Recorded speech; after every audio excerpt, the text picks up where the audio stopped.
I'm going to introduce the staff we have here today. I'm going to start in the back. We have Region 8. So please stand and wave as I call your name. So we have Eric Ketterling. We have Jessica Levy, who are with Long Range Planning. We have Christy Alvarez, who is with Constituent Services. Sorry, Community Engagement and Constituent Services. There we go. And up here, Region 6, we have Patrick Hughes. We have Desiree Williams. There we go. And up in Region 5, we have Mark Wildonner and we have Sam Meyer. Wonderful. And on our countywide team, all the way in the front, we have Andrew Lazara, Mike Stringer, and myself. You know me very well because I've been in all of your inboxes multiple times. I'm Christine Duval. So thank you for being kind when I badgered you about the assignment. We do have some leadership here also from the county. We have our planning and zoning officer, Jenny Dempsey. We also have Christina Pampa, who welcomes you. If she's still waiting out there to welcome the county executive when he comes in. And we also have Cindy Carrier, who was at the welcome table as well, and she is our planning administrator for Long Range.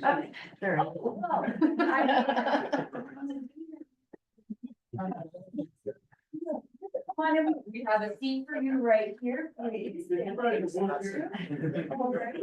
And to introduce this gentleman who just walked in, I have Jenny Dempsey, our planning and zoning officer. Good morning, everybody. As you have heard, my name is Jenny Dempsey.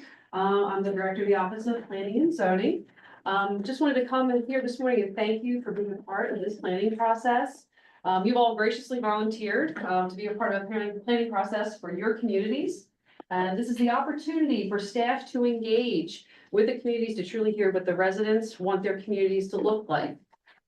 In the coming months, we're going to work together to thread the words into a plan to reflect what places like Arundel, Davidsonville, and Crownsville are all going to want to look like.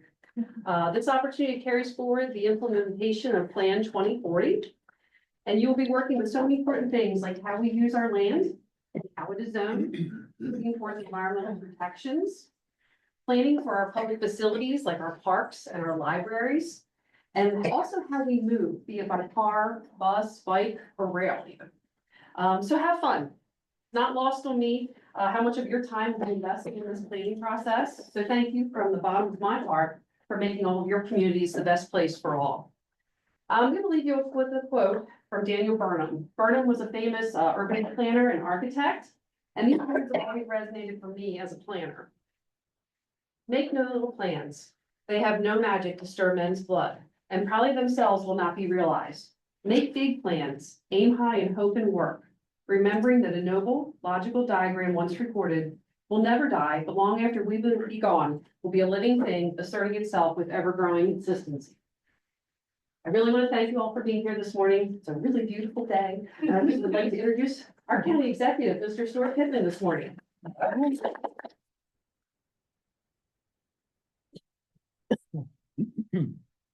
I also want to say thank you. That's the main reason that I'm here. You all have signed up for some hard work. I don't know if I told you that already, but it's really hard work. And first, I want to kind of give you some history and background on how these region plans came to be. I think many of you know that Arundel County had back 20 some years ago, we had small area plans, and there were 16 small areas. And when I decided to run for this office, I sat down with some people who had been part of the process of putting this together.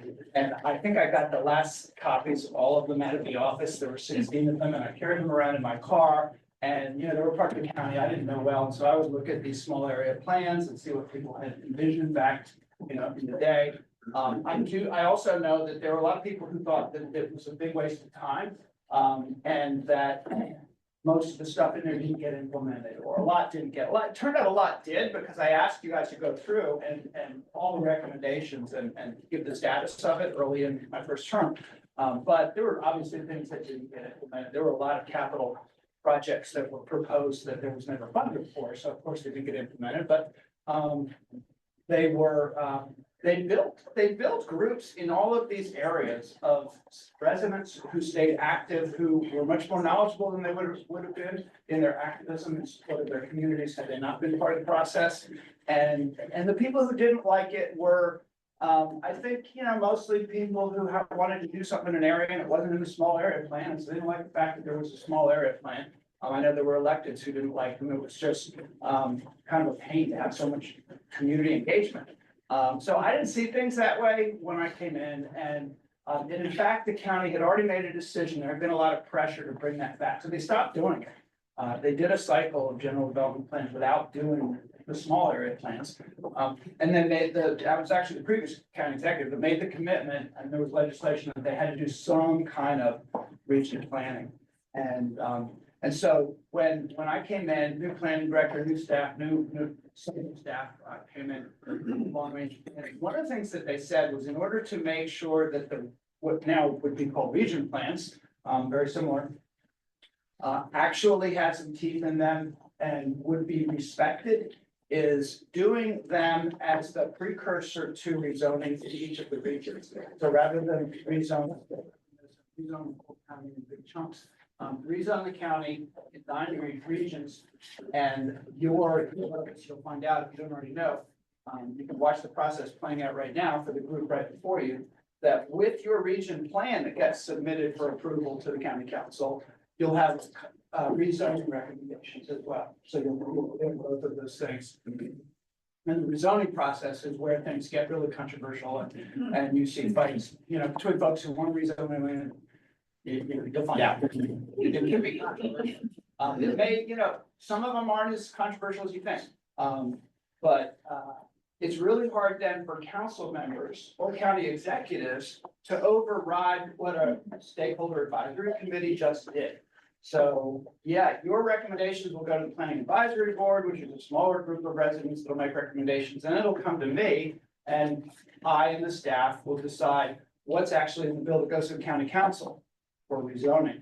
And so there are some tweaks, and I'll tell you, in the past groups that have come through, there have been some where the stakeholder advisory committee said one thing, the PAB said something else. The staff was sometimes saying a third, well, sometimes on one side or the other of those things.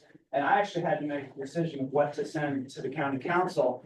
And when in doubt, go with the SAC is my philosophy, because we created the SACs to be the voice of the community. So you will be heard. What you say really does matter. And these regional plans will be used by elected officials for years and years and years. They'll look those back on. I don't know how many of you read this weekly letter that I write every week. Raise your hand if you've seen the weekly letter. Okay, so there's one that just came out yesterday.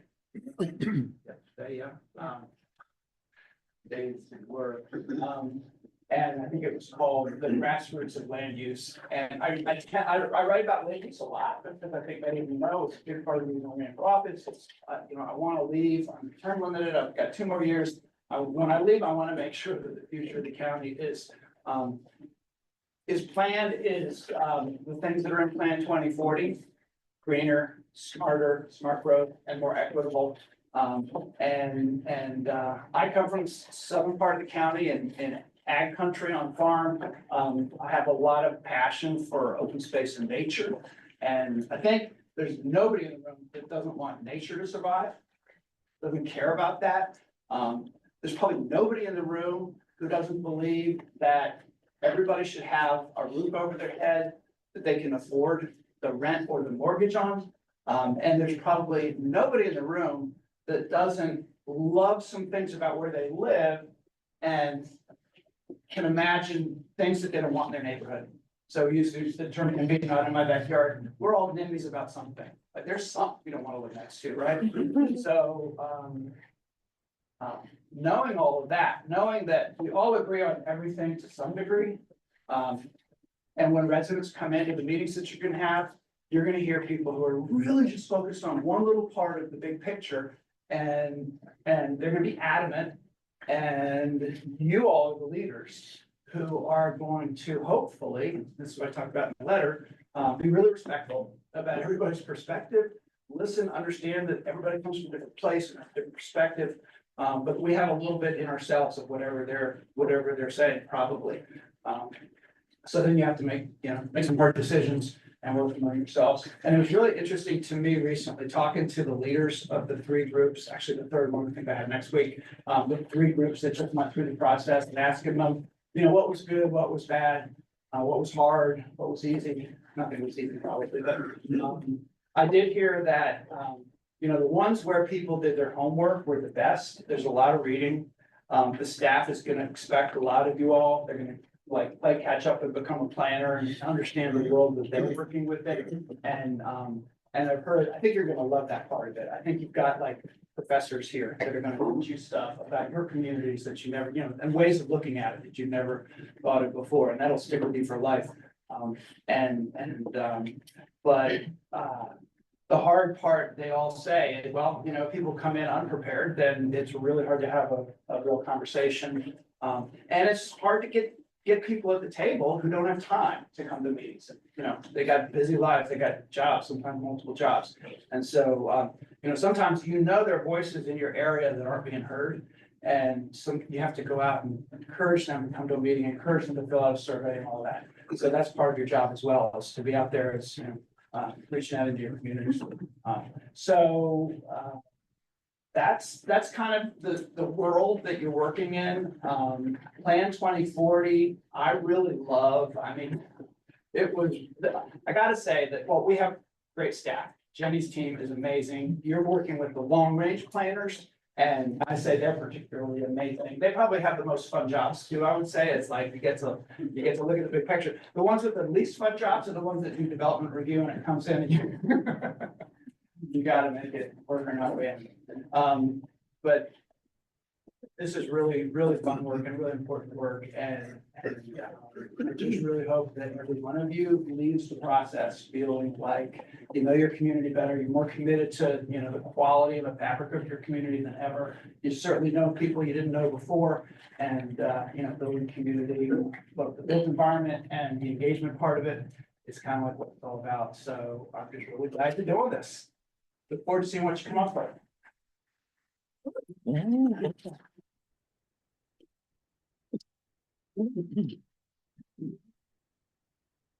I mentioned this earlier, so we're gonna have Region 8, head out the door, try to read as much stuff as you can, you don't really need anything.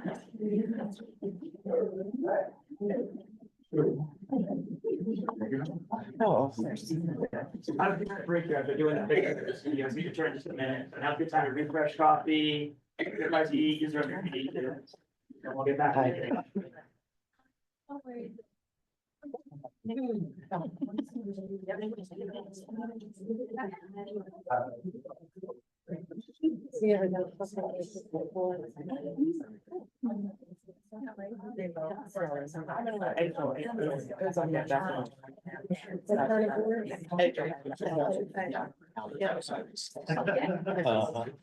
Yeah. Someone like. I'm a lot smaller. Small. Yes. Kind of like they were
All right. So again, my name is Michael Stringer. I'm one of the senior planners in the long range planning teams. I want to thank you all again for coming here this morning, for participating in this process. I want to give a couple thanks to and a couple notes. This meeting is being broadcast, and we'll do this in almost basically all of our meetings that you'll have. There will be open public meetings. We'll talk about the details of that in a minute more. You've seen some materials on that. But so that means, the public is always invited. And we do try to make sure that things are accessible virtually as well. So you each have these cute little, what we call owls on the table. These are 360-degree cameras and microphones. So crosstalk across the tables can be heard. So we try to keep that to a minimum.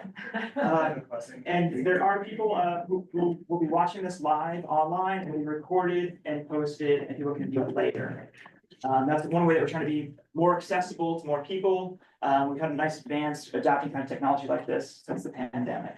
One of the silver linings of it. So a little bit about me before diving into the process and about what we're doing today. So I actually grew up in Arundel County. Like so many families here, we came from a military family. My father retired from a career in the Army, was the defense sector, defense contractor. I went up through Severna Park schools. And then went off to college out of state, actually came back later, and went to the University of Maryland for grad school. And then went out west. I got married and went out to Seattle and worked with a consulting firm doing land use and environmental planning out there for about 15 years. Became a principal on the board of directors there. Came back, like so many folks do, come to Anne Arundel County to raise kids. So I've got two in school, and I've got my mother who now lives with us, so we're caring for aging parents at home as well. And I want to give a great kudos, shout out to this team. You had a wonderful event together today, with the food, even decorations in this place to make it more welcoming, which is a sterile government building. That was really the brainchild of Christine Duvall and Andrew Lazar for putting this together. And the teams that you guys have, the planners introducing themselves at the tables. This is now the third round they've done this. They've learned a lot from the process. They're all deeply knowledgeable and have been great about putting the time and energy in to be able to prepare materials for these meetings, to listen to the concerns of you and also the broader community, and to kind of help bring all these different ideas together and kind of try to find common ground for each of these region plans. So you're in great hands with these teams. I want to go over the agenda today. I'll begin by giving you a little bit of an overview about the region plans. Then we're going to pivot the rest of the time to listening to you. We're going to talk to you for a little bit first, and then it's going to be the bulk of the meeting, listen to you. And we're going to try to craft each meeting that way. We are going to do some education. We need to make sure that you understand some of the things about county policies and plans and programs. But we want to be very respectful of your time and the perspective that you all bring to be able to create a lot of time for conversation amongst yourselves. So today I'll give that brief overview. Then we'll move into groups, and these walls actually will come out. So you won't even need to move. But we'll be able to separate the rooms. We'll have discussions within each region group. And that's what we'll do, the introductions of you guys to each other. You all did some homework, putting down pictures, writing down ideas of things that you love, things that you want to see improved in your communities. So we'll go around the table and share those in the small groups, and then we'll come back at the end for a closing. Second slide. So in overview, we want to talk about kind of what these region plans are all about. And we want to try to build alignment between the staff and you guys about expectations, about what these plans are going to include, what the roles, responsibilities of each of us are in putting these together. Slide, please. So to talk about the region plans, I want to first talk about Plan 2040. This was referenced in earlier remarks. So Plan 2040 is the countywide general development plan. So that's the land use policy document for the whole county that kind of sets the direction for where do we want to try to encourage growth in places that are near our employment centers, near infrastructure, places that we want to conserve, especially like our rural areas, like as we see in Region 6 and 8, and our peninsulas, areas that we have environmentally sensitive areas. The plan was developed for a period of about 4 years, included extensive community engagement, and happened during the pandemic as well. So we did a lot of stuff in person, then went virtual, and we'll go back into person at the end. There were 3 key themes that emerged through all those community conversations. That people want to see us grow smarter, greener, and more equitable. Smarter, this term of smart growth has been thrown around, and actually Maryland has been one of the leaders in developing statewide legislation around smart growth. This idea that we should guide development to where there's infrastructure, where we minimize environmental impacts, where we create complete vibrant communities with more opportunities to live, work, play, be educated. All in close space and it drives so far and waste time and pollution on and money on transportation. Growing greener. Anne Arundel County is a beautiful landscape, and we always see high ratings. We ask the general public about things that they love the most about the county, and the most value is the water, the rural landscape, the forests, the wetlands. But people want to see increased efforts to preserve and conserve those landscapes. And they're more equitable. There are certainly communities that we've seen over time that, have greater advantages and those that have less. And we'll talk more about that later today and throughout this process. There's an acknowledgement that we need to make sure that we are, one, being more inclusive and inviting, that we have more diverse people at the tables. So every time we go out, we're trying to make sure, and actually as we built these committees, we had criteria and factors we're looking at to make sure that we're representative of the different geographies and socioeconomic characteristics of these regions. We'll also be doing additional outreach beyond, people in this group with special efforts to try to reach underrepresented communities. And while the opportunity to wrestle with policies and saying, how do we try to undo those inequalities across the county? Now, in Plan 2040, this gets distilled into a set of goals, policies, and over 400 strategies. And they're categorized by these 4 icons on the screen here about the natural environment, the built environment, so our transportation, our housing, our land use, healthy communities. We think about schools, parks, and public services, and healthy economy. Think about how we can maintain a vibrant economy that supports our traditional industries like agriculture and maritime industry, as well as innovation economy. And we're very fortunate in this county to have a lot of stable government deployment from the growth of Fort Meade all the way to the state capital. Next slide. Now, Plan 2040 directed us to prepare these region plans. As we referenced, the county in the late 90s or mid 2000s had small area plans. There were 16 of those. The regions, we've broken them into 9. And you can see highlighted on the map here that 5, 6, and 8 are what we're focused on for this round. And as we approach them, we've done them in sets of 3. So regions 2, 4, and 7. So 2 is kind of West County, 4 is Lakeshore, Pasadena, Broadneck Peninsula, and 7, the Annapolis Neck. Those have been completed. The stakeholder advisory groups have done their work. Those have gone through the review process and been adopted by the county council earlier this year. North County, regions 1 and 3, and then the southeast, the kind of coastal part of the county, region 9. Those stakeholder committees have done their work. Those plans are drafted. They're actually out for public review right now by the planning advisory board. They'll make their recommendations and then they'll go to the county council for review and adoption early next year. Each of these plans kind of follows a similar framework. They're kind of like that countywide comprehensive plan, but in a smaller geography. They each include an evaluation of the community's assets and needs. And that's us doing technical research on things like demographics and looking at development patterns, as well as doing a lot of community outreach to understand from the community members what's their experience of living in that area. And then working with the committees to develop a shared vision for the future. And from that vision, we then develop specific strategies. Now, Plan 2040 would be broader countywide policies and goals. And the idea of the region plan is trying to get more detailed and specific. So the county might say, the countywide general development plan 2040 might say something like, we want to have a more walkable and bikeable communities. And then the region plan might say specifically, hey, we need a sidewalk that goes from here to there. So to try to get more specific rounded recommendations that can be implemented. Also through these processes, we'll update the planning, land use, and the zoning maps.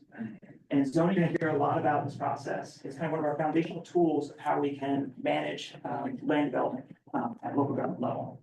Zoning's been in place. The idea of it kind of started in like the 1920s. We've had zoning in our county since the 1950s. And generally what it does is it designates different types of areas. So for example, residential or commercial. And within those zones, it identifies what kind of uses are allowed, what kind of scale and size. So we'll dig a lot more into that as this goes on, but through this process, property owners will be able to apply for changes. Counties across Maryland do this on a periodic basis. We do it about every 10 years in this county.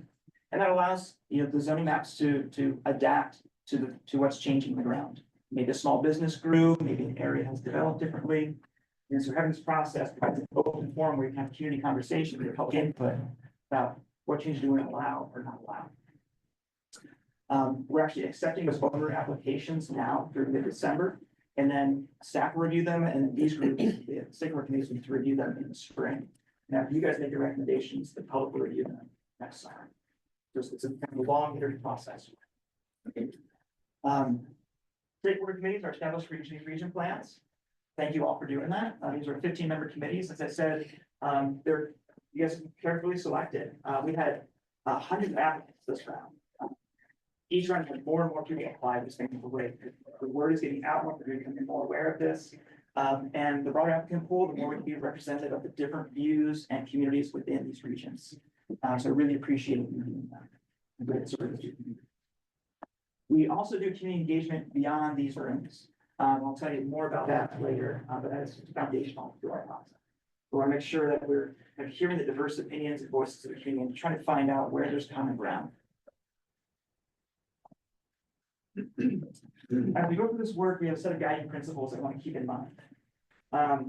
Inclusivity. We want to make sure that we create open, welcoming forums, that we're reaching out to hear different voices, and the respect, that we're listening to those voices with an open mind.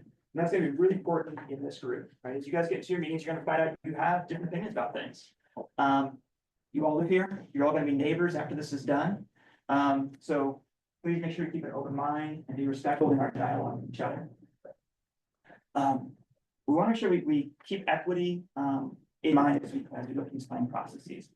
And this is something that the planning profession has not done a great job of in the past, right? It's typically been wealthy landowners who are running these plans.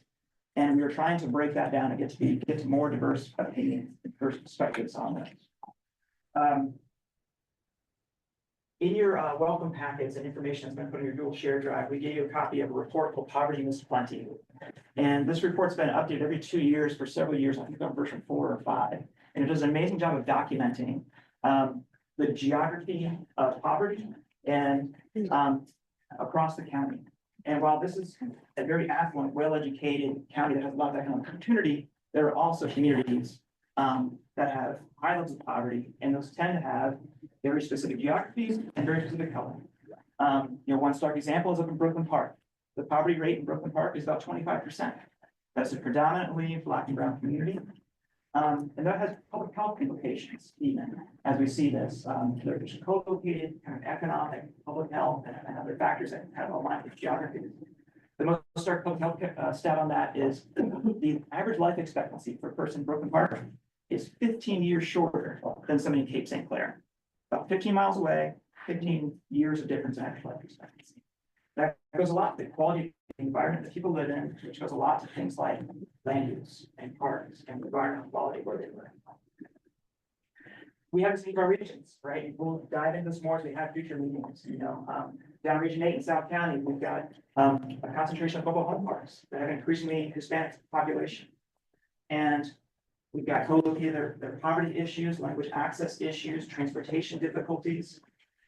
So we need to wrestle with this and say, how can we set public policy and land use to help support these communities? We've got areas in Region 6 in Brownsville, right? We've got this tremendous story that's finally being told more openly about Brownsville Hospital. And there's a secret planning process going on that. We'll talk about their next meeting. We'll have some briefing about sharing that difficult history of how African Americans were treated in that facility and how we're trying to turn that now into this appeal. In Region 5, we have communities like Woodwardville that have been cut up over time by rail lines and by public actions and are now continue to be encroached on by development. We've got historic communities that are haven't had the power to control what's happening around them. We need to keep in mind guiding principles as we go through this work, thinking about those foundational economic vitality and environmental protection. Again, there's a strong value in the county for protecting our environment, and certainly you're going to hear a lot about it, especially South County and Brownsville, as well as in Owington, Gandrels, Crofton, and that economic base. We're very fortunate in this county to have a pretty good stable economy. We've weathered a lot of economic ups and downs in this region pretty well. But sort of maintaining economic opportunity is gonna be foundational to the next plans. How do we support our small businesses? How do we support our traditional industries like that? Yeah, slide. For context, want to give you some background, a little bit of intro about these set of plans, kind of family of plans that the county creates and runs by. These regional plans have a unique role within them. We've mentioned this in this cog diagram to show how they fit together and coordinated. That central big yellow gear, that's the general development plan. That's where countywide would be big picture about the long term, and we think about land use as well as like our infrastructure systems, transportation, water and sewer, how these all kind of fit together and serve where we're in the future. The region plans do that on a smaller geographic level. And for that, it's a great opportunity for you guys to think across these different or often silos of, yeah, how does maybe a question about sewer service affect land use? Or how does a transportation project, affect how we're gonna be able to commute to work? And how our parks projects are gonna affect traffic in the area. Now, each of these big systems that the county runs, like our park system, our water sewer system, and transportation system, they have their own separate, what we call functional master plans. And they get into much more technical detail. And so these regional plans kind of fit in the middle. They're a bit of a Goldilocks, where the general development plan is very high broad policy. These functional plans get very technical into calculations and engineering estimates. And you get to be kind of in between, which can be a great place because you can think conceptually about how things fit together. It can also be frustrating to say like, hey, I think we need a park here, but we're not going to design a park in this process. We might identify that, hey, there's a really problematic intersection, but we're not going to design the intersection improvements in this process. That's going to happen later in these functional master plans, or maybe it's identified as a project that goes into our capital budget. And this is where these plans get to be a real wish list for communities to be able to identify, hey, we need a community center here, we need a park, we need sidewalks. We get these adopted in the plans by council, and then as the county adopts budgets in future years, as we stay engaged, we can go to council and say, hey, we adopted this in 2025, 2026. Now I want to see it actually, did. Another important interface with these plans is the county code. We'll do a lot of education for you guys about kind of what's in the code around things like zoning. But we won't, propose revisions to the code. We might say, hey, we need to look at, say, zoning for mixed use, got discussed a lot in the first round. We're not going to draft a bill for that within these groups, but right now the county council actually has drafted legislation and is reviewing legislation how to improve and change our mixed use zone. So you can plant the seeds of ideas in these plans that will then be taken up by the county council. This can also be a point of frustration where county council is going to talk about stuff that affects the land use and the zoning of these areas as you're working on it. So there's going to be parallel things happening. And they're the elected officials. They have the authority by the county charter. That's the way our government is set up. That's what they do. They might come and ask you guys for your opinion, but it's most likely they're going to be doing their work separately. You all have the ability to go to a county council meeting and testify individually, but we won't get into long debates of trying to, revise and amend a bill that's in front of the county council. It's not our purview and it's not how our government structure works. So I just want to make sure we're all kind of aware of those opportunities as well as our limits there.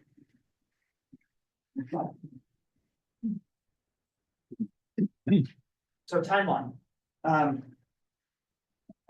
These processes take a couple of years to complete. We're trying to keep your piece of it basically set to the school year. We know it's a big commitment of your time and energy, so I'll make sure that it's focused and well spent. As a planning staff, we started working on these plans back in the early spring of this year. Collecting information, setting up a website, starting to do community engagement to understand the community needs. We then, of course, also sent out letters to every property owner in regions 5, 6, and 8 that include an invitation to apply for these stakeholder advisory committees. And we went through that selection process in the spring and the summer. Now that you guys are seated, we're kind of into this bulk plan development phase of the planning process that will go from now until next summer. We'll work with you guys to develop a vision statement and then these goals and strategies to implement that vision, and then review the land use and zoning maps. Throughout this process, there will continue to be community engagement. All the work that you do will come out for the public to review and comment on, and then come back for us to synthesize into a draft plan document. Once we have that draft plan, we then go out to kind of the formal review process, where there's the countywide planning advisory board, They'll hold public hearings that people can comment on. They're doing that right now for each one period of time. They'll make their recommendations, then go to the county council. And the county council has the ultimate authority to adopt the plans. That includes amending the plans. They can make changes before they adopt it. One key thing that we'll try to encourage all of you to do for this process is to stay engaged through that review period. You guys, after going through this and having all these discussions, will have a huge amount of kind of respect in these communities and in front of these elected officials for what you think. So as you show up, at, say, a planning advisory board meeting or a council meeting and say, I was part of this, we had robust discussions and here's what the group said, that'll carry a lot of weight. So we really encourage you guys to stay engaged because it's not done until it's formally adopted. Yes. Who's on the planning advisory board? Is that community representation or is it all government? The planning advisory board are all citizen volunteers like you guys. Okay. There is basically one from each council district in terms of geography around the county. Okay, thank you. Next slide, please. So as we have your series of meetings, try to craft these and design these so that, again, we're giving you guys a lot of opportunity for discussion and giving you materials beforehand to get educated on these topics. We'll go through a series that starts with thinking about the history, kind of what's come before us in terms of each region, and then thinking about the vision for the future. And then we'll go through a couple topics of environment and parks, transportation, economic development, housing development, land use and planning. And for each of these, we'll give you a briefing packet. Trying to keep these real concise, but we need to make sure you guys are familiar with things like what is the transportation system and what are their plans say that are already adopted? And what recommendations might the transportation department have for our region? We're gonna really encourage you guys to do that pre-reading, because the more pre-reading you do, the less presentation and talking heads you have to listen to in these meetings. You guys have more discussion amongst yourselves. That's one of the key feedback pieces that we heard from previous stakeholder advisory committees. They want to have less of us talking, more of you guys talking amongst yourselves. But to get to there, we need you guys to do your homework. At the end, we'll review the zoning maps. There's a lot of kind of design in this as well in terms of thinking about the zoning will be the most difficult discussions because it gets the most pointed to specific property. You might know the owner, you might be very familiar with it. We're going to have several meetings where you guys get to know each other better before we get into this kind of conversation. And kind of set the context of what you think the vision of the future is. And then you can be able to evaluate those in that context of saying, hey, we talked about the need for this or that. Does this zoning application fit that or not? Next slide. Actually, public input. Sometimes it feels like the region plan is all about these stakeholder advisory committees, but we're doing a lot of engagement outside of this as well. We'll try to bring this information to you. In fact, we have a summary right now that we're getting ready to post on the website that we'll share with you that outlines the key themes and findings from the initial public engagement that we've done throughout this year. Big things we've done are participate in community events, like the Spring Fling in Traces Elementary, or Festival in Green in Crofton, or Odington Day, the Neighborhood Night Out events. Through those, we've talked to over 1,000 people in person about these region plans, informing them about them, listening to their opinions about what they think is important. We've also had a series of research interviews that we conducted with key community leaders. And we've had an online questionnaire and feedback map. So it's kind of online tools that people can give us their comments about what they love, what they want to see improved in their community. We've collected over 2,300 comments across the 3 regions on those online tools. So we've already collected a lot of feedback from the community. And we've culled information too from previous plans. We had a lot of community meetings in Plan 2040. We've got a lot of feedback from things like the Land Preservation Parks and Recreation Plan for parks. We're kind of bringing all those previous efforts together to distill that to give you guys a sense of what community members are thinking in their area. Slide, please. And we're going to have continuing public engagement throughout this process. Right now, we have a questionnaire with vision statements. So kind of those ideas of what people love and want to see in the future, we've crafted those into a series of kind of elements that for people to vote and say, what do they think about those? How important are they? And you'll be able to reference that information in your meeting next month to think about what you guys want to craft as a vision statement. So that's online, available right now. As you guys go through your work of developing strategies, we'll also send those out to the public and iteratively. So in December, January, you'll be talking about environmental issues. As you think of strategies related to the environment, We'll post those out online for people to review, and we'll hold, drop-in sessions at places like libraries. You can come and comment with us as well. So we're trying to get as kind of real time as we can for public feedback. So that way you guys are getting some feedback, we're getting feedback, are we on the right track with the public? Later in the process, they'll get to review the zoning maps as well next summer. And as I mentioned, there's the formal review periods with the planning advisory board and county council, where we have public hearings, where people can come up and testify with their opinions on the plans. Slide. So that's a lot about our process. And I'm going to pivot to think about the role and responsibilities from the committees and that you can expect from us as staff.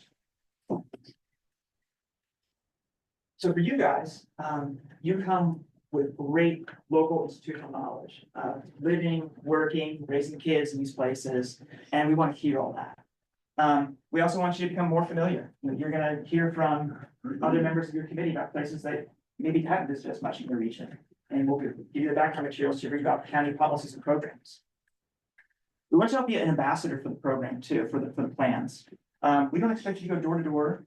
But, as you're involved in community associations, PTAs, things like that, help share the information out. We do have these kind of survey opportunities. We being Christine primarily, will be creating quick little snippets you can copy and paste into an email or post on social media that says, hey, there's an opportunity to give input on the future of your community. Click here to give your thoughts, complete the survey. We also want you guys to kind of bring a really constructive attitude with this work. We're all here to work together collaboratively. Everybody's got grudges from things that, oh, you really enjoyed that county did this before, they cut this tree, or they did something wrong with my street, and I'm mad about it. But let's try to bring a constructive collaborative mindset to the conversations that we have. We do expect regular attendance at the meetings. One of the things that we've learned from previous rounds, we're trying to have fewer meetings.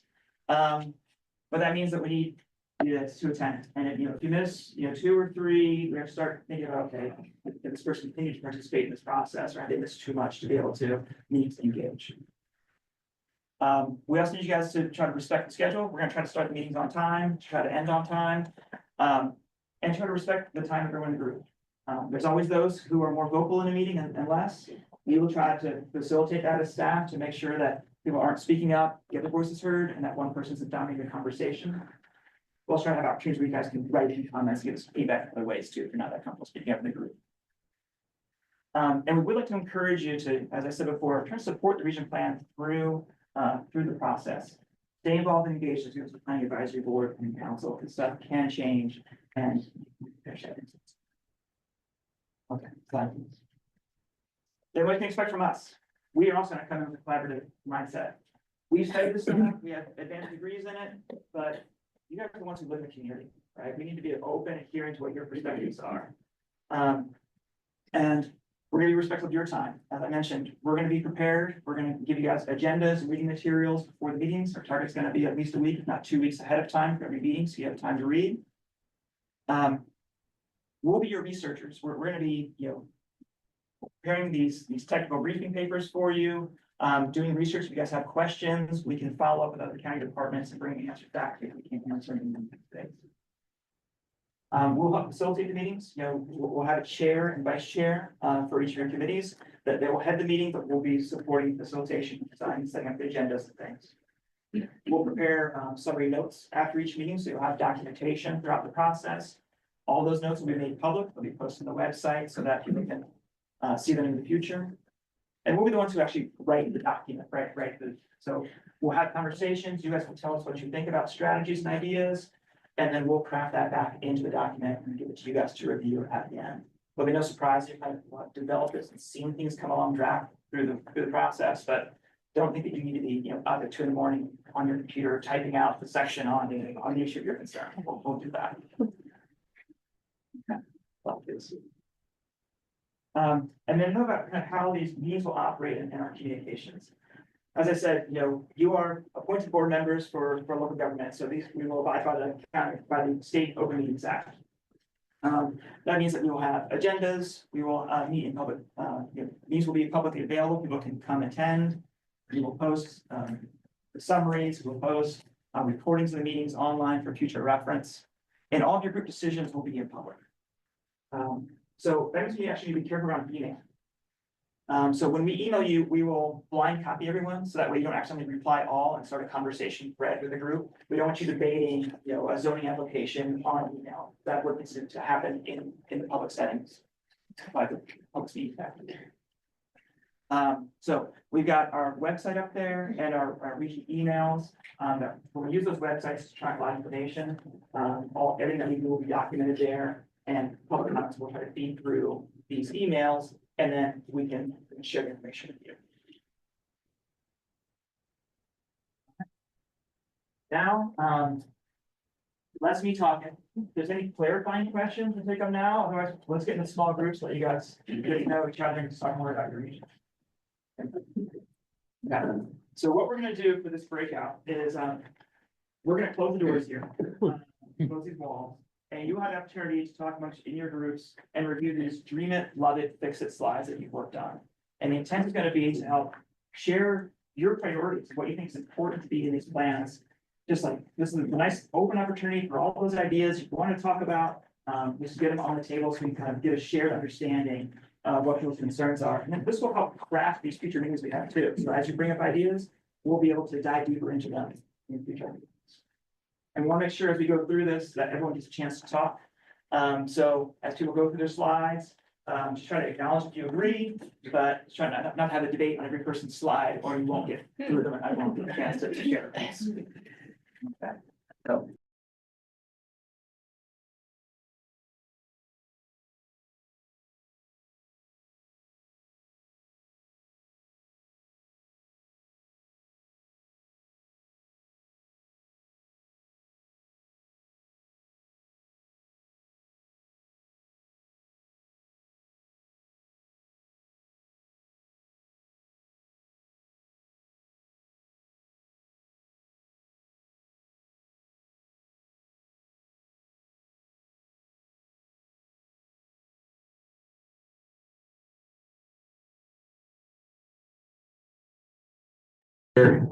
Now in these breakout rooms we'll just go around the room, introduce ourselves, share what community we're representing or the area that we're from. And then we'll launch into going through the slides that you all have presented, some of the areas within Region 5 that you said you love it, currently love it, or it needs fixing, or you see an area that you're like, wow, I really wish that this thing could happen here or throughout the region.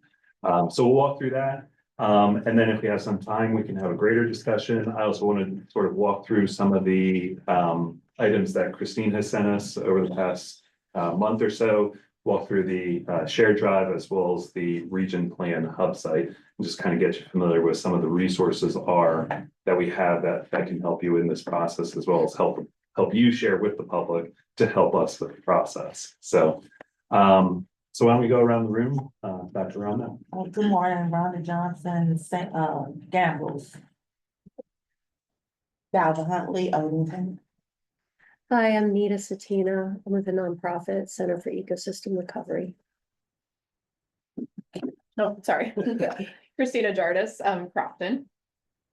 Hi, Corey Giles, Odington. Stefania Gambles. Charles Sands, call me Chuck Gambles. Lisa Cornwell, Woodwardville. Charles Burnett from Gambrills. Jim Kraft, I'm a lifelong resident of the county and I work for a real estate firm that owns property in Region 5. Stephen Tull, Crofton. Jill Kozak, Crofton. Angela Vasquez, I live in Odington. Great. And we'll go around the room and introduce staff as well. Sam, do you want to go first? Yeah, I'm Sam Myers, planner 2 with the long range plan section, a longtime county resident, and happy to be working with you guys. Cindy, do you want to Hi, introduce Cindy yourself? Carrier. I'm the planning administrator for long range planning. Thank you all so much for volunteering. And again, my name is Mark Wildonger, senior planner here for the long range planning team. Sam and I have worked on, this is now right at, like Mike had said, our 3rd round. We worked together on Region 2 and Region 1. A lot of lessons learned over those couple of processes, but we are obviously still learning how to make this an efficient process and what is most digestible for you all, and help you all to succeed to get us a great plan. So, Christine, did you want to we all know Christine, right? Always want to point her out. She's the one sending a lot of these reminders and setting up all this stuff behind the scenes, so. I like to stay in the digital world. No, you will see me at events. I love doing community events, so just to, note if either the organization you're affiliated with, or you know of, your community is having a block party or some kind of, event that is going to bring people in and you think this is a great time for them to learn about region plans. Please let us know and we'd be happy to send staff if we have the capacity. And if this is too loud or cold, let me know, but I noticed it was getting kind of warm and a little stale in here, so just let me know and I can close it if it's disruptive. Okay. All right. I'll get to jump into talk about some of the areas that we had noted in these slides. Okay. So again, what we're just looking for, I think most folks did have the opportunity, but again, just love it. What do you like about your community? What needs to be preserved?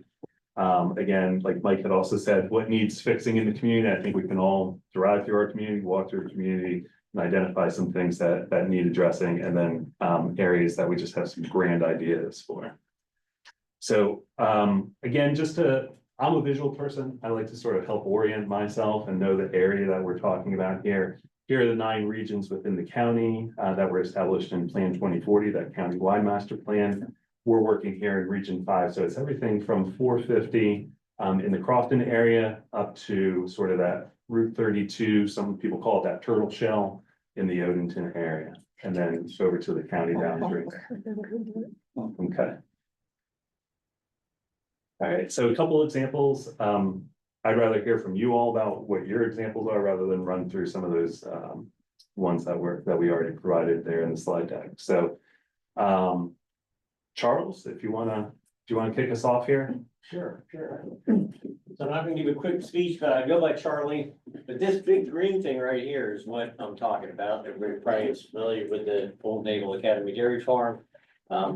It's a federal property, so there's not as much that we can control or influence on it. But I think it's important that we try to preserve that as environmentally and it's one of a kind. You can never recreate it. It's 857 acres of beautiful land.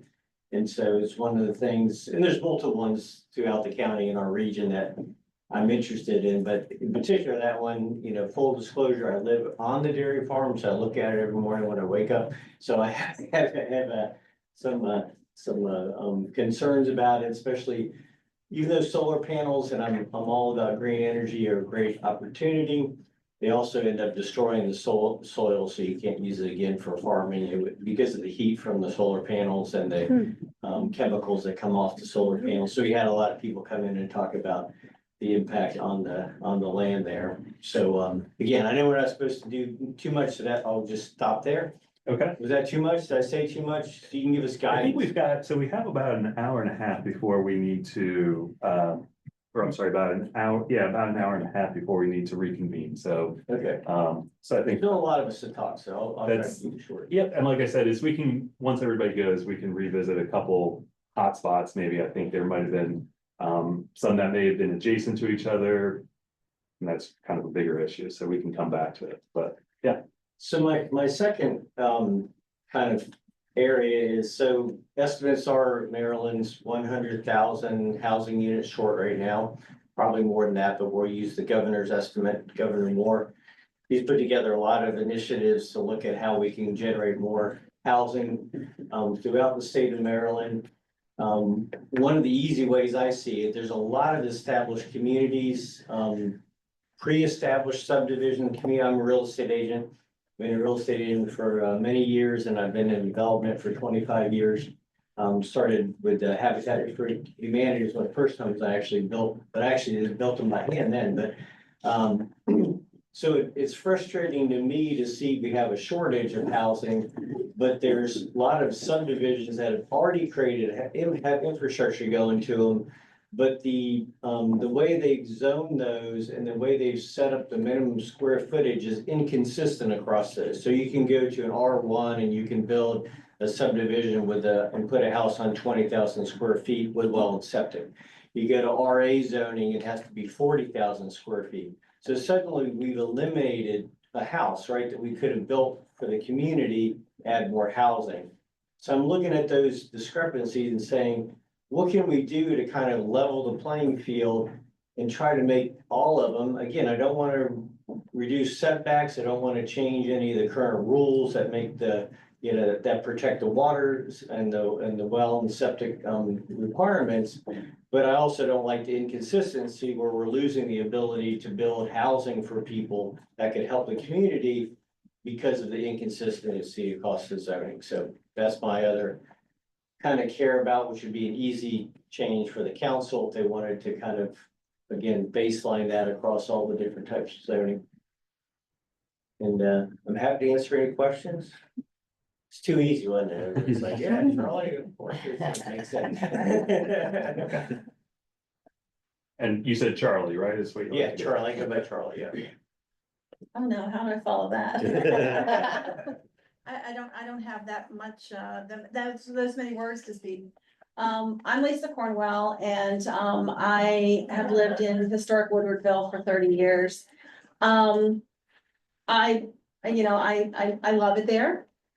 We are sandwiched, however, to the, or make sure I get it right, to the west, we have, Patuxent Wildlife Refuge.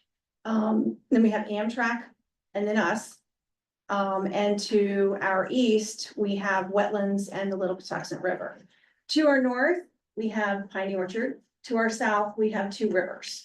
So for us, we are a little historic community with many homes that were built in the 1800s. And simply want to see that preserved. There's been a lot of talk and a lot of push over the years from Piney Orchard about they'd love to see the road widened and the house is gone and a nice highway that they can get to Route 3 faster. But we do have historical significance. We are on the National Register. And as well as the road, as well as Patuxent Road. So I am here because I simply would like to see something preserved, something historical preserved, something that does have some significance. The homes, the older homes, including my own, in the 1800s are well preserved, well loved. Not 100% of them, but those of us that live there are very passionate about living there and passionate about protecting Woodwardville from development. Okay. I really wasn't sure about doing this. I wasn't sure if it was within an ask, but with our road being historic and scenic, obviously we like to keep it that way, which also means we have no shoulder. We have a 25-mile-an-hour speed limit through our community, which no one does. We have large truck traffic, we have speeding traffic. Hourly, we have people go around each other on the yellow line. We do have a public safety issue through our little historic town, through our small community. I just the other day had a neighbor say, hey, did you get this letter in the mail? Well, for me to get my mail, it's a game of Frogger. I have to wait until after 7:30 p.m. to get my mail on that little bitty road. There's that much traffic and there's that much speeding traffic. We've been working with traffic safety and engineering for about 25 years, trying to get speed cameras. Just in the last few years, speed cameras are finally becoming available again in Arundel County. And it still seems to be an uphill issue. So again, I don't know, we have thousands of cars. I'm not exaggerating. We've had the counts. We have thousands of cars use the road through Woodwardville. And we simply, as a piggyback to wanting to preserve the homes, the road, and our way of life in this little historic pocket, we need to slow the traffic. We're not trying to stop the traffic. We realize we can't stop the traffic. But we need a permanent solution to slow the traffic. Thank you. Yeah. I'm sorry, so I didn't get a chance to formally submit, but I'm in Odenton, Maryland. I love the community. I've lived all over Arundel County. What I would like, I guess, the dream and to fix it. We have a lot of development going in where I'm at on Mount Vernon Avenue. So I'm in a new townhome development that was built in 2018. So behind it is more townhomes going in. Across the street is another huge apartment complex that's supposed to be coming in the next couple of years. But what I would like to see is a community center, something for the kids in the neighborhood to play.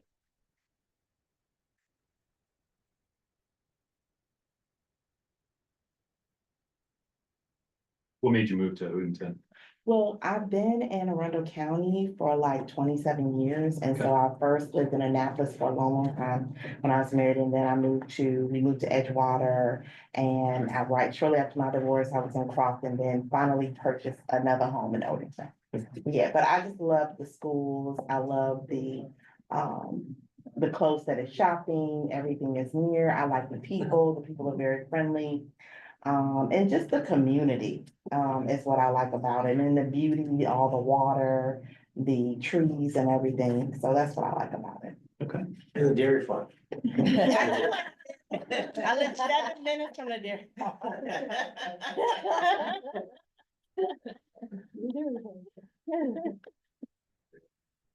farm. Yes, so I noted Dream It, anybody who lives in Crofton and frequents the farmers market and the library.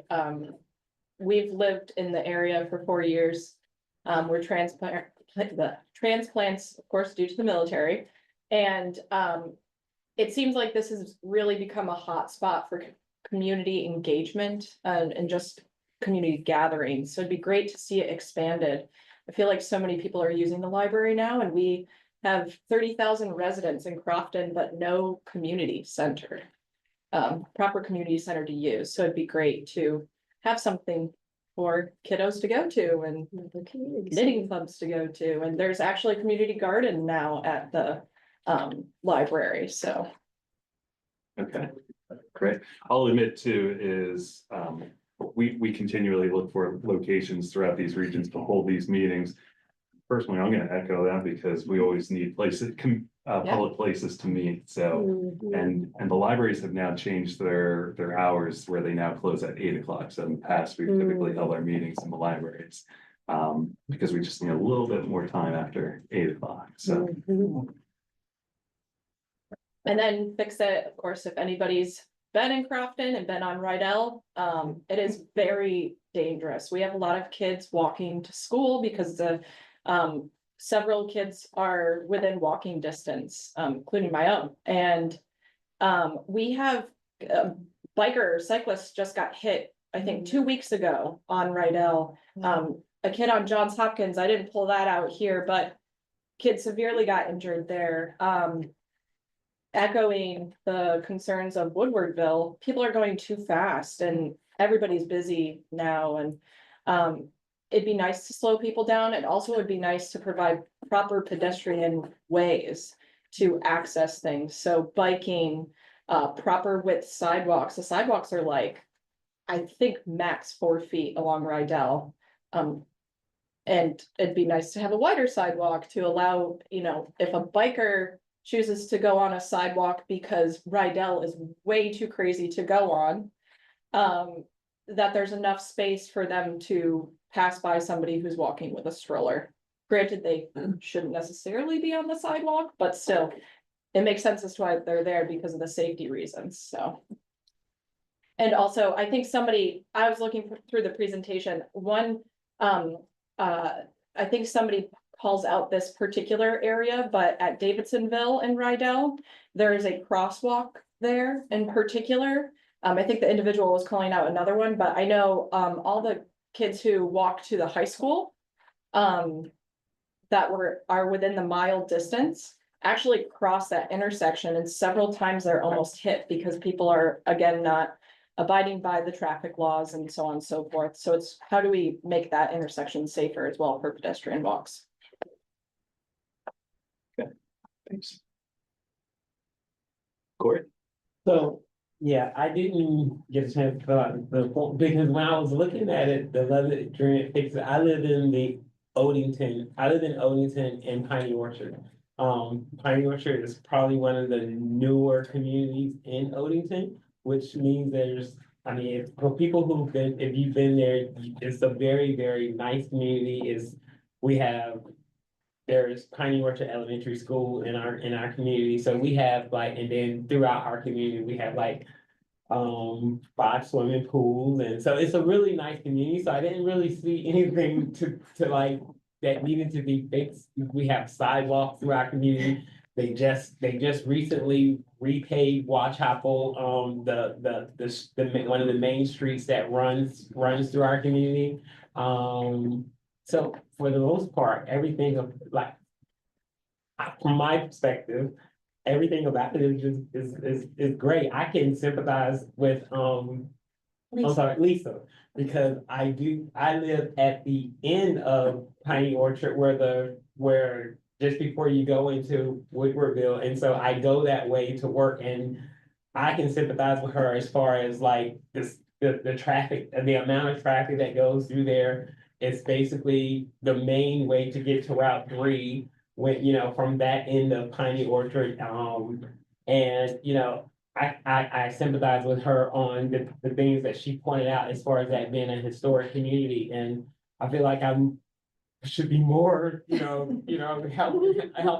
Our community is really, really nice. So I didn't really fill out anything there, but I guess if I also serve on the HOA in my subdivision within Piney Orchard. So maybe I need to just, make an effort to get out more. And probably we had had this meeting prior to, every year in September, we have a big street festival in our community.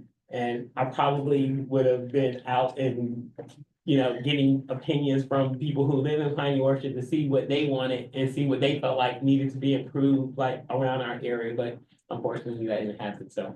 Yeah. But Yeah, staff actually attended the Piney Orchard Street Festival, and we were busy all day from, was it 11 o'clock until 6 o'clock at night, yeah, hearing thoughts from folks. So is there anything in Odenton or Piney Orchard that just a big idea that this could really enhance people's quality of life? So I've only lived in the community for about 4 years. I moved there during COVID. And so for like the first 2 years, I didn't really get out. And so these last 2 years, I'm just now starting to like venture out, and I'm familiar with some like Arundel, what Christina was mentioning, but I don't really know the area that much, because now I catch the MARC train to work. So it's really, as far as Odenton is concerned, as far as Odenton's concerned, I go to the Odenton MARC train station. I live literally right across the street from the Food Lion, there in Piney Orchard.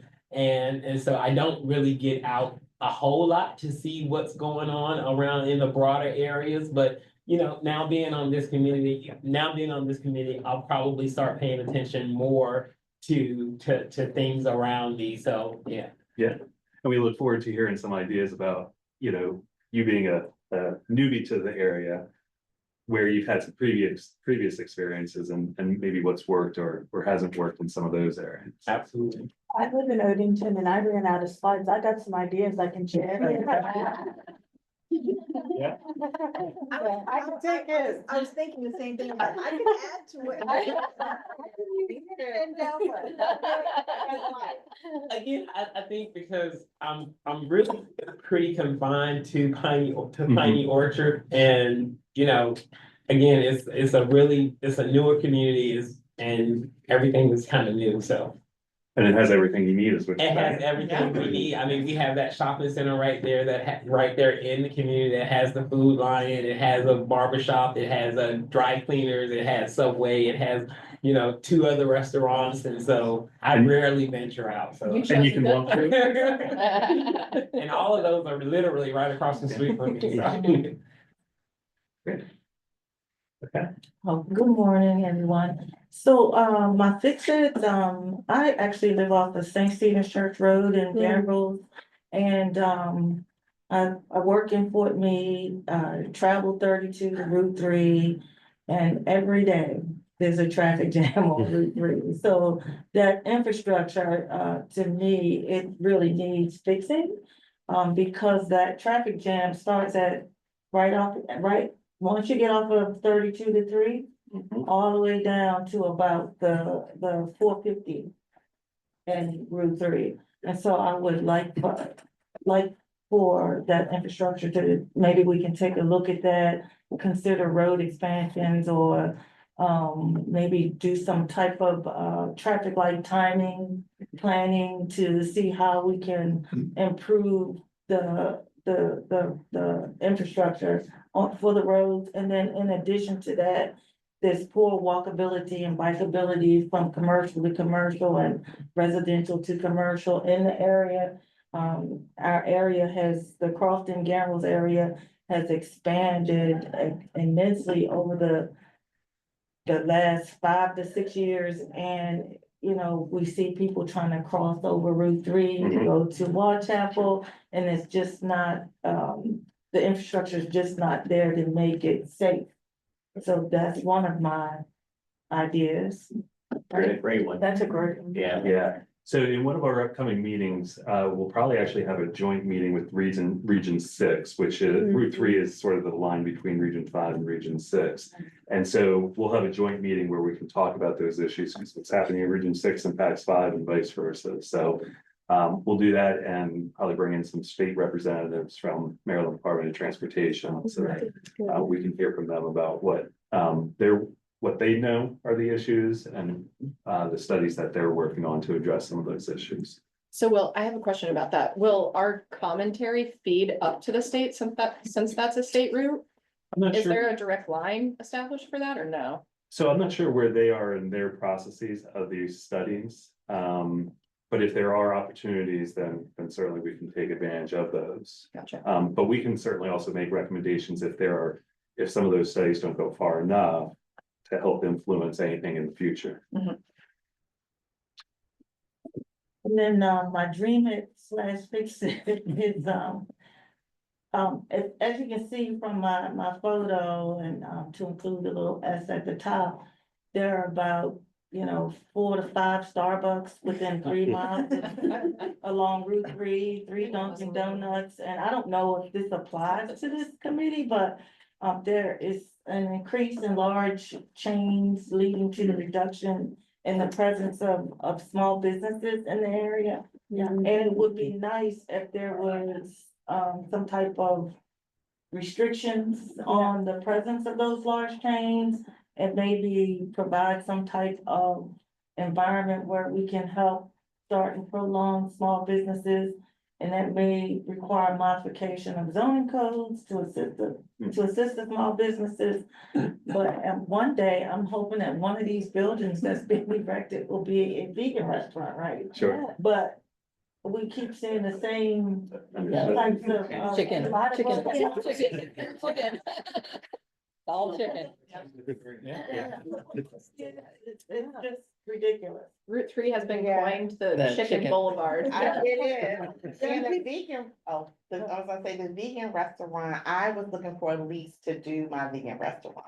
And so that's what I could relate to you when you said something about micro businesses, because I have a CMOS business and we want to do vegan food also. And by the way, there is a 4th Starbucks coming, because I called It's the one. about getting, Yeah. Yeah, the one up there. it's a new one where they building that new space, but In the the- rent is so expensive. The rent is like Yeah. $5,000 for 1,000 square feet. And that's why you see the only small business listed on there, Cozy Beans. Exactly. Rent is a big reason as to why she ended up where she did. Yeah, yeah. And there's a lot of Royal Farms And it's a everywhere you go. Royal Yes, Farms there's is popular. another. And there's Yes. no healthy grocery stores, like you can go, I go on Trader Joe's every week Mhm. and request their corporate to put in one in this area because there's no Well, other. David says, but I don't feel like it gets enough patronage, and they are having a hard time right now. And he keeps trying new products to get more business, but I feel like if the community could pitch in and help him and upgrade that store, because I feel like it's nice to have. It's a nice store, but never mind. Yeah, so, but I'm glad you all are having this discussion right now, is because It is. we will have someone from our Economic Development Corporation come talk about that, as well as some individuals from the private sector to talk about why we're not having a Trader Joe's, or why you're seeing so many Royal Farms. Just kind of break it down sort of financially why it's happening or why it's not happening. And then talk about what some of the solutions are, whether it's financial solutions that our Economic Development Corporation can provide, or whether it's land use solutions. So we'll walk through that. If you are really hungry for that, I can send you the recording from Region 1 when we did that last year. Just sort of help, prime you all on that discussion, because we do hear that a lot, and that's why we wanted to bring those individuals in to talk about those issues. It would really be nice to see more small businesses in operation. I mean, they closed Green Turtle and they opened it back up. That space could have been like multiple small business opportunities, you know what I mean? So. I'll send that link around. Hi, good morning, everybody. Jill Kozak. I live in Crofton currently, but I lived in Piney Orchard for 13 years before moving to Crofton. So I've been in the county for a while. For most of that time, 15 years worth, I've been a planner for Prince George's County. So I work there currently. So from my house, you can pretty much see Prince George's County right there, but I've always lived in Anne Arundel, worked in Prince George's. So I'm very interested to get involved in this process here and see the differences and the other issues on this side. The one place I brought up was Johns Hopkins House. I think probably a lot of people are familiar if you're in the area, right? I very much enjoyed the property. My family and I used to go to the beer garden regularly when they were having that there. I know the ownership has been a little bit of some issues going around and things like that. I would love to see the property though, get repurposed into some sort of park space or community center or maybe a restaurant or something, and not have the property just be subdivided into residential. I think it is a very nice property. It has a lot of history to it that could be, taken advantage of and interpreted and become an asset to the community. And so I'd like to see something happen there. It's for sale right now, so the county's got to move fast. Well, I have a client who yeah. wants to buy it. so, Oh, yeah. So, Yeah, I don't think it should be more residential. It could be a different purpose, right? And then the next one is the Wild Chapel Shopping Center. I don't know, I guess I lived in the area before the second Wild Chapel was developed, when I was just going to the old Wild Chapel with the Safeway. The new Wild Chapel Center has the Target and the movie theater and the Wegmans, of course. I don't know what happened, but the new Wild Chapel is so much more poorly designed than the old one. I don't know if you've ever been there.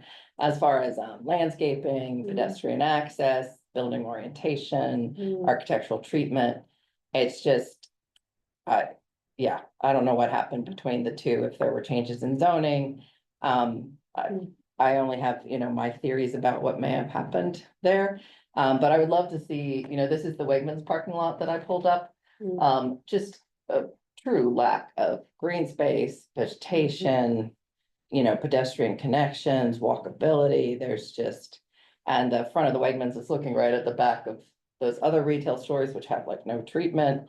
And so it's just very much not, I would say, not a welcoming, walkable center. Whereas the old one, I think, was, and definitely hit it more on the mark as far as that went.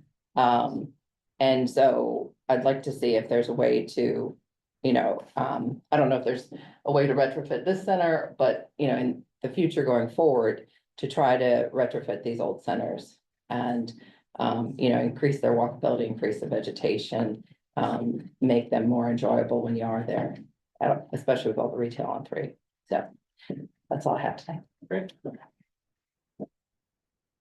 Jim, yeah, obviously I didn't fill my slide out, but I'll speak at a higher level. So our firm actually owns a multifamily complex in Region 5 out in Odenton.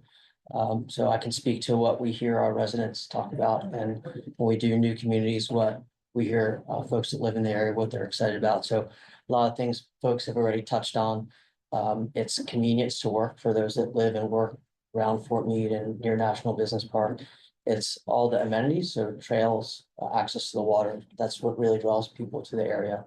But then also some of the amenities are really all the retail options. So it's kind of good and bad. It's bad because it attracts a lot of folks, a lot of traffic, but to have that much level of amenity at your resources, and disposal is a huge plus to be in this area.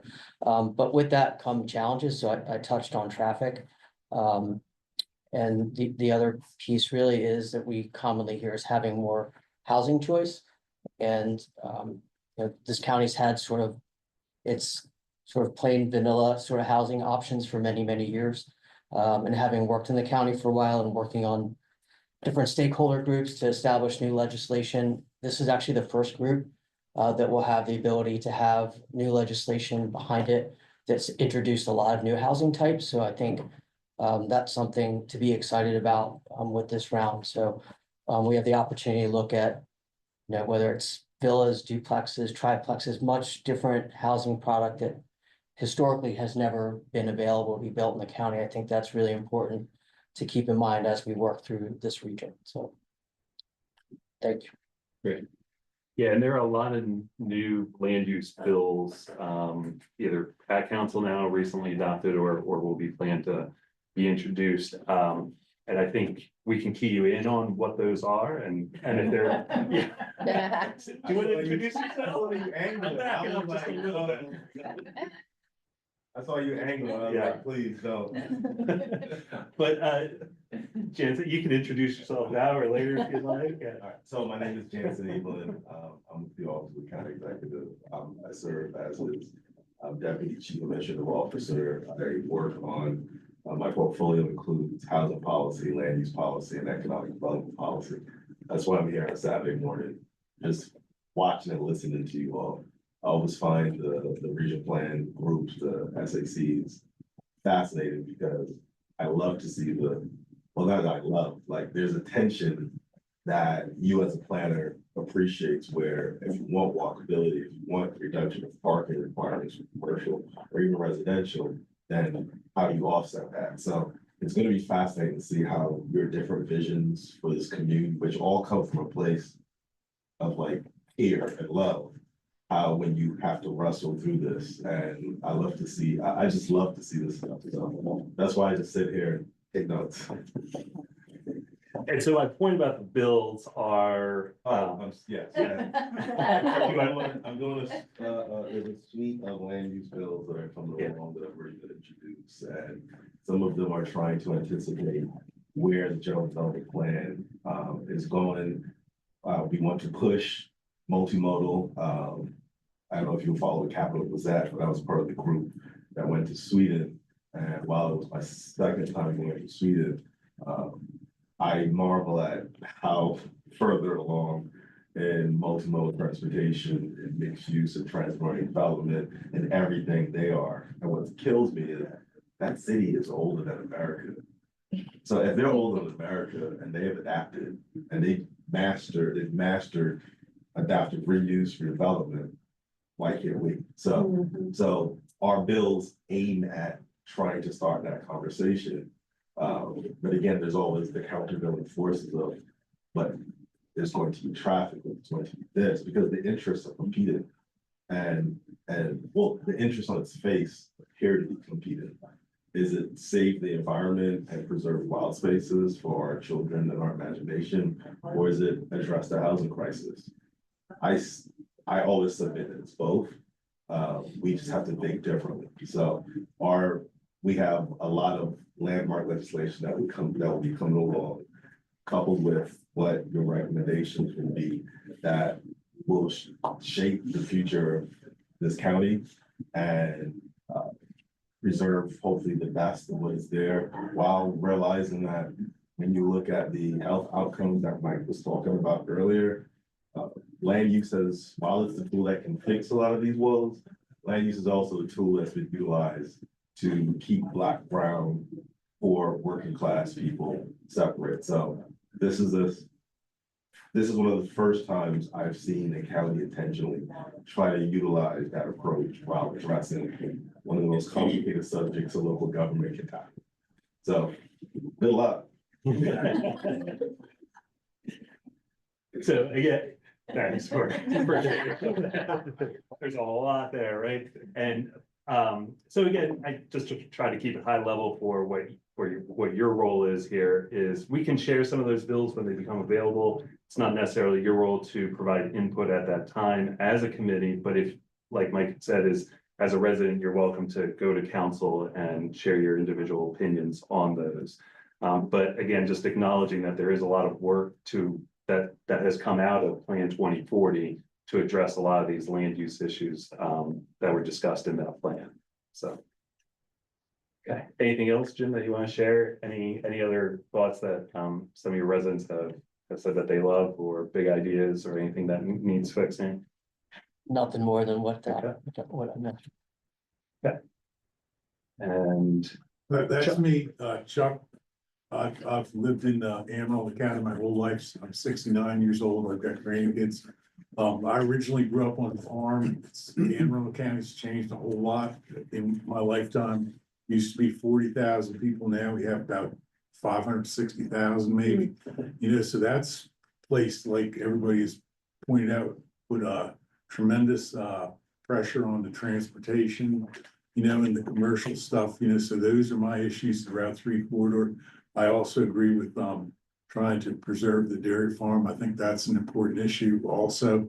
And you know, finish connecting up the recreational trails, you know, that's in process, and you know, could be complete across Area 5 also.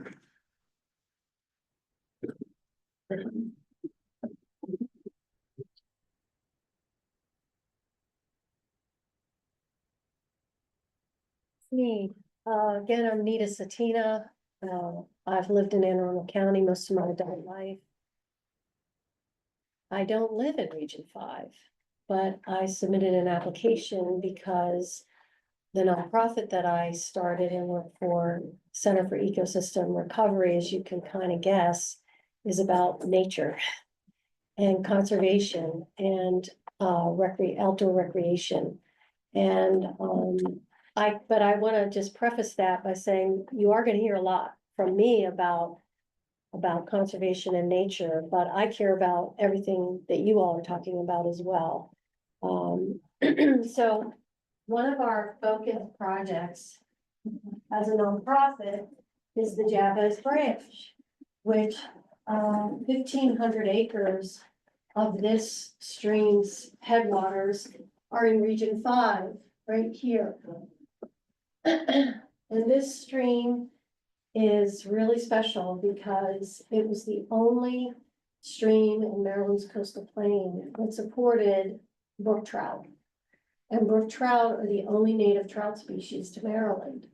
And they are only found in less than 5% of Maryland's streams statewide.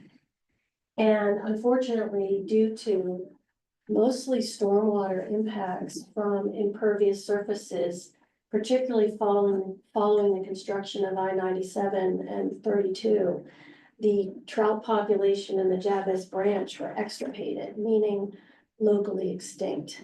It's beginning in, the last trout was found right about here, just over the line in Region 3 in 2018. So they were here not that long ago. And my mission is to work with the county and all of you to try to plan for the future that we might be able to bring them back to restore the water quality of the streams. So, yeah, and that includes the next slide. The dairy farm. In my previous life, I worked 28 years for the Maryland Department of Natural Resources, and I worked for state parks for 15 of those years. So I have a lot of experience with public lands and trails, and I love the dairy farm. And a portion of the dairy farm is in the Jabez Branch watershed, and you can see in that top picture, that is sediment erosion from the dairy farm flowing to the Jabez Branch. So I'm working with the Navy and the county to try to fix that problem. And of course, as a result of my activity in Region 5, I went to the public hearing about the solar, or it's probably going to be a solar panel farm proposed by the Navy. And while this is federal land, It is currently leased to the county and has been, and the county subleases it to a farmer.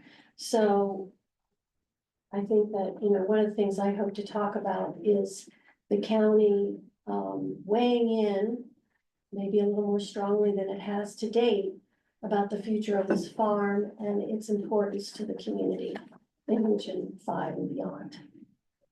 And fixing their stormwater management issues as well, which are harming this important stream system. That's it. I'm Alice. I moved to the Gambles area in 2020, so around COVID time. Both my slides kind of go around walkability because I grew up in areas that were pretty walkable. And we have great walkability within the residential homes, but we're not actually able to easily, conveniently, safely access a lot of the resources that are very close to us. So one of those is Gork Park. There's a cut through at the end of Summerhill Drive that goes through to Gork Park that we learned about from a lot of the other families pretty quickly once we moved in. But there's no crosswalk going over Watchapel Road, which is a very busy road, and a lot of people, which is that they don't follow the speed limit. And the closest crosswalks you'll see are fairly far away. So if you have a family of small children, you can't, it just is not convenient. So better connecting those who live on the other side of Watchapel in the Gambles area to the resources that have already been built in there. Including the bike trails and the nature trails that are even further down. Next slide. And then on Watchapel itself, this is kind of an old satellite image, but there's a lot of sidewalks, but they don't continue all the way to Watchapel Shopping Center. And there are still quite a few people who walk, especially at night, on the shoulders. I'm assuming to or from work. But I also run into families or younger people who are maybe coming off of military bases or moving here from cities that are used to being able to walk to certain facilities and not like wanting to be able to walk to go out for drinks or whatever. Who can't actually walk all the way to Watchapel, or if they do so, it's a little hazardous because you are walking alongside Watchapel. So just connecting those sidewalks all the way through. I didn't put it on here because I think it's kind of like a pie in the sky dream, but a pedestrian bridge that goes from Watchapel Shopping Center over Route 3 into the Crofton area. Connecting those resources, while we could do a lot with crosswalks, I think that's just gonna further the congestion, and I also don't think the cars are gonna always adhere to those crosswalks, so that pedestrian bridge over Route 3, I think would do a lot to connect our two main communities within the region. Yeah, so what I'll do is, since we'll have some time here at the end, I'll bring up the Region 2 plan and even draft Region 1 plan, and we can go through looking at some of the strategies that these other groups have put together, where we say we need additional sidewalks, and we list out the different segments, and just so you get a flavor of sort of where we're headed with these conversations. And again, so we need to hear it, otherwise we can't put it in a plan, right? We don't know what we don't hear, so. So Alice, and maybe somebody has this, I hope I'm not ruining their thunder, but like sidewalks on 175 is another challenge, right? So even if we can get you over to that area in Gambles, Odenton, then you still can't walk along the road on 175 for kids to walk to school for the high school or the middle school. And that's another one that's just like Route 3. It's become a speeding zone and very, very dangerous. But anyways, I just didn't know if you thought that was also kind of part of your sidewalk. I would really just look at Watchapel itself, because there is all the new developments in there have put in sidewalks, and you can see a patchwork of sidewalks on one side. Right. That just end, and then there's not even really safe walkable shoulder on part of it. And then it picks up again as you get closer. I think there's a 55+ community across the street from Watchapel that has sidewalks on that side, but you don't have anything that connects all the way through Watchapel. Okay. The stretch of road that you're talking about, though, you have the reliable, you have the. We do have a shuttle. Yeah, I was gonna, no, you have concrete, you have concrete, sand and gravel, all of that entering on Watchapel. I would just be worried about public safety. Yeah. Because you've got dump trucks, the stretch of road you're talking about is dump trucks all day, every day. I mean, in that particular stretch. And Cause there's like a gravel. Yeah. Yeah. I'm not exactly sure, Yeah. but I know that it's. No, I'm familiar with them because they also turn right onto the road as opposed to using the. Sure, sure. yeah. No, Which I'm is, with you. to your point, even less, it's not good at all, because if somebody's walking on the shoulder and they pull on in the right lane to, you know, Like pick that. up speed to Yes. merge in, it's like they could hit somebody. And a lot of people wear black, cause I go to the Yes. Odenton train station and at night, sometimes you're like, oh my gosh, there's a person right there. Yeah, there's a lot of. They need a light over there coming out that townhome development. That's another problem because they're going so fast. I think that area generally could use some improvements. People do walk from those developments, especially if you're moving from someplace where you're used to being able to walk to certain resources. Maybe you don't have a car or driver's license and you can see it. There's no reason you can't walk to it other than safety. I can tell you this, 30 years ago, Chapel Road was widened and developed to what you see today to accommodate the large truck traffic. So because of the building of Piney Orchard, because Piney Orchard was in the plan 40 years ago. Piney Orchard began 35 years ago. So Chapel Road is meant to be used by tractor trailers, dump trucks, concrete. It's meant for the large truck traffic. So while I don't disagree with what you're saying, I just want you to know that that's what it was for. Yeah. So to add sidewalks for pedestrian traffic from the developed areas of along Chapel all the way out to the shopping center, to me, because I've lived here so long, sounds scary. It sounds like a public safety hazard, because if you just boop off that sidewalk. Yeah, and I get that. I guess my point is now we still have people walking there just without the sidewalks. I'm with you. It happens on 175 as well. Oh, yeah. So. Okay, Steve. Oh, hi. So I had two small things. One is related to Christina's talk about wanting a community center, which I saw you had already posted, and I'm in favor of that also. But on the south side in the Crofton Triangle, there is no way to cross 424 to get to the library.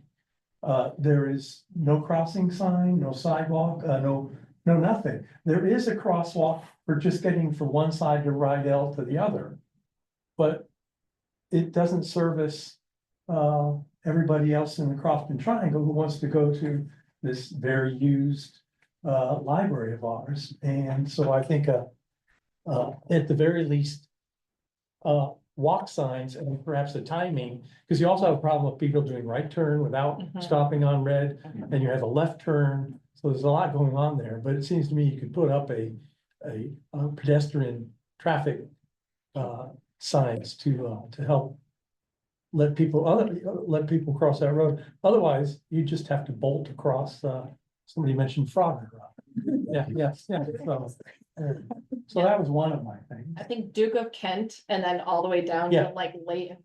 Yes, Or Leighton. or where the whatever that is. the high school is. Yeah, those Yeah. are like the high school, Yeah, that's a new one. that's a new So one. it's like probably a half-mile stretch. And they put Nothing. brand new sidewalks down there, but you have no way of getting from A to B. I'll say, I took the MARC train from Odenton for 33 years, so I'm very familiar with Woodwardville. I'm guilty of driving fast through there on occasion. And also the Wall connection, and the lack of sidewalks in that area. I can many times have people, they're walking in the road and they're wearing dark clothing. And, at least have a sidewalk will get them out of the street. So I'm much in favor of that, so. Excellent. This is, Route 3 is just a mess. But in particular, where Davidsonville Road comes in and then Conway, which is now a huge thoroughfare to the Two Rivers community. The left-hand turn lanes to get onto Conway Road, Route 3 is so jam-packed and the left turn lanes are so short that you're trapped behind the northbound traffic before you can even get to the light to turn left. And it's just it's a bottleneck there. And I think, the only solution I saw would be to extend the left turn lane further down so people can get in it. And then maybe a very small decrease on the whole road thing, but Those are my micro thoughts.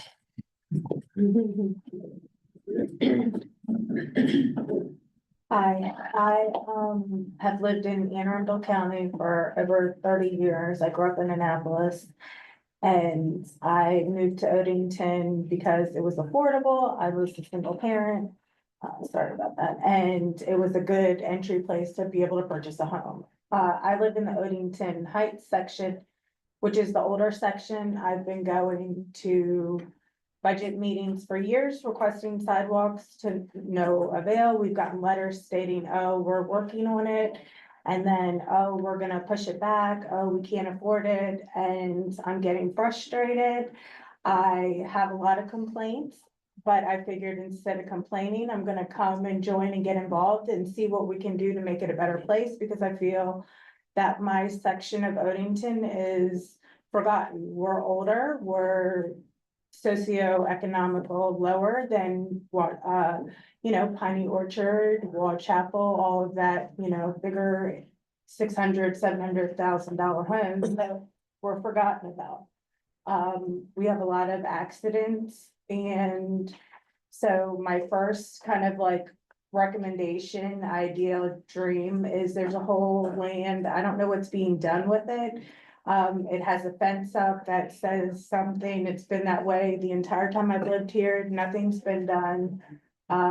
Maybe we could do something with it. So I'm figuring maybe there's a contract that I don't know about, a development or something being done. There is, because my house is right there. I can see it. So I'm on the HOA board, and so we get the letter. So all that right there is gonna be developed. Where the cursor, where you are right now, there's an apartment complex, that's the flats. There's That's the on the other land. side though, right? Yeah, so we're right seeing- here, that's gonna be more, they're expanding the flats. There's a plan, I can give you copies of that. They're expanding the flats, and there's also gonna be a grocery store. Across the street right here, there is going to be where that empty space is next to Bucks Murphy's. So Buck Murphy's is gonna get more parking on the other side of it, and then there's another retail space coming. What's gonna be there? We don't know. 'Cause Like we've we had been, nothing. I know, we wanted a community center. So, but they're gonna put retail right there. And the guy who owns that whole space, plus that little green spot, see the little green, up here? On the left. Come closer to Pine Avenue, go closer right there. Yeah, so he owns all of that, but it's already been sold, they're gonna develop that. We don't know when it's coming, and then behind us, see the townhomes right there, the new ones, that's where I am. Okay. So right behind those townhomes, they're building another set of what you call piggyback townhomes, which it's nothing we can do about it, but there's gonna be like, I think 32 units, and it's such a small property, and the stream runs right behind what you're talking about, runs there. So will all this be developed all the way? All of that's gonna be developed all the way down, and another Royal Farm. That's my complaint. And we were like, we have enough Royal Farms. Where did you hear of the Royal Farms? Oh, it came out, so we get these letters from the developer from zoning. And so we go to the zoning meetings and everything, and on a committee, so Yeah. the last time we heard it was gonna be a Royal Farms, I don't know, we In this did a lot area of or complaints farther north? somewhere in that area, Okay. right 'Cause there there. was a sheets being proposed. Sam and I both work on the. Oh, okay, okay, so maybe, I don't know if I that think it's a changed, sheets up here. yeah, but, that's what the plan is for that. So we'll also have another meeting where we talk about the Odenton Town Center. It has its own master plan. It was recently adopted. So most of the issues within Odenton are addressed within that plan, but we still do need to do some additional zoning within the Odenton Town Center. But is there's residential proposed mostly in the back here with some retail then here. And the latest iteration we had heard was townhomes along this stretch as well as some parking. Mark, do you know what happened to the walking trail that was supposed to start last December? Cause it was supposed to go from here all the way down to Route 3. So are you thinking of the South Shore Trail? Yes. So the South Shore Trail, we can bring up an aerial, these are just some screenshots, but the South Shore Trail would be along Maryland 175. And then there's a section where it then sort of separates This is behind. 175. This is the Correct. parking lot for it, and this is where the trail would come down to 175. Oh, no, wouldn't go that far, you're right. Yeah, it's back at the Sappington Station Circle. Yes. Oh, it doesn't go that far. So what is that green space right there that looks like? This it green doesn't go- space here are BG&E right of ways, and at one point there was a chance that this substation would have been shrunk, I think, to a certain degree, but there was some, I think, reorganization. Sam, do you remember any of the finer details there? There's supposed to be some retrofitting. But they did need to maintain this existing footprint, so. But that's all the old plastic plants. Yeah. This is the former Nevermar site, correct? Yeah. So it's a brown field. Yeah. It's concrete. Yeah. Well, brownfield means that it has toxic waste in the soil, which you would need Right. remediation and Yeah. all sorts of abatement stuff. That's probably why it's been. It's a lot of money for that. That is a brownfield? Is that a classified Yes. brownfield? Yeah. This was also the site, you may have seen it in the news a couple months ago, where there was those kids that were using it as a they built a bunch of skateboard improvements. That Miss Hummer, who's the District 4 council person, worked with them because the developer was looking to move and start the process to work with those kids to find a better space for their recreation. Where did they live? They haven't, because my son was a skateboarder. So. Haven't. That's what I'm saying. I would like to see a community center or something there. Mhm.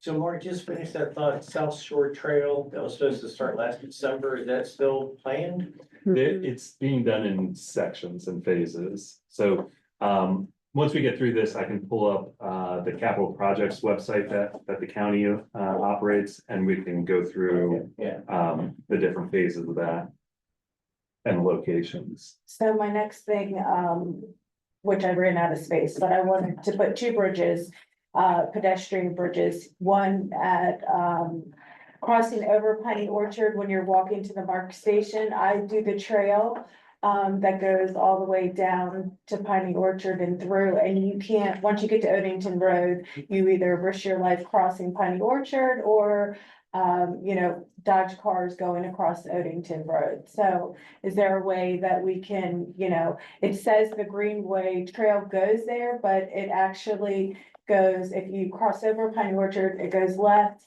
back to Becknell, and then cuts back up. And it's, if you're on a bike or if you're walking, you really kind of run into like a bottleneck in that section. So there's real no transition, if that makes sense. And then over on Moore Chapel Road as well, on the trail, you have to get off your bike, cross over Wall Chapel Road, and then walk back to get, on the trail. If we could, they used to have it, but people would ride their bike right through and go on to Wall Chapel Road straight to the pass. So they made it so you had to go left and then cross back over and go right. So if it was maybe an elevated bridge over on both sides, you wouldn't have to stop or, reroute.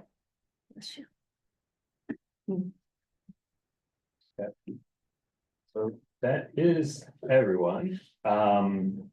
I'm just gonna, Christine, how are we doing on time? Our other group, we're still reconvening at 11. I think we're all in agreement, just document this for you. Yeah, absolutely. So the senior center by Giant, there's like a walking path, it's a road that goes behind through Wheels. And then there's a path that goes on Odenton Road to the senior center. There's a path that goes down a hill in the parking lot in front of Wheels to the Giant Shopping Center.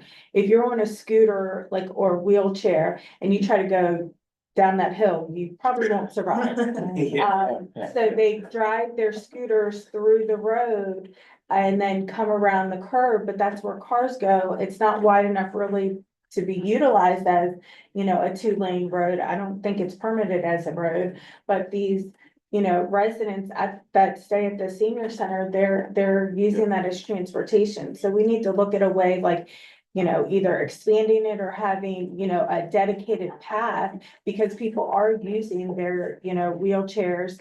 There's a lot of senior citizens that are going through there, and I think, it's very dangerous. Yes, something to keep in mind is something for all these facilities for all ages and abilities. Okay, so let me go to our next slide here, just announcements and next steps, and then we can sort of rewind to hit on and dive deeper into some of the things that you all had touched on here. So what we'll ask you to do, say, as an some of the more immediate things are the visioning questionnaire. If you go to, and I'll bring it up here too shortly, is if you go to aacounty.org/region5, you'll find a link where we're just asking folks to provide some early feedback on, folks meaning the public as well as you all, some early feedback on some statements that can help feed into the vision statement for this region plan. You can also share with your friends and neighbors and folks that we are currently accepting applications if a property owner wants to rezone their property. It is just an application at this point. The Office of Planning and Zoning will review those applications and then present you our findings in the springtime when we actually then roll out the draft zoning maps and talk about how those applications fit into the bigger picture. And then, like Mike had said, is we share those recommendations with the Planning Advisory Board and then ultimately the County Council, who has the authority to adopt the zoning. So oftentimes we get calls and say, hey, I want to submit an application. When's it going to actually be in effect? Not until spring of 2026. Okay, so just keep that in mind that it is a process that has to be reviewed by Office of Planning and Zoning, Stakeholder Advisory Committee, Planning Advisory Board, and ultimately County Council. We'll also take a spin on the Region 5 hub site, as well as how folks can learn more about our process through various newsletters. Our Region 5 newsletter, County Executive has his newsletter that he had referenced earlier, as well as Constituent Services has an e-blast that they send out every Wednesday. Like I said, I'll bring those up on the screen here shortly and we can walk through those. Our next meeting is November 20th, 5:30. We'll be meeting at the O'Malley Senior Center. Maybe we can give folks a heads up too, of like, hey, drive around the Wheels Skating Center, say, to sort of look at what Angela was mentioning, what that issue is, and look at the walkability of that area as well. So at that meeting, we really just want to set the historical context of Region 5. There are some pretty exciting things to talk about. Woodwardville, Johns Hopkins House, that our experts from our Cultural Resources Division will talk about. Go through asset mapping. If folks did have an opportunity, we did have that feedback map that was up online on the Region 5 hub site where people could drop pins and say, I love it. I would like to see this fixed. Want to see, this is my grand idea for this area. And they could leave some feedback that way. And then talk about some of the things that we're hearing about through those visioning questionnaires that are currently online. Some reminders, again, is if you haven't taken the ethics training, please do so and send that certificate to Sam, myself, or Christine, or just the Region 5 at aacounty.org email address will work just fine. And then again, slides on our shared drive, these slides. We can put they already are on. They're not there yet. Yeah. Yeah. And then again, is just sort of becoming more familiar with this Google share drive where we'll be able to put those briefing documents. Christine's got up different types of graphics or materials that you can use to share this type of information on your social media, or if you want to print it out. We'll go through that folder as well. And again, contacts myself as well as Sam. You can email, those are our direct emails, but the Region 5 at aacounty.org also reaches us as well, if that's easier to remember than sort of that. All those letters and numbers, right? So let's do that. If anybody had any other questions, but I'll go ahead into the Region 5 hub site as well as the shared drive. How long will the meeting be on that, the next meeting? Will it always be 3 hours or? So we anticipate 3 hours, but this meeting itself, it may be 2 hours. But again, the meetings are really your time to hear from the experts as well as discuss what the issues are in the community. Because what we'll do then is after those meetings, Sam and I will digest sort of what those nuggets are, translate that into plannerese, And that would be something then that could be identified as a potential strategy. And then, like Mike had said, is those draft strategies get put out to the public for feedback and refinement. So. The next meeting, cultural resources will be there, That's right. Jane. Gary and I will be there. Yep. Okay, so let me pull up our. Definitely something else on here in Sam's radar. So I was talking to Mr. Pittman while we were doing a picture about the dairy farm.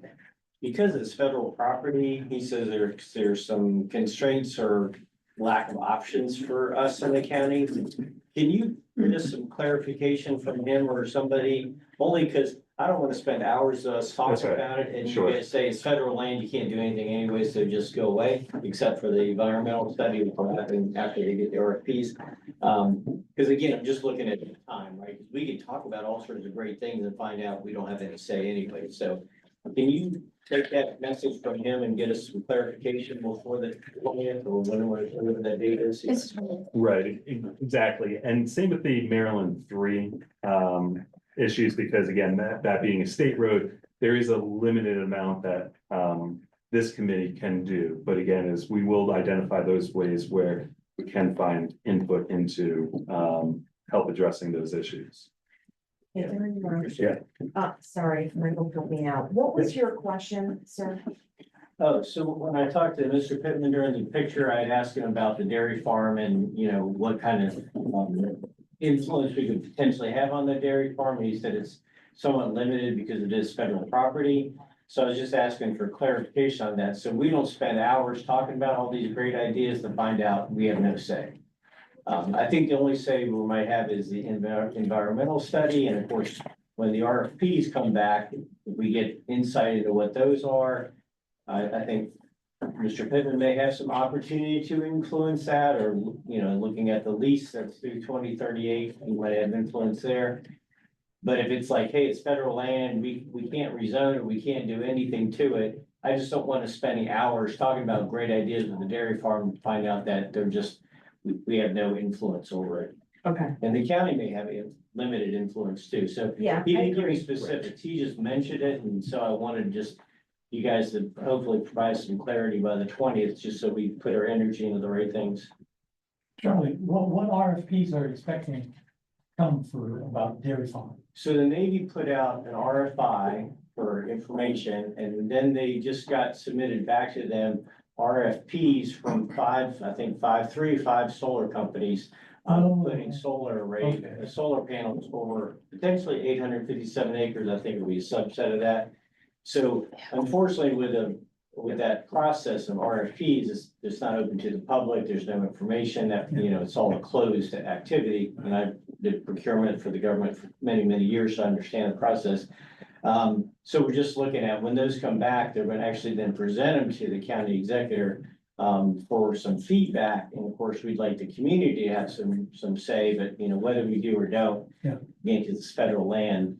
The environmental study is going to be interesting because the stream goes right through the dairy farm. If you put solar panels out, they're going to just destroy that stream. So it's going to be interesting to see how all that unfolds. But he didn't have a lot more information. I just want to make sure we put our energy into the right things.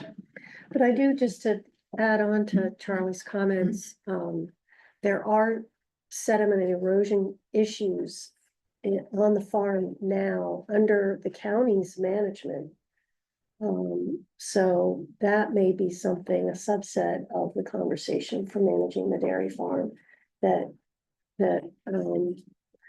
we would advocate, I would advocate for resolving those regardless of, and resolving them sooner rather than later, regardless of the federal government's end use of the farm. Does the county have a mandatory referral process for federal and state projects or no? A mandatory what? Mandatory referral. I know in Prince George's County, federal and state projects have to go to the planning board to be reviewed for recommendations So we on don't- their projects. So Anne Arundel County is one of two counties in the state that has a planning advisory board and not a planning commission. In most counties in Maryland, the planning commission or the planning board actually reviews major development projects and then can approve them. All of our development projects in Anne Arundel County are approved administratively by the planning and zoning officer. We in Hartford County are the two counties that have that methodology. So it's a little bit different. You know, I think for the region planning process, you want to try and stay focused on, yeah, you can influence. But for instance, like the Naval Academy, there's been this big thing about their golf course area, right? I don't think whether or not people can get involved, they've gotten involved, right? I mean, so, because I've worked my entire career at the local level and I am no expert on federal stuff. So I don't know how much input there is gonna be, but I don't know that should stop citizens from getting involved if they feel strongly. Oh, yeah, we have a whole Facebook and we have Yeah. meetings, we have at the library called Save the Dairy Farm. And so we're doing a lot of stuff to put pressure on them. But again, the Navy can do what the Navy wants to do in the end. And so we're just trying to use some, public pressure to try to influence them in the right direction. Right. They can put those solar panels over the parking lots and then they're not destroying soil and a historic property. Why do they have to put it over a green space, right? Believe me, they had the same conversation in Region 8 about an hour ago. Yeah. Which, is heavy agricultural Yeah. area for us. There's a lot of pressure right now for solar on farms. Right. And I think most of us, that will significantly change the character and we don't think that is the right place. But right now, it is a big, big pressure. Yeah. Okay, so we do just have 10 minutes left here before we reconvene, and I just want to help orient you to a couple resources that we have available. What's public facing here is our Region 5 Planning Hub. And while it here has a long URL, if you just go to aacounty.org/region5, it'll take you there to this website. So scrolling down, we typically have our announcements of what the public or where we are in the process or what the public can be participating in. So here we talk about how property owners can submit an application if they want to request a rezoning for their property, as well as providing some early feedback here on a vision statement. And we provide these deadlines as well. Provide just again, some explanation of what we're actually doing with these region plans, as well as a description of geography here of this area. So this community feedback map was, again, one of those preliminary opportunities for the public to provide feedback on by dropping pins about what folks like, what needs fixing, and again, big ideas. So if you do go click on this, on that link, which takes you to this new website, closing out that splash screen, you'll be able to see all the pins that people have left, right? And read everybody's comments. So again, right? Yeah. So again, this might be something that, as you're, if you've got some free time and you just want to kind of explore what folks have said before you, please check that out. That's important. Okay. As we do outreach, we do provide summaries after that, providing some type of statistics, as well as, again, like I said, just a summary of some of the comments that we've heard. So as we hold those opportunities, we'll then be populating, building into this site. We got these quotes from individuals during the Plan 2040 process, just to, again, give you an idea of what folks are saying about this region. This is a great section where we provide a snapshot of some statistics. You can click on these different tabs. I don't think I necessarily need to go through them, but again, it gives you an opportunity just to sort of get some metrics behind some of the things that we're actually talking about. So different demographic data, and you can click through some of that. We also then have existing conditions, and we have a series of interactive web maps where if we click on built environment, we've hand selected certain layers that you can use to, again, help explore some of these areas. So again, over on the left-hand side is your map layers. And we have, these are mostly the land use types of layers that we have. So whether there's active subdivisions or commercial site plans, you can click on those, as well as, again, other sort of built environment type of layers you would find here. There was that existing and proposed trails, Charles, that you had been. Does that give you an update on where they are on the capital improvement? Yeah, so here, man, I bet if we were to click on the legend, it would tell you existing and proposed. So here's that South Shore Trail, Right. where the red sections are what's already built, and then the blue is what's proposed. Okay, So and where that do takes you you get- down to Annapolis. Where do you get status on that then? Yeah, so what I can do, because I think we are running out of time here, is I can follow up in an email and follow up on some of the sort of loose threads that we didn't get to cover thank you. in depth here. So we have 4 different web applications, again, where you can just kind of explore different layers, get some more information. And then, like I said, is if you want to take even a deeper dive, I'll provide you the capital projects link where you can, like I said, get some more information. Mike had provided this graphic up just to illustrate where we are in the process and where we're headed. And then most importantly too, here's our stay involved section that we really would like you to share with your community members. It shows you, again, what's coming up in our process, where we're meeting, where we might be out in the community doing public outreach, and as well as past activities. Again, we were at Odenton Day a couple weeks ago, Piney Orchard Street Festival, and then again, any summaries that we'll be providing. This is where we also then provide a recording of meetings that we hold, the agenda, the minutes, all the information from our SAC meetings will be populated here in this section. We've just got an introduction to this group, as well as the bios that you all have provided. An introduction to comprehensive zoning, which will, again, help educate you on a little bit further along in the process. And then here's our project team. Unfortunately, Erica has moved on to a new venture, but so at this time you just have Sam and I, fortunately. Right? Okay. There's a dream team.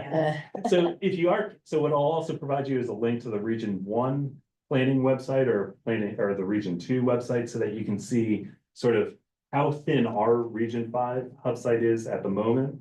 And then ultimately how much it gets built out over the next year and how much information there is or there will be available, and the work that you all will be doing over this year. Click on stay involved. Stay involved. Yeah, because Okay. that'll that. For Region 1, so we're at the planning advisory board phase of that process. But again, as if you go down here, you do see the agendas, the presentations, the recordings. Yeah, so You can find anything, it'll all yeah, be there. so you see how much work here has been done during that process, yeah. And this is a publicly accessible website? So this one is publicly accessible. Your Google shared drive is just for your eyes only. Okay, this is where we're gonna be dumping some information, like our briefing papers, the sort of draft agenda, draft minutes for y'all or for your review before it gets approved and before it goes up onto the website, as well as some additional information. Here's that one folder, right, Christine, public engagement, that again provides some digital announcements, commercials that you can put up on Facebook or wherever, or some of your other. So this is Region 6. Then click on Region 5 half sheet. So this is something that we give out when we table out events like Odenton Day or the Piney Orchard Street Festival. But again, is if you all want to share this electronically or in hard copy form, you're welcome to do so with your community. But backing out then is if we go into the Region 5 Stakeholder Advisory Committee shared drive, is where we'll ultimately be putting are, like I said, is the white papers, the agendas, the minutes, as well as some other materials that might be helpful. oftentimes we'll provide one folder, or within that folder says, definitely read this briefing paper. Then we'll provide another folder that says, if you want to take a deeper dive, go read these other materials, right? These other reports that might help inform some of your conversations. So be on the lookout for that. Again, I know this was just a brief tutorial, but like I said, if you're in your own free time, if you could just kind of explore what type of materials we've already put up there. And again, be expecting some more as we go through this. Just to note, this public engagement folder Oh. is back to that one he pointed out first. So if you're like, where is that one? I know not everyone is as comfortable with Google Drive. So, and you know, if you get lost, you can't find something, you can always reach out to the Region 5 email and it'll get to us. Yeah. So I think we are reconvening here in the next minute, but again, here's Sam and my contact information. If you'd like to reach out to us, that's the best way to do so. So I know it's been a crash course. We can talk about this even offline. I'll follow up with an email. I'm sure you're going to have some more questions by the time we meet again in November. Feel free to jot those down and we can discuss that at that time. Is there as well. specific homework for us before the 20th? Besides getting familiar with the drive and. Yep, so again, it's definitely the ethics training. Check out the shared drive and we'll be in touch then with a link to the briefing paper and any other supporting material. Okay, yeah, so be on the lookout for that. Will that be like a week prior, 2 weeks prior, or Try to send it out 2 weeks before. 2 weeks? Okay. Yeah. So any other thoughts, anything anybody else wants to share, or any questions about roles, responsibilities, or how to find things? Do you have all the meeting dates set, or I saw just the October or the Yeah, November, so we do December? have Are they all up there? all the ones. When it gets to the springtime and we start talking about zoning, oftentimes we find a Saturday meeting to kick things off is best. We recognize some of you folks might be coming from, working with kids all day, or you've got a daytime job. And so by 5:30 rolls around, maybe that's not the best time to dig into zoning. So if we can settle on a Saturday morning to kick things off, we'll provide some, bagels and drinks and everything. People tend to have a fresher mind and more collaborative experience talking about that. So what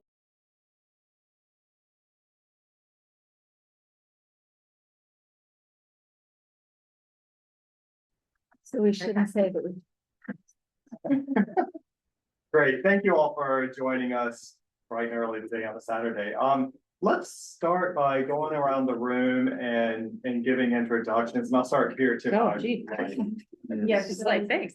What do you, just like a quick introduction? Quick, Like a yeah. hi- okay. Very quick introduction. So hi, everybody, I'm Beatrice. I live next to the golf course and the Preserve Eisenhower Golf Course. I have 2 kids.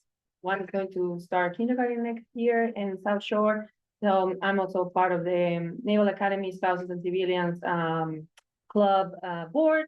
And I work in cybersecurity and training. So that's me. All right, Stacy Jensen. Hello, everybody. I'm the corner of Sunrise Beach and Old Herald Harbor. We're the chicken people. If you see our signs, we sell eggs to the community and have the hives and all that stuff too.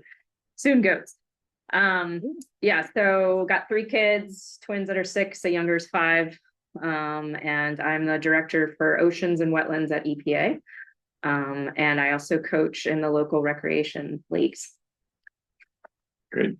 Chuck Syria, nice to meet everybody. I live in Baldwin Hills area off Cecil Avenue. I have 4 children. I'm married, been in the county, I think about 20 years or so. Used to live in Piney Orchard. I'm very active in the community. Was on the Baldwin Hills Swim Club board. Excited to be part of this group, and I coach. I have a game shortly for my son's football team in Crofton.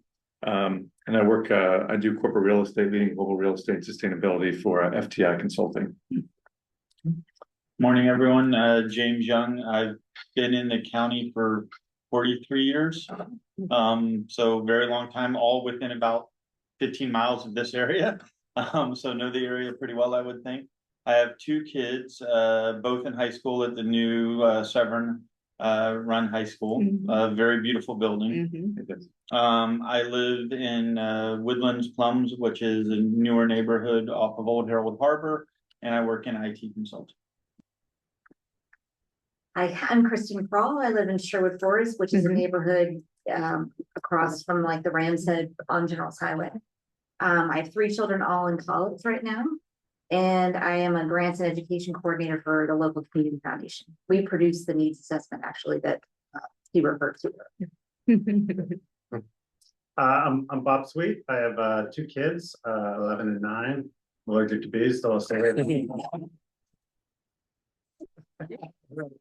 I live on the Saltworks Creek, sort of behind Bestgate, and I run a senior housing and behavioral health company out of that. Morning, everyone. I'm Graham Scarborough. I grew up in the Broadneck area and then went to the Naval Academy and went off and flew airplanes for a while. Now I'm back, still on active duty. I'm getting a PhD at Johns Hopkins. We live in Harold Harbor. I'm Claudia O'Keefe. I have 2 kids in college. I live in Harbor Oaks, which backs up to Woodlands. I worked for FTI 25 years ago. Yeah, I grew up in the county. I grew up down in Edgewater, in the rural part of Edgewater, and I've been in Crownsville for 24 years now. I'm Joel Binkley. I live in Rolling Knolls neighborhood, just behind the elementary school, down the very south end of the region. I work in planning and zoning, not for Anne Arundel County, but different county. I don't leave that a mystery, but it's Charles County. So I'm fascinated to have done this for the first time on the other side of the table. Usually I'm in Patrick and Desiree's position. I'm here as a civilian this time, so this is exciting. My wife and I have lived in that neighborhood for just 4 years. We came from Southwest Missouri during the pandemic, moved out here for a change of scenery, and we love our neighborhood. So here we go. What county are you in? Charles, work for Charles. Yeah, work. County. I'm Melissa Moore. We moved to Anne Arundel County in 2013, so 11 years, and we're right near the beginning of General's Highway up near 97 feeds in. We're in the Overlook community. And so that's kind of a lot of what I hear from is all of the Fairfield Loop area and then the different communities that are along General's Highway. I've run professional, technical, and engineering societies for my career. So I understand all of the reliance on volunteers and how important it is that we do things on time. So as one of those that was a little late this time, I apologize, but I will be on time in the future. So it's great to work on consensus together. So hi, I'm Therese Nadler. I actually live near Kristen. I'm in the Downs, so also near that Rams Head road. And we've only been in the county about 3 years. I have a 6-year-old son. We moved here from Florida, but we're really from New York. I'm Heather Page. I live on family conveyance.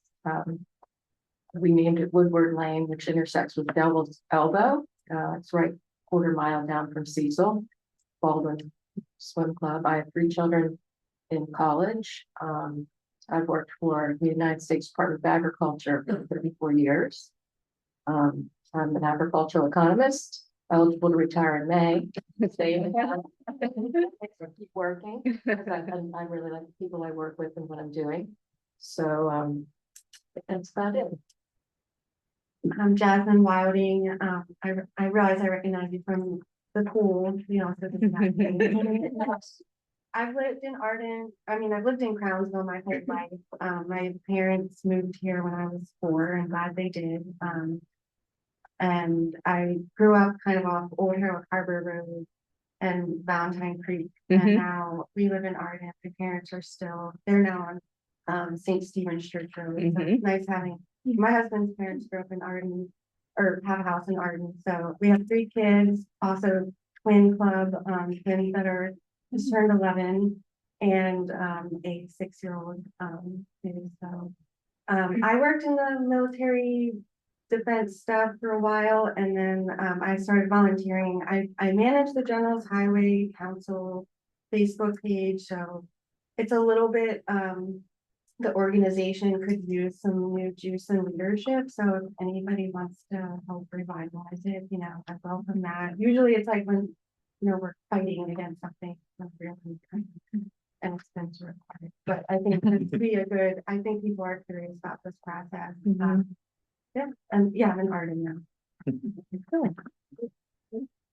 Hi, everyone. I'm Desiree Williams. I'm one of the long range planners on the team. There's going to be 3 of us on the team. It's Patrick, myself, and Maddie, who is not here today, but you will meet her. Yeah, I've been with the county for 4 years, moved here in 2020, right at the start of the pandemic. I've been in the DC area for 10 years. I came from Alexandria before, but I originally grew up in Arizona, so big change there. I live now just like a mile down the road in the Chartwell community.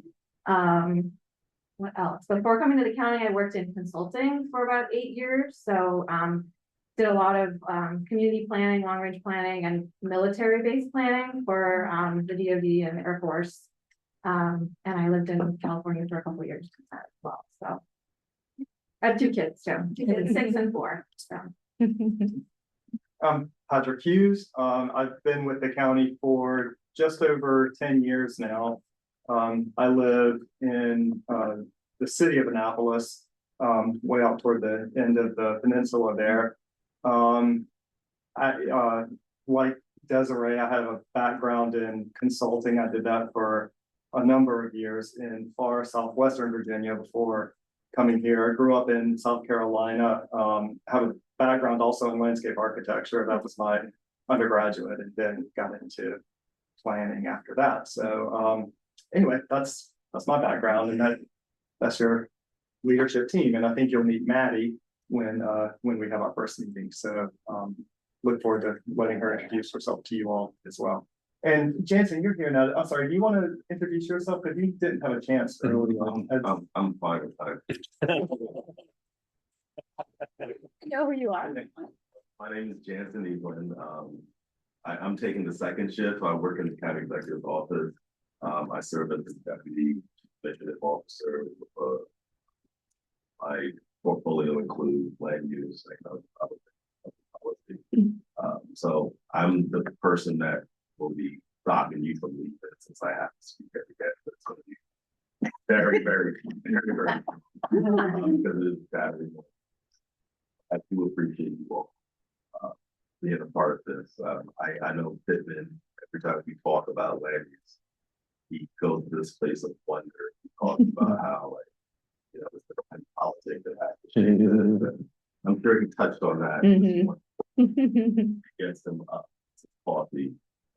Whereas I know that this work is critical. There are going to be times when they're not. Politicians, talking heads here, you guys will be beefing with each other at times because you all have different visions of how what this county will look like. It's going to be challenging, but nothing easy, nothing good comes without challenge. So I look forward to getting to know you throughout the process. Can't wait to see how Thank you. All right. Well, first of all, thank you all for getting involved with this first assignment, which was to, I think this is next,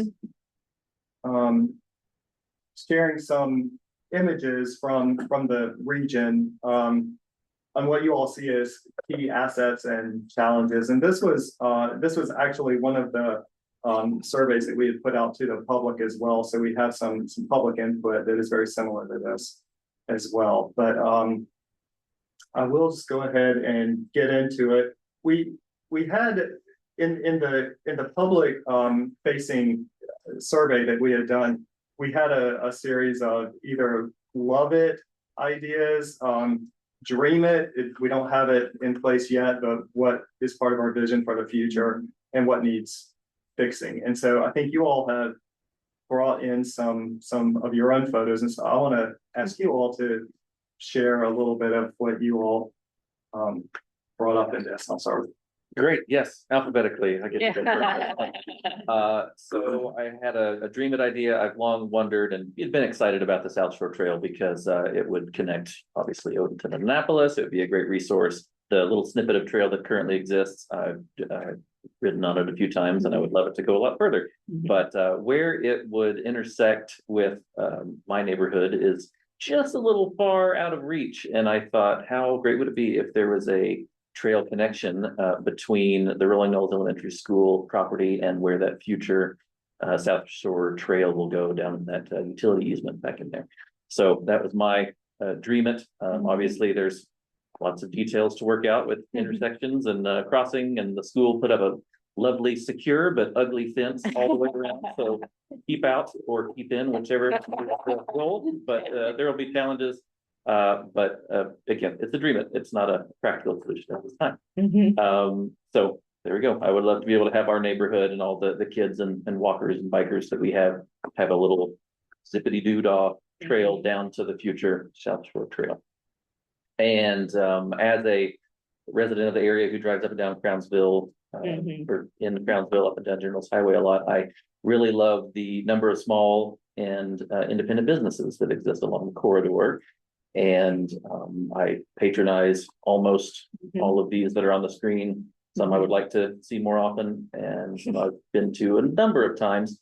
But I love that our area has such a solid core of small businesses, and not that big businesses and chains are the worst, but I would hope that as we move forward and come up with solutions for our area, that we have ways to protect and enhance and encourage more small businesses to move into the area so it retains some character. Awesome. All right, Chuck. Yes. All right, so this is a dream and slide, very high level, probably too aspirational, but I'll just speak my truth to the slide a little bit. The term transit-oriented development really resonated with me from my early career, and I love the concepts around it. I think we're a little bit unique in our region, where it's not as applicable, but I love the tenets of it. You know, bicycling, walking, community engagement, green space, nature, etc. So anyway, I threw something out here. I probably would have done a different slide if I had thought about it differently and looked at our focus more. But anyway, I think there's a lot of great aspects of this that we can introduce in our discussions. So very broad. Yeah. This is more specific and tactical. It probably resonates with, I think, everybody in the room. Maybe it's too obvious, but I think Route 3 has a lot of good things happening. It's been a lot of development. I've seen a lot in my 10, 15, 20 years in the county, and many of you have seen more. I've been around longer, but there's congestion, traffic. We're too dependent on vehicle traffic as well, which exacerbates the issue. Doesn't help with climate change and some of the things for sustainability, etc. So there's a whole topic around this that I look forward to talking more about and working on with all of you. We do have, just at the northwestern boundary of our region, touches on Route 3, and we are working on potentially scheduling a joint meeting with Region 5 to kind of talk about some solutions. Okay. Is that mostly Region 5? It's more. It is primarily, well, Region 5 and even, but so we will hopefully have a joint meeting with them. That'd be great. I don't know if you can see Route 3 on that map very well though. Yeah. It's the boundary on the west side, right? West, right. Yeah. All right, yeah, so I know about the South Shore Master Plan, that has been vacant for quite some time, that parcel. I being a coach in the recreational leagues, it's not just the outdoor, but the indoor. I'm a basketball coach too, and we have half a court that we use because we have South Shore and Millersville Elementary, and we're limited. The county needs space too for the county leagues, and so once you get out of the rec leagues, you're competing also with the county leagues for space. Our soccer fields are the same. We get not even half of a field for practice, which is really hard to teach some skills when you have 20 kids on a tiny little spot. And so just more opportunities and spaces for, safe access for our kids and our adults for the rec leagues, as well as when they move up to the county leagues as well, so. And then also being a big proponent of the ag side. So I do have the chickens. I will tell you, when I roll out the eggs in the morning, there's like 10 cars already lined up, and there is such a desire for that in our region, for anything locally grown. We have small little one-offs here and there. It's not consistent. It's not enough. And I appreciate the local businesses, but I crave more of a healthy option as well, where we can go and get, good food for our families. So just encouraging like a more permanent space for a community market, farmers market, area in our region, encouraging policies. We have quite a few properties. I have 6 acres. There's quite a bit in our region that are that or even smaller. You can do a lot on 1 acre. And what can we do to drive those changes and bring this to the community? And I've also thought about bringing future farmers of America to our schools. I know it's at Cat North, but you can bring them in the elementary schools as well. And it's not about they have to be a farmer, but it's how do you grow food, respect for that. How does it happen? And just knowing and appreciating where it comes from. So. Can I ask where is the closest, where do you go for a farmer's market now? Do you go into Annapolis? I go to Annapolis, I go to Baltimore. There is a tiny one on Old General's, that's like a little stand, but I've also noticed. I've also noticed like stickers, so I'm like, where did this actually come from? So, but yeah, they're really. There's nothing. The Wildberry one. So they have that market like every quarter. It's more crafts. It's like candles and like it's a lot more. It's less food oriented. We were there, but it didn't seem like, and we also participated in another farmers market in Greenbelt. We went all the way to Greenbelt. Right. There's a real in this section or something. I have literally people coming from Glen Burnie to buy my eggs. Wow. I mean, that's ridiculous that they have to. I mean, it's just yeah.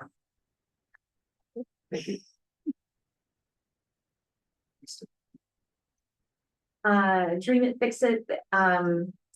We live off that General's Highway corridor. It's already a dubious access that's primary residential that drops into a major highway. See if you've ever been there during the Renaissance Festival, or if there's an accident on 97 that overflows on a General's Highway. So, I personally just have a great concern as particularly as the Crownsville development evolves, what that means to that corridor from the mall to 97. Even just rush hour, every day rush hour traffic is just, it's just congestion every day. Particularly in terms of any potential rezoning, additional stoplights, that kind of thing affects, so many residential properties along that corridor.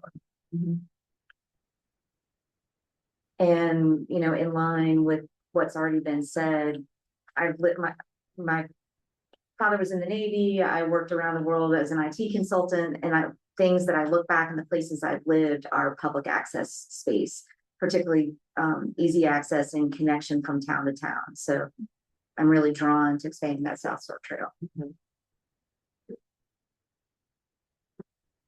I should have just listened to what you had.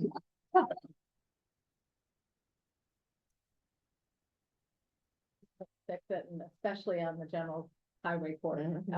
I live right near the top where the honeybee place is, and we are very fortunate because we have a left turn lane that we can pull out into. But when I look at some of the other developments, whether it's Cranberry Woods or Belvoir Farms, they don't, and it's just such an absolute mess. And now I have seen the Crownsville hospital area redevelopment plan and thinking of the increased traffic.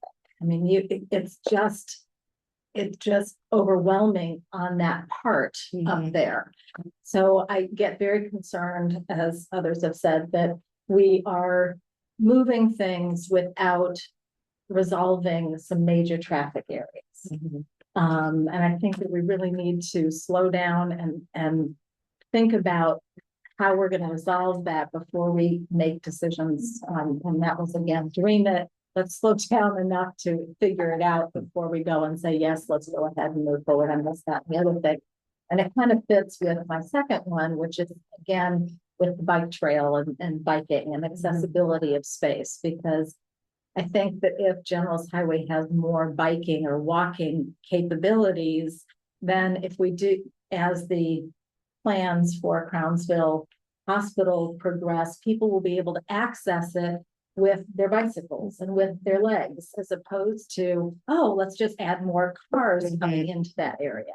So I was really kind of thinking more about that whole section, because Crownsville Road is also backed up, so. Those are just my. That has health benefits too. Yes, yes, but there's just not enough ways to get to any of those without getting in your car. And General's Highway is incredibly dangerous. You watch people biking on it, and that's great, but it's scary to watch some of the cars that are going down there at 60 miles an hour, and there's not enough room. So. And also just tagging on to that, even thinking of like the county fair on Saturday night this year. Yeah. Epic disaster. It was so dangerous. Traffic was at standstill for people trying to get to the fair. They oversold the fair. So whatever happened, they had more people trying to enter than they could accommodate. And then, so we were leaving that night. So we were in standstill traffic and had to do a big go around, and then coming home, you had drunk, young kids like doing cartwheels on the side of the road, huge line of cars, parked on General Highway. It was, pitch black. There's no lights. It was just super dangerous. So I think it's not just General's Highway, it's also anticipating large events and having traffic control to help manage it would be really helpful.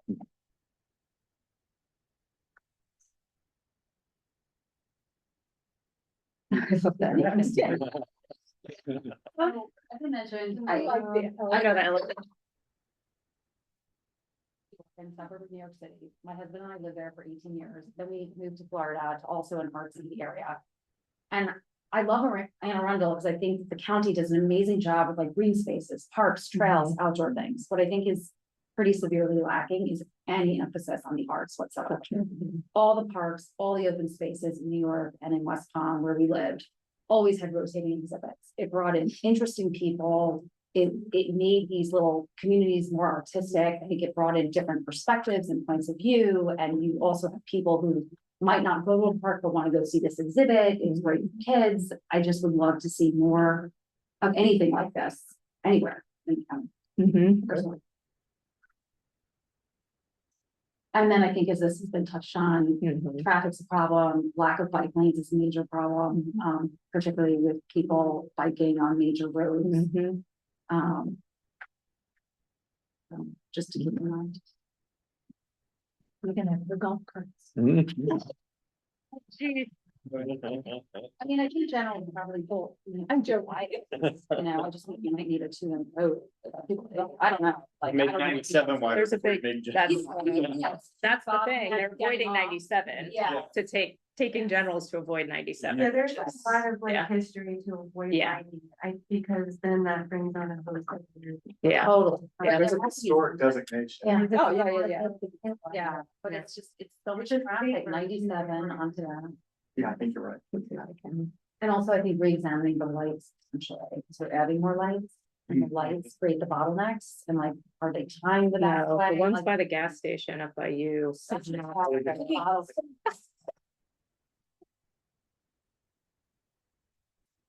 Days ago, the sensor at Harold Harbor and General Highway was not working. So if you've had trouble for the last week or two at that intersection, it's because the sensor wasn't working. So Good tip, you could just turn right there into the little water station. Yeah. And then. go around. Yeah, exactly. Oh, That's they, what I do. the owner of the water place hates it. I thought so.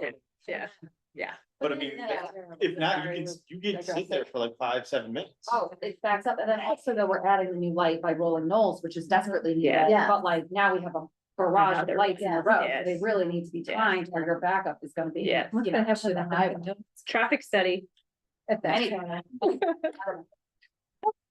That area. Claudia. that's me. I'm Yes. gonna share a lot of stuff that's already been shared. It's Bacon Ridge Natural Area, and this Amazing. really is just one of many fantastic natural areas we have. I know, at River Road and Herald Harbor, the Garmin property was recently preserved, and that's fantastic. It's a beautiful location. We get lots and lots of wildlife through, and it only exists because we have these natural areas where it's protected. On the way here this morning, a bald eagle flew overhead. Mhm, yeah. A bald eagle, Oh, yeah. I've lived here my whole life, and when I was a kid, I never, Mhm. ever saw a bald eagle or a heron Yeah. or a hawk. And in the last 20 years, I could go to a county park and see all three of them probably in one day. Mhm. And it's fantastic, and it's because we have these preserved areas. And we're kind of in a unique location in the county where we've got. We have the space from the Severn River to the Yeah. South River, we Yeah. have both those watersheds, Yeah. and. You know, what comes off our land goes into the drinking water, right? So it's very important that we keep this clean. I think someone called it the lungs of the county, because this is how we keep the air clean, it's how we absorb carbon, it's, you know, incredibly important that we keep these natural areas. So, and Bacon Ridge is one of them. Yeah. And Bacon Ridge is kind of nice that there's a lot of history there, Mhm. and it's being shared in a way that protects the land, but also is available to people to go visit. And this, a lot of people have touched on, is South Shore Trail. I wanted to do South Shore Trail as a slide, but at least one other person Yeah. already done it. It's I have a newspaper article from 30 years ago, when shovel in the ground, we're building it today, Mhm. and I'm still waiting. Oh, wow. Just another But- 30 years. But no, it's funded now, it's getting built. I'll go out there myself and do it. We've got the water break, it's already started. So, you know, that's gonna get built, but then again, that's the spine, and building that out to the communities like to Epping Forest and to Sherwood Forest and to Herald Harbor and Arden is a big part of this Yeah. area's population. And, you know, I'm not even all the way into Herald Harbor, and to be able to get just to the post office a mile away, just to the small shops a mile away. I have to get in a car. I know. And I don't, Too you dangerous know, to get. I mean, I would do it, like, I don't trust my kids to do it. I mean, I trust my kids, it's the other people, Yes. you know, in Yeah, their the cars. 2-ton vehicles that kill Yeah. people. Do you know how many accidents? I'm on Sunrise Beach. You have 40-mile-per-hour road. I mean, and the number of accidents and people who plow through our fence is insane. It's- Yeah, I it's see your crazy. fence a lot with. Both sides of that. It's like every Yeah. other weekend. And I don't want to specifically say like the biking or walking, you know, the South Shore Trail, the history of it is it used to be a rail line. Right. It used to have a train that came right through here. Right. And Mhm. I mean, we're gonna use it for bikes and that's great. But yeah, transit's gotten lost over the years, Yeah. and transportation hub is gonna be down at the mall, down at the south end of this district. Right. And how are we gonna be able to leverage that to our advantage? Can we get some transit that connects us to that hub, Mhm. that gets us then to New York? Mhm. You know, my son's taking the bus up to New York. He didn't have to drive. He could sit back, relax. I don't have to sit there, you know, worried about what's gonna happen when he drives up to New York City. What's he gonna do with the car? Is it gonna be safe? Get the bus. And to be able to get like from your home to the bus station without, you know, leaving a car somewhere or whatever, it's really neat. Or to the airport or to the, you know, or just to Annapolis. Yeah. There's lots of, but yeah, connecting the communities into South Shore Trail or into a transit area or something like that, would be amazing.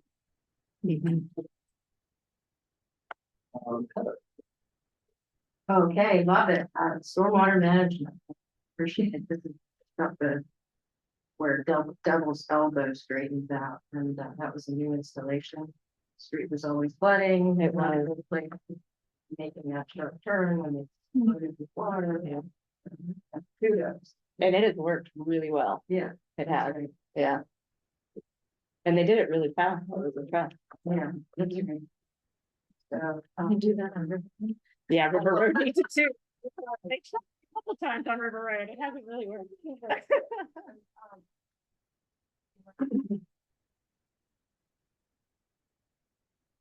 Fine as everything. I just wanted to make that point. We can flesh it out when we get to that. Okay. And I don't think there's anything we can do about this specifically, but you know, there was that office space was packed up on the back of that new firehouse, and that's all well and septic. I don't think that's good for the environment to be having that large scale building there on that. And so I didn't really know about it. There was very limited. What's the office space? I thought it was just a firehouse. I heard a rumor that they were gonna do weddings in there, but that was not. What? I thought it was office space for the fire training. Yeah. It does lend itself to like wedding and. Yeah, I think we're all like, okay, fire, Yeah. you have to prevent, but like, if it is large and, you know, I mean, they cut down some trees. They could have put that somewhere else. Community event. I thought it was the training. Is it? No, I thought it was just for the training. Like on that. That's what I thought. Community event. That's hard, I guess, like, are they gonna use like the bean ration for where, you know? For what? Sorry. Like if they're having events that. Oh, yeah. But it's not a Right. voluntary fire department. No, it's not. It's so county. they It is usually- county. County ones usually don't have, that's usually a feature of a voluntary. Right, that they Fire do department. other, Because they use it to Other revenue. generate revenue. yeah. I thought it was just for training for them, but I could be wrong. Yes. I believe it's just for training. Yeah. For small, you know, like teaching the community CPR and Yeah. stuff like that. I do miss the Wawa though, having the Wawa It there. was, you know what, after sports game. after It was sports so game, convenient. Everybody stopped there to pick up a Yes. drink. we or- have none of And that. you'd run into all the other kids who were just playing down at the sports. Yep. field. I know. They'll support Subway, that's right. down Wait, the road. No, I know, Bean but Rush- still, it's, not Bean- oh, it's Bean not Rush is the same. amazing. Yeah. But you know why? Well, it's because they had that no compete clause in the, I don't know. and so The no ground's other contaminated type too. of thing could go there. So The ground's contaminated too. it is, you're right. I would like to make one other point, you know, we transferred close to 40 acres to the county, Bacon Ranch, the South River tributary running to the property. It's overrun with deer. I see the deer population is exploding, and I know that Stewart was having some kind of a deer program, but I don't know what's going on with that. No, we don't have potential predators. It's bad, and you know, there's this Creutzfeldt Jakob disease that's coming through, the wasting disease, and things. It's an unhealthy situation. So I know that they were putting police officers in there with vision goggles and then taking some of them out, but I don't think you can meet that notice now. It's safe. Some sort of Something, green space behind us. So I just want to make that comment. I think I'm now all surrounded, my property's now all surrounded by the open space greenway. There can be 25 deer in my front yard at any given time of all sizes. And you know, they run out in the road. I've been Oh, living, man. it's I've been too living in bad. Brownsville. I graduated from Silver Park High School, but I've been living in Brownsville since '91. And you know, how many times have I hit a deer? Almost, yeah. You know, I had roll up on my car and the windshield, Yeah. you know. So I think it's for that reason.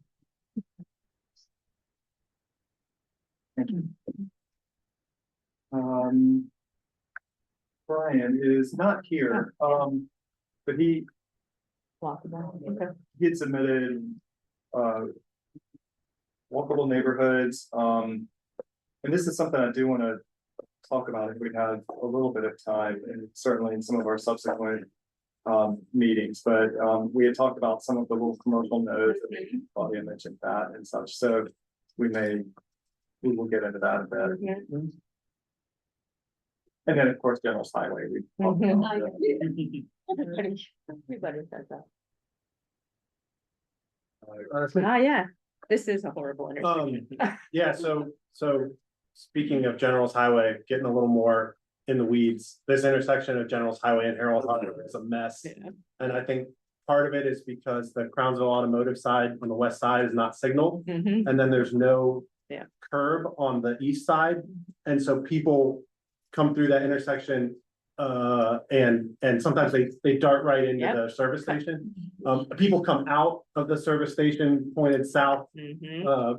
the amount of crazy stuff you Yes. see happening just at this one Yeah. three-way, what is really a three-way intersection is nuts. It is. And part of it is, I think, due to the increased traffic of people avoiding 97. And one of the things people proposed elsewhere is like, we gotta widen 97, we gotta widen General's Highway.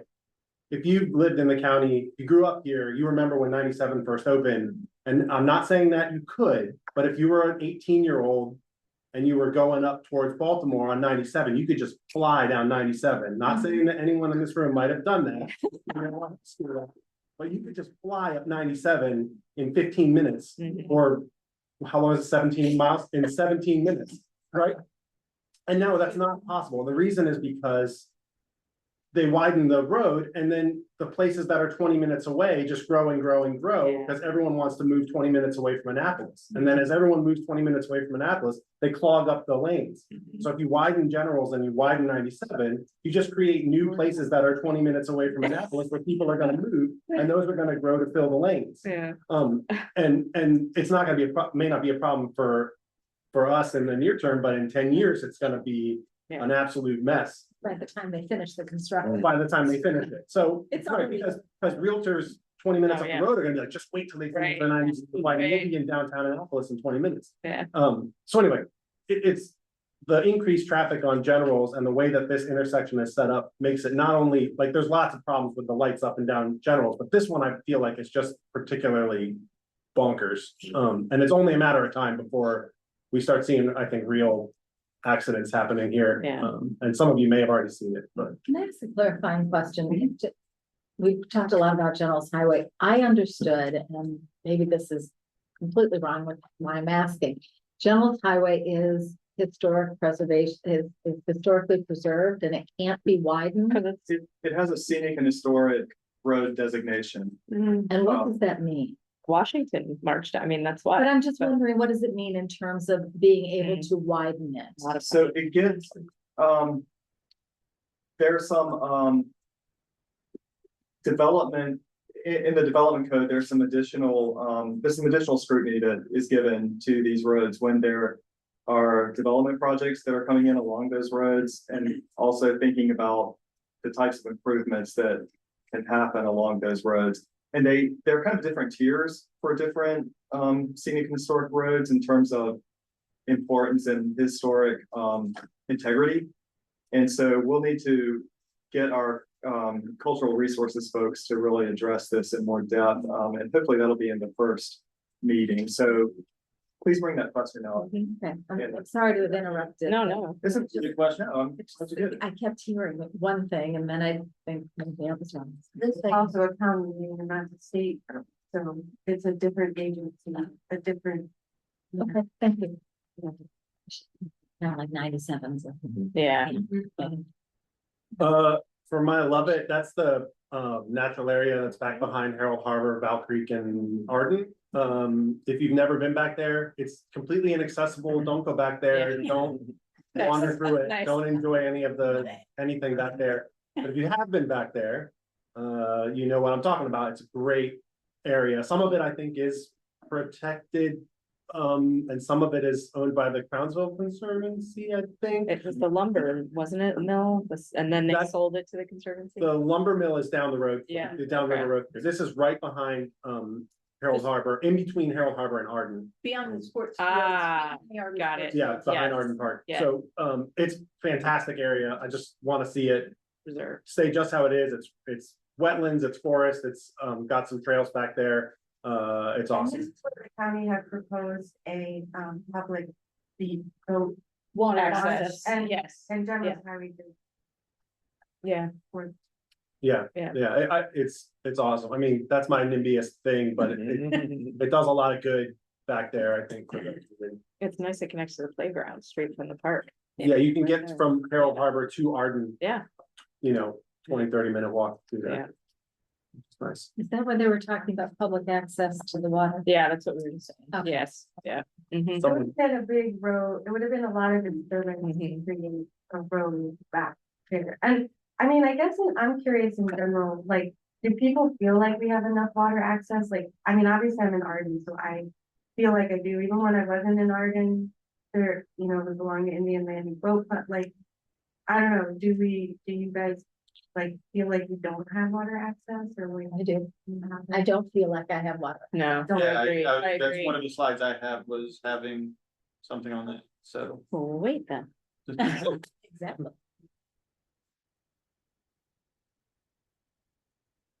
So, that's me.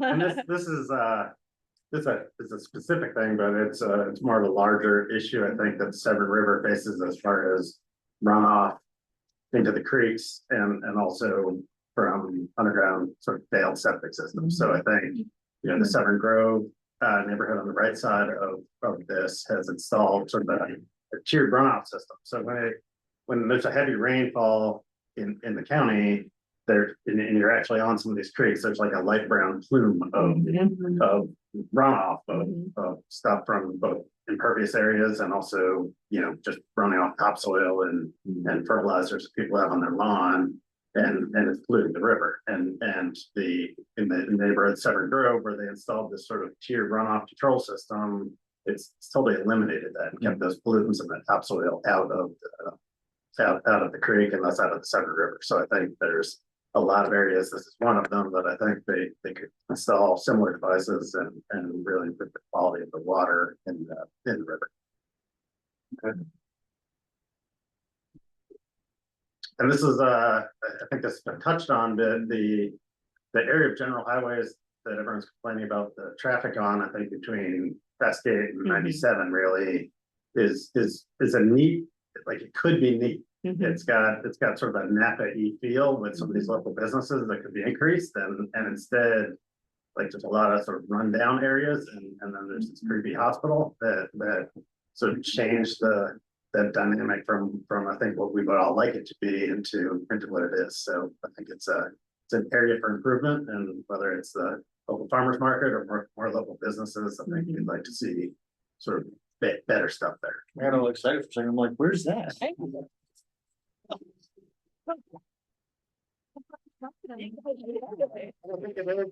is something that contributes to that is the people who live, whether it's where you guys live, like I don't really go grocery shopping. Yeah, you gotta go to. to. I see like Root Beer Annapolis, so it's like. Highways look like everything, right? Yeah. Right. We get that. Or Ritchie Highway. Right. Yeah, so like, that's true. yeah. That's true. Oh, yeah. I only have one. Yeah, I put the bacon, I'm more of a hiker than a biker, and I've always explored the woods, the same Valentine Creek, that was where I grew up. Love the woods in Arden, I saw someone else come from Arundel. I mean, I think most of us like Crownsville because it's a little section of, peace and nature, and we're still kind of close to other stuff. I didn't see in the bios a sewer master. I mean, I think we're worried about the septic leaking, but also worried if sewer or water were to come to our area, it would open up. Yeah. I think that's so all these things about access, transportation. I think it's balanced with wanting to be separated from the commercial. Yeah. Is most of the region septic? Well, Is that yeah, fair? I'm on. I think, is anybody not? Almost all. Yeah. Yeah. Okay. I think I talked to so part of the Crownsville, right, hospital is talking about bringing city, city water. Yeah. Carroll Harbor's on county water. County, yeah, Carroll Harbor is one of the only areas with, I believe, It's Epping also have public water, I think it might, but I know Carroll Harbor does. public water. Public water. Oh, but septic, okay, interesting. Is there a plan, is there a master sewer plan, and can you guys put it in the folder? Sure. Yeah. Very technical. It's all right, I'm a sewer engineer. Maybe a link. Okay, so you can read it. Yeah.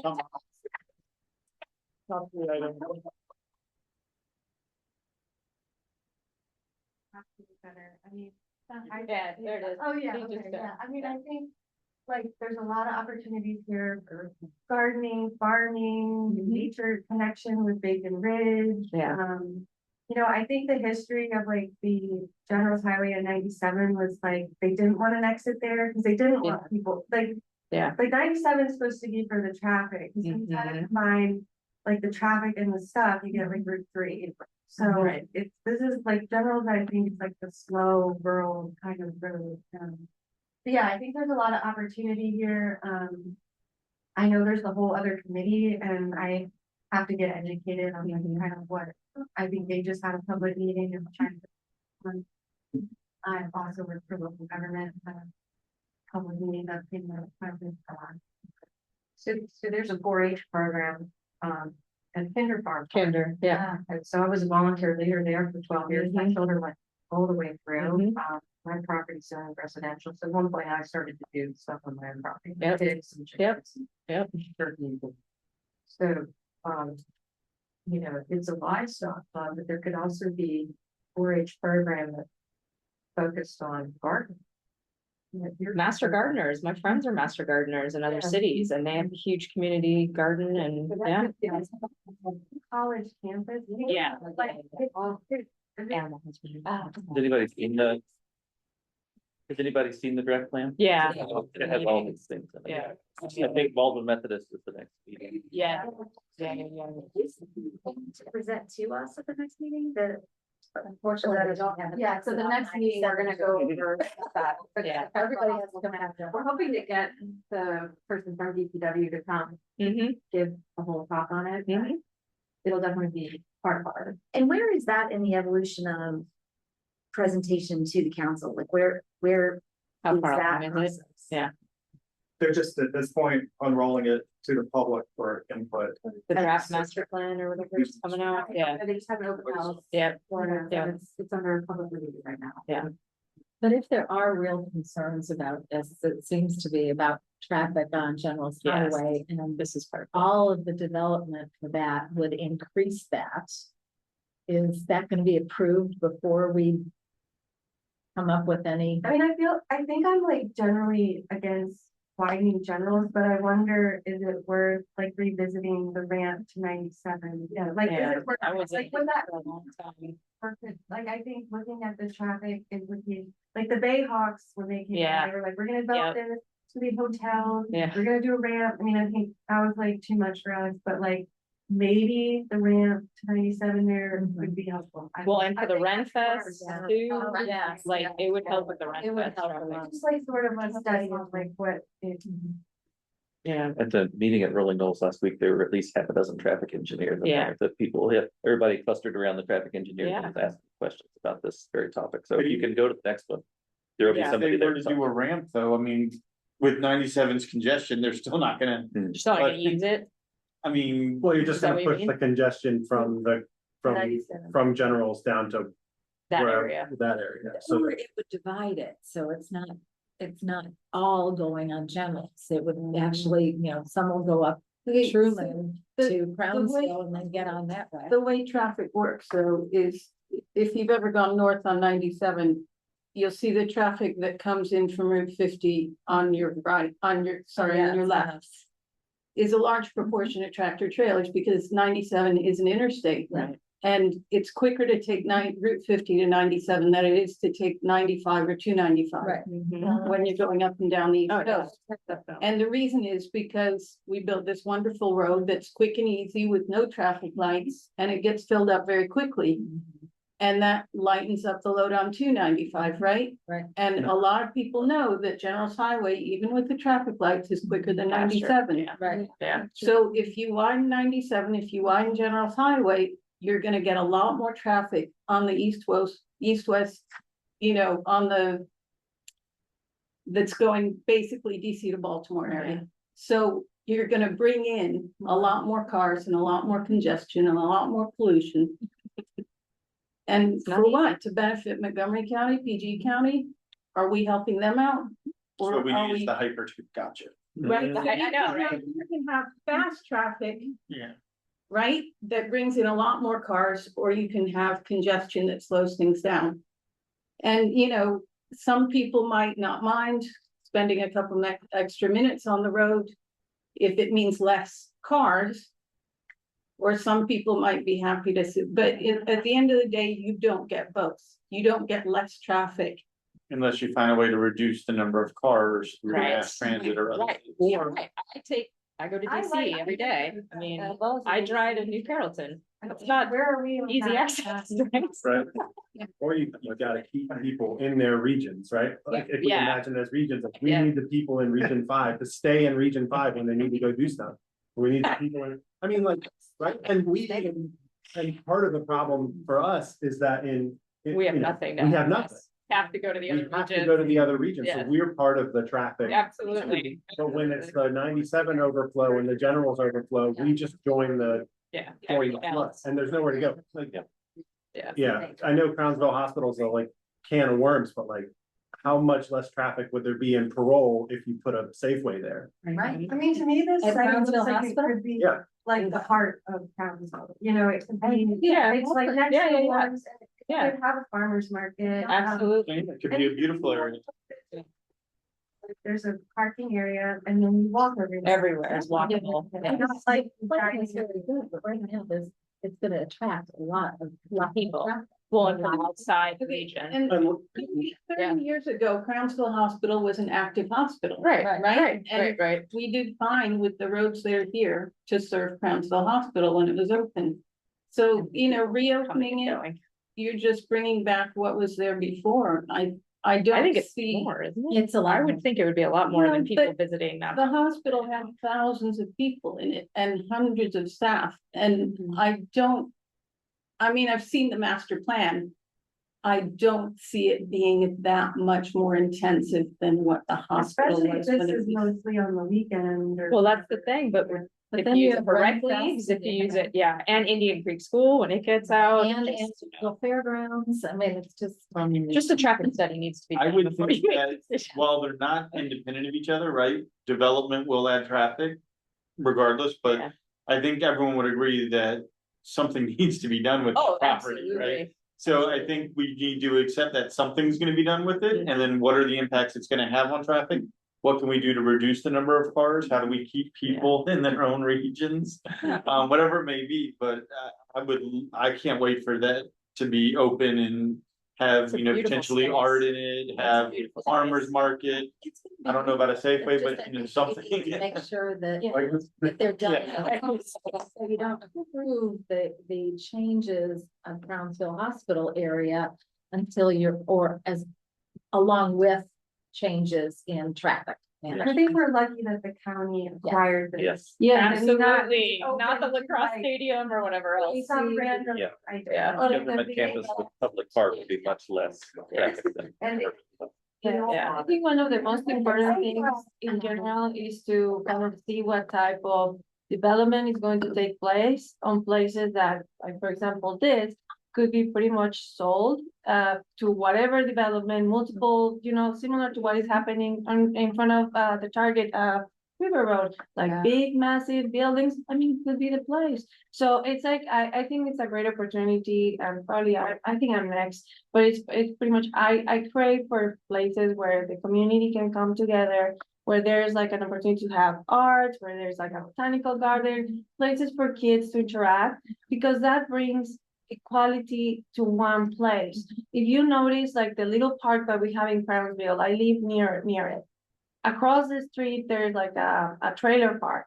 A lot of the families kind of cross the sometimes very dangerous street to go to the park and play. And that is their space for recreation, and we are craving for that. And the only way that you get there is by car or by bike. Yeah. And a bike is very dangerous. I mean, I'm like, just my heart like races when I see all the bikers, especially the Naval Academy teams. And I'm like, please make sure that everybody. But anyway, yeah. I want to ride my bike out, and just like, oh, I'm never doing. No, and then sometimes you see people running, and I am always there. My neighbor runs sometimes, and I'm like, please, I mean, I'm like, you have to pay attention all the time. But it's, yeah, we need more spaces where people can enjoy, bike, take their kids, get to know each other, have a farmer's market, and also public spaces. Like, we need that, I think.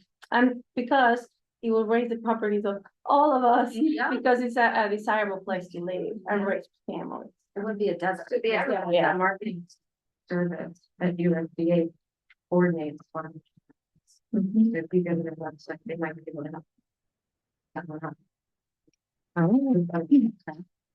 How we good? Right.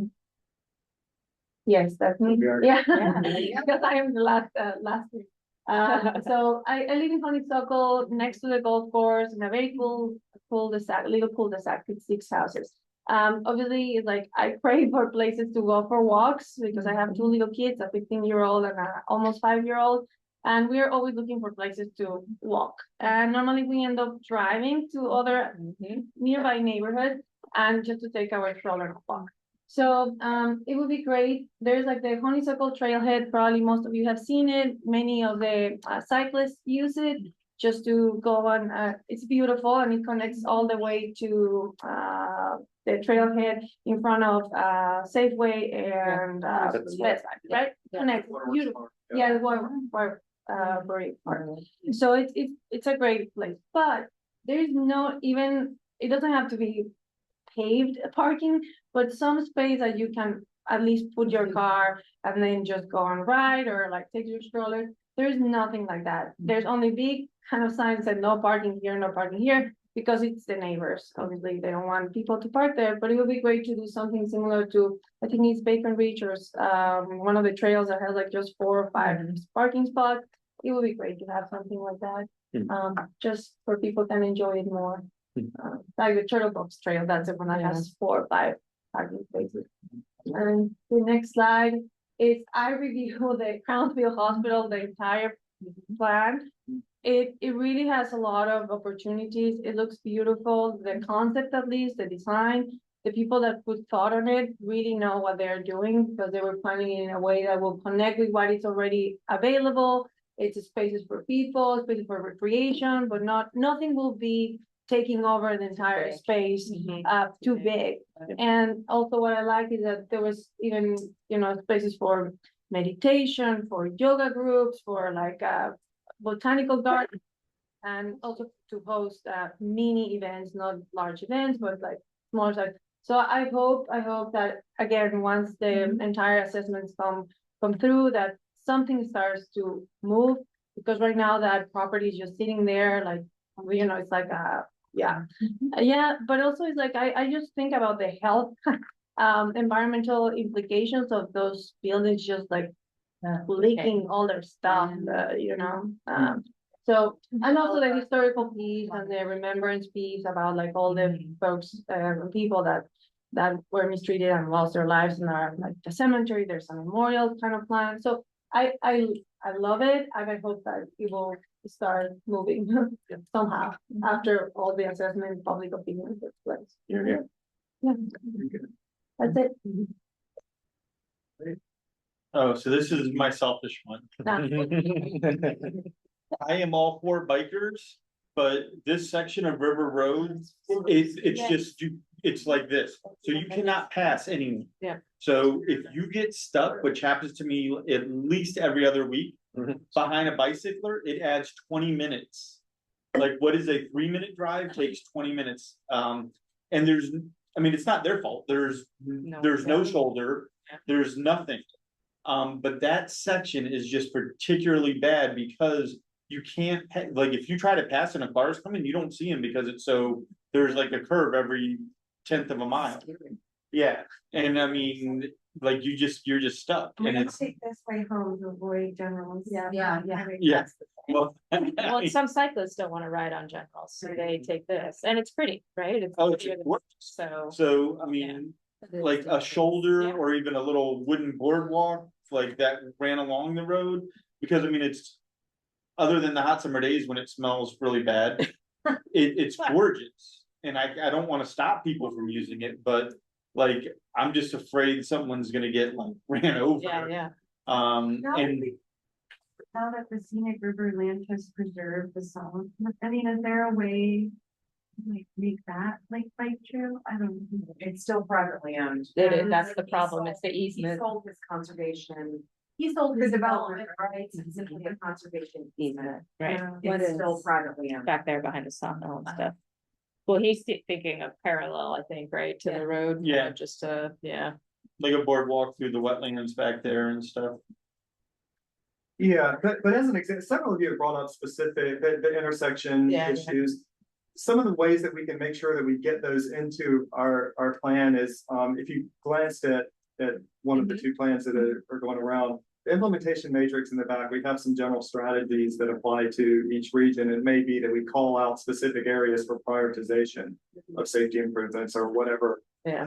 As need be. So let's make sure that we, at the end of this, we have these things prioritized in that way. Because I know all of my neighborhood, all of probably Harold Harbor, I would imagine even some people back on Arden versus taking Sunrise all the way out to Generals, take River Road to get to Annapolis. I do every Ren Fest day. That is how I get out of my house.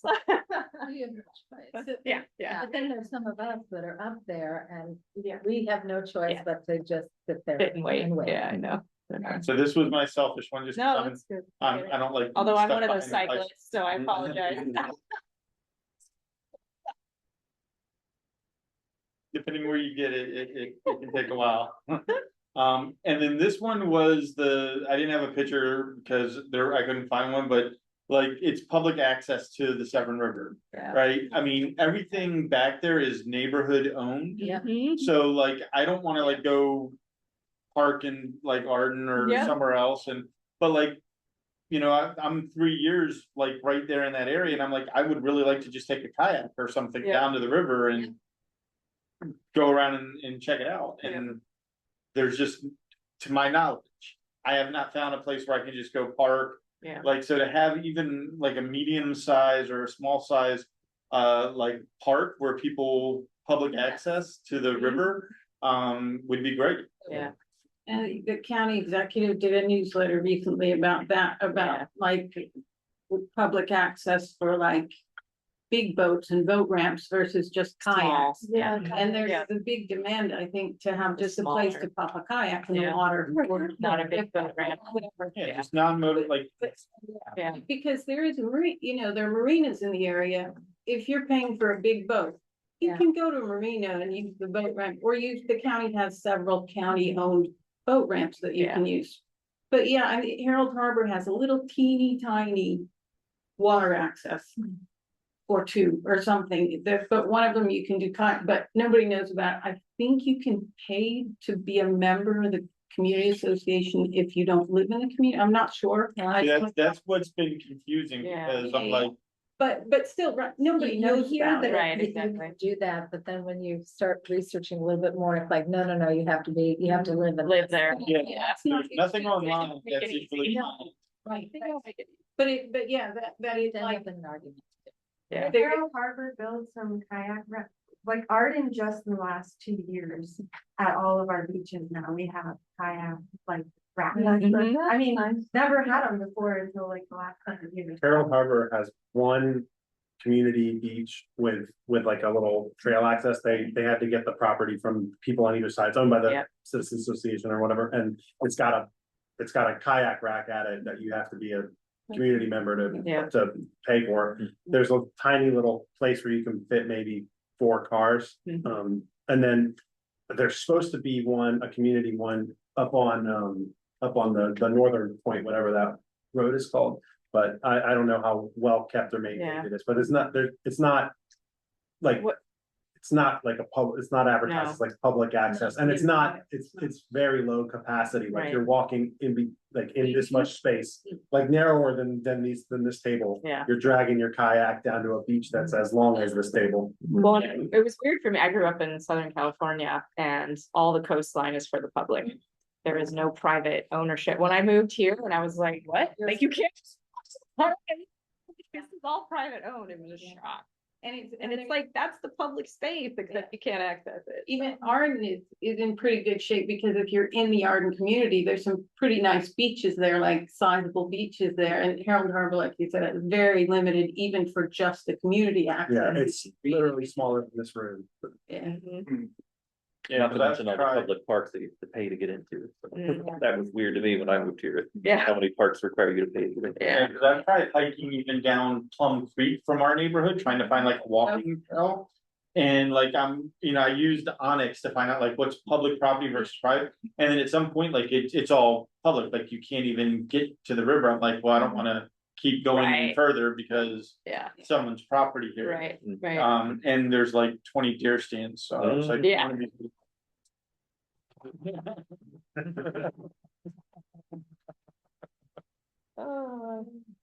Yeah, having access would be great. Yeah. Okay, that's everybody's submitted slides, and we have a little bit of time, so I had prepared a couple of some staff thoughts as well, but I wanted to hit on as well.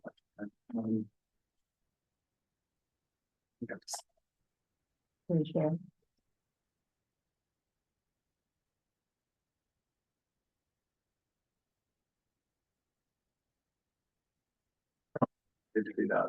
So, all right. So, this work that we're embarking on, this region plan, the focus, everything, the whole central idea of this is land use and future land use. We're looking out over a 20-year time horizon, but we already have a framework in place, and it's adopted by Plan 2040, the General Development Plan.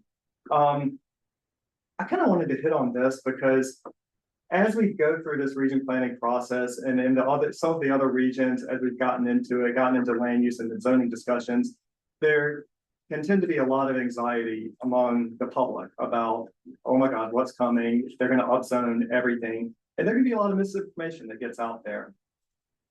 I'm going rogue, and I want to nip it in the bud at the outset here. And I want to start by pointing out, this is the framework that's set by Plan 2040. There's a map, and we're going to get into this a bit more. It's called a development policy area map that is applied to the whole county, and it assigns different development policy areas that sort of outline areas that are in general meant for less infill, more infill, where we're targeting our development, where we're not.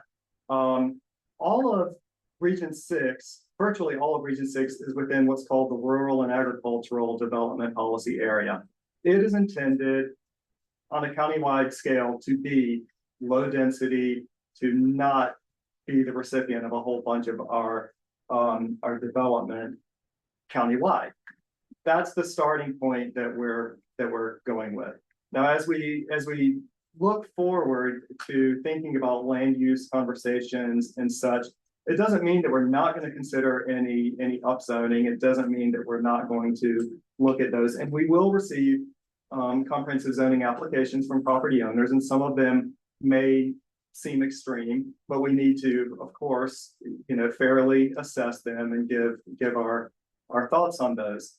But this is the starting point, and I think people need to be realistic about what it is that we're talking about within Crownsville. We're not going to be talking about major, high rises lining up and down General's Highway. That's not going to happen over the next 20 years. I will point out, we do have a few areas along the Route 3 corridor that we may start to talk about. There are 2, 3, 4 properties right by the Parole Town Center that have already been put into the town center. So I think we will maybe talk about that. But where I think some of our interesting land use conversations will take place, and a lot of you mentioned it, these little commercial nodes that tend to be right on General's Highway. Do they need, a little bit of upzoning or maybe some mixed use zoning, but tailored to a particular development intensity that is appropriate for Crownsville? A couple of you, I think, had talked about connections to those types of areas. And I don't remember who said it, but actually having those areas as service areas for the local community. I think, Beatrice, you brought up the kind of civic area for Crownsville. So we have some opportunities to talk about those kinds of things. I kind of think that's the scale of our land use discussions. And I don't know that we're going to be getting into high rises and, 1,000-unit multifamily developments. And I want to say that straight up because I've had some conversations in other regions derailed by some misinformation that is, and some sort of wrong assumptions that have gotten out there. So I would appreciate if we could. Yeah, so Patrick, so about that, because right now it's like, unfortunately, misinformation is not only about little things, local things, but also literally about everything. Good. So if the public has questions, besides going to the Region 6 website, like where can they really get the source of truth about, for example, these very simple kind of, I would say, line saying like, yes, Crownsville is not going to be building 1,000 development units right now, at least in the next 20 years. But I think it will be reassuring to kind of like when someone has a question like that, just pointing that out, that take a look, this is the source of truth, because you're right, there's a lot of misinformation and rumors. Yeah, I would help direct people to the general development plan and this as a starting point. I don't have the population projections in my head just yet for Region 6. So we'll need to look at that and talk about that in the context of zoning changes.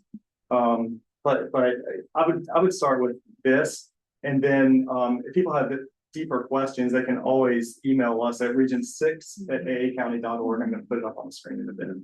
I mean, just on that, my husband grew up there, right? And he's seen the whole thing change and whatever, but what I've heard is that Anne Arundel County is a development by right. So how does that interplay with the zoning changes if it's development by right for the landowner? And what is that? Down zoning, like to take away and, right, I mean, you're talking about up zoning, but nobody. And so I really think our only option for like saving places from development is like really telling the county where to focus, like to buying development rights, or like this would be like a great connection with everything else. Because like you can't really like take away. So yeah, because my house is forest conservation easement around it. Like part of my property is in a forest conservation easement, which I love. But obviously, other people didn't want to buy it because they were like, "What? I can't just cut all those trees down?" Like, no. But like when one of my neighbors sold their house, the agent asked him, "Is there an easement? Is there an easement?" I'm like, wouldn't it be great to have an easement? Like, we live in a forested area, right? Why would you buy a house in a forest and want to cut? Well, yeah, So I have but this is that development by right. Yeah. Can we get a definition of what we're? Yeah. Yes. Development by right. So zoning dictates what can be built on property. And so if a property owner owns a residential property and there's say R2 zoning on it, which generally means 2 dwelling units per acre, that property owner has the right to develop those units on that property. And so there are sort of environmental protections that they would be required to meet. And there's certain requirements that our code sort of outlines what they could build at that density, given the environmental constraints on that property. But there's nothing the county can't say you can't build there. You're there, they have the right to develop that property based on the zoning that they have. As long as they comply with whatever. Yeah. There are different things in our code that provide protection. Sorry, but no, that's good. I know, how do we fit in that? Because it would be hard for the county to then say, now you're not R2, you're R1. You can do that. Well, we have unless they wanted. We have right-sized some of the zoning in prior region plans. So a neighborhood that is actually built at an R2 density, but it is zoned R5. We have recommended that it be rezoned to R2, and sometimes that gets supported at council, and sometimes it doesn't. But and obviously the property owners would have a say in that. Absolutely, yeah, that's going to be important for the whole process. Conservation easements. So, tree companies go around putting flyers in everybody's mailbox, and don't get permits. And my neighbor took out, so when I conveyed the property, they always say the tree's dying. They can. Yes. So when I did the conveyance at the house of my parents, I worked with an engineer and I worked with a real estate attorney. And we drew the lines on the steep slopes and the conservation easements are there. And so my sister sold her lot. It eventually ended up in the hands of a guy who has done nothing but cut trees and overdeveloped his lot. And so, it's within the 3-year limitation, and I have complained.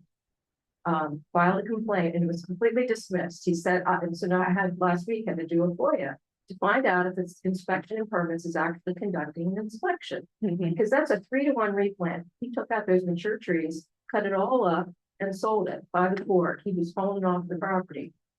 And that's illegal. He should be fined and they're not doing anything. They say I don't have any proof. I gave them the aerial view of all these trees that were chopped and I got it off the county. So what I'm saying is things aren't being enforced in the county. They're picking and choosing what they want to, go and look at or investigate. I don't know if it's because there's low staff. And they get too many complaints that they can't handle, or if they just want problems to go away. So I'm pretty unhappy with that. I'm a taxpayer. Yeah. That was all through zoning enforcement that you, or was that through inspections and permits? Inspections and permits. Okay. And they said they conducted inspection. He said, the proof is there. Gotcha. Yeah. So it's I need some enforcement programs. It's not easy. I'll just say. Yes, that too, but you also have limited resources and have to choose, unfortunately, your battles sometimes.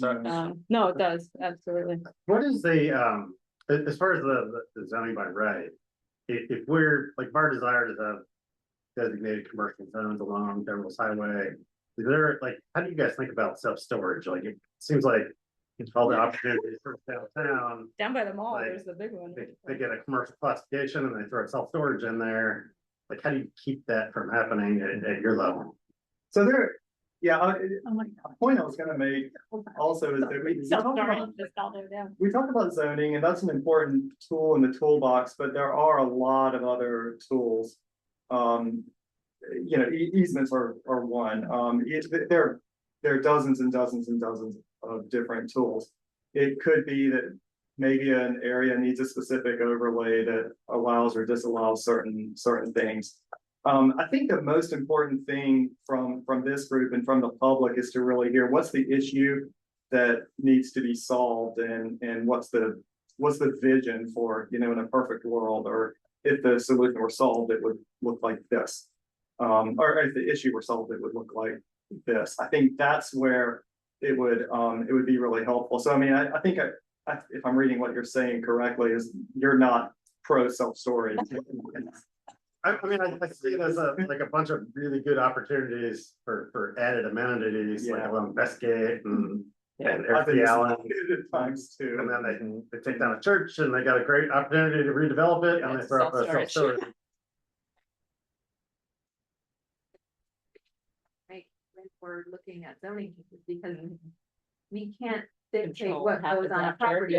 We can say we want C3 zoning, you would support, you might desire a grocery store somewhere or desire a certain use, but there are other uses allowed in that same zone category. So whoever buys it isn't necessarily even a property owner could say we want to do X, Y, or Z, but then they could change their mind or sell it or whatever, because it is a consideration. Like, is it better when you leave it sort of downzoned and then you get a specific application to?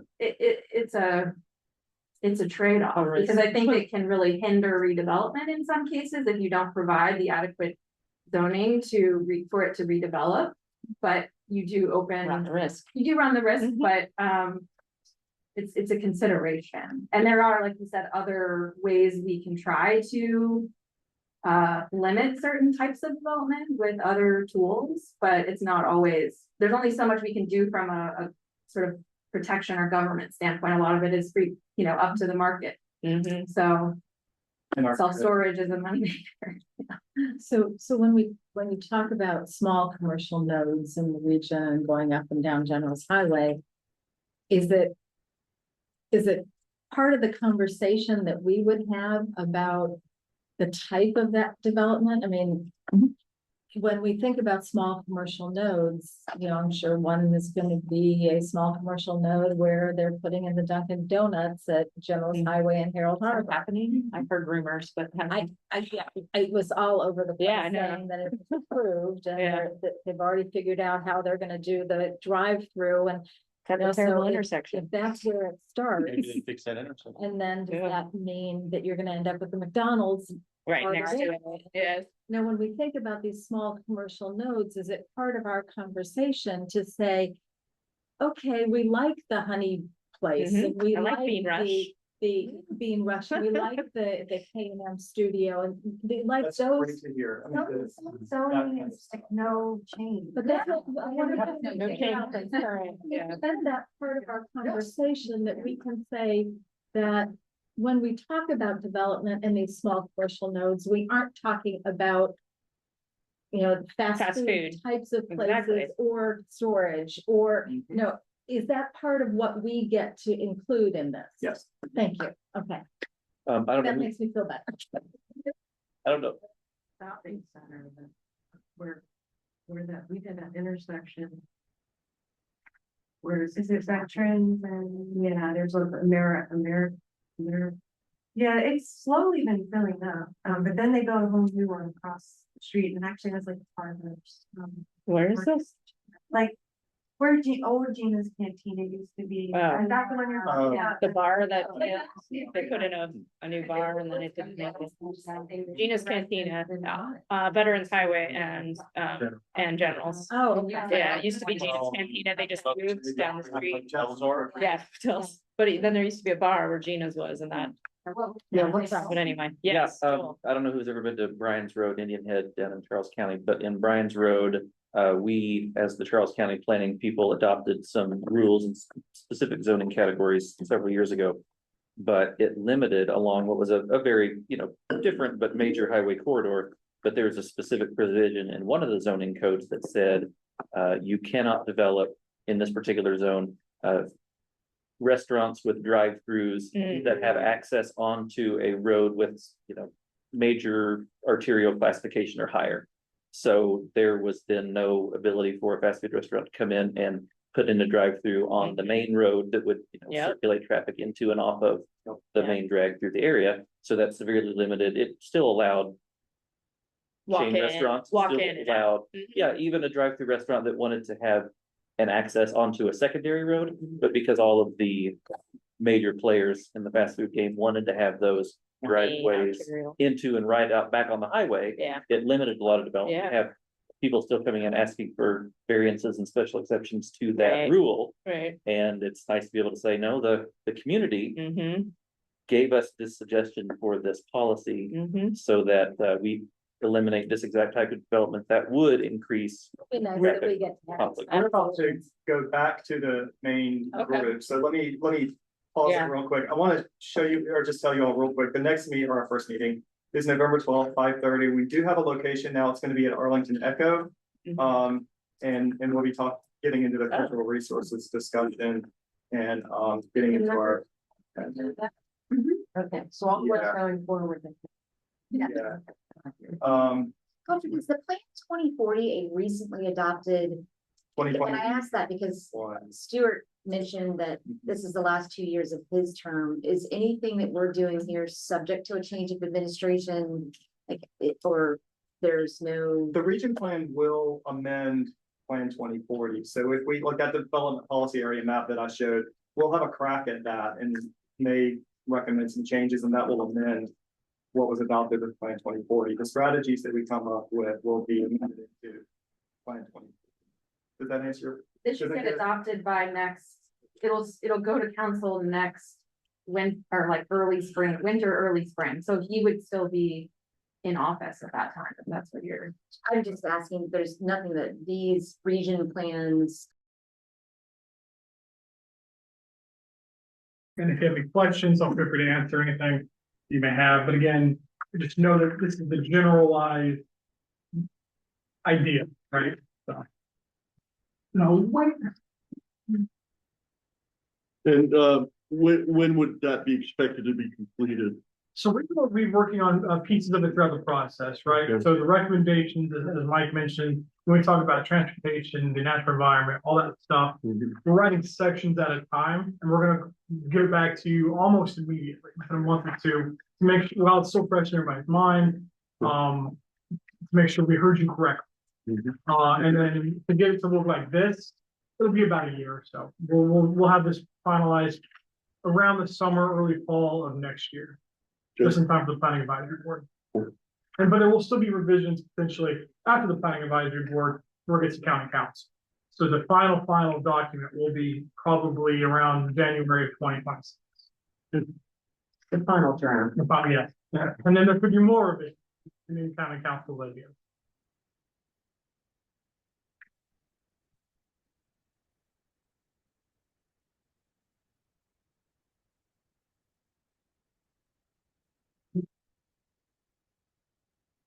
I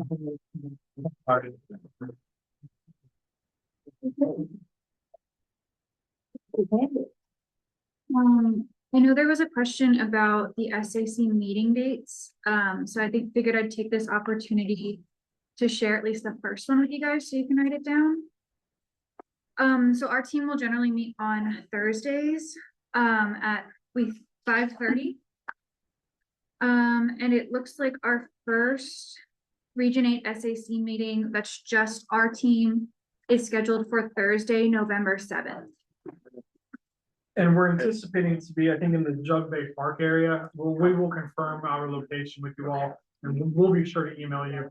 If we ever seen an assignment, if you thought Christine Duval was bad about sending a lot of emails to you, I'm even worse.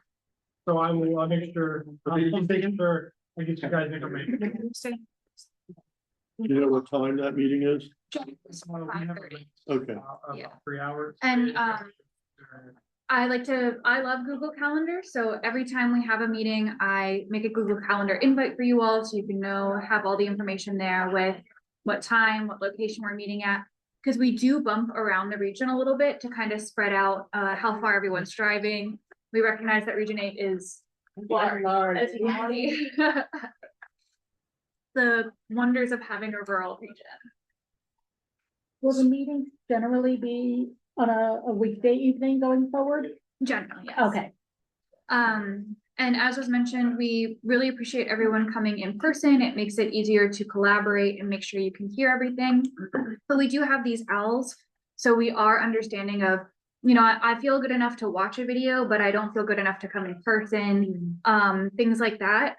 We do have Zoom capabilities, but that is kind of our backup. We do appreciate you guys being in person. Yeah, if you're sick, stay home.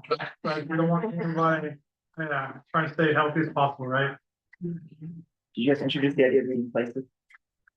Not yet, not too much, but we'll get to that in a minute. So since you got everybody in the room, I want to take time to say, first of all, thank you all again for being part of here. I know it's early. We're at the beginning of this long process. So again, thank you for all your time and effort just to get to this point, let alone the remainder of the process. My name is Eric Ketterling. I am the senior planner for the Region 8 team. I have our MVP, most valuable planner, and Taylor Swift's #1 fan. So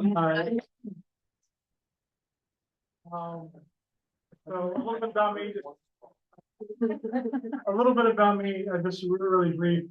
I'm from a small town in Indiana.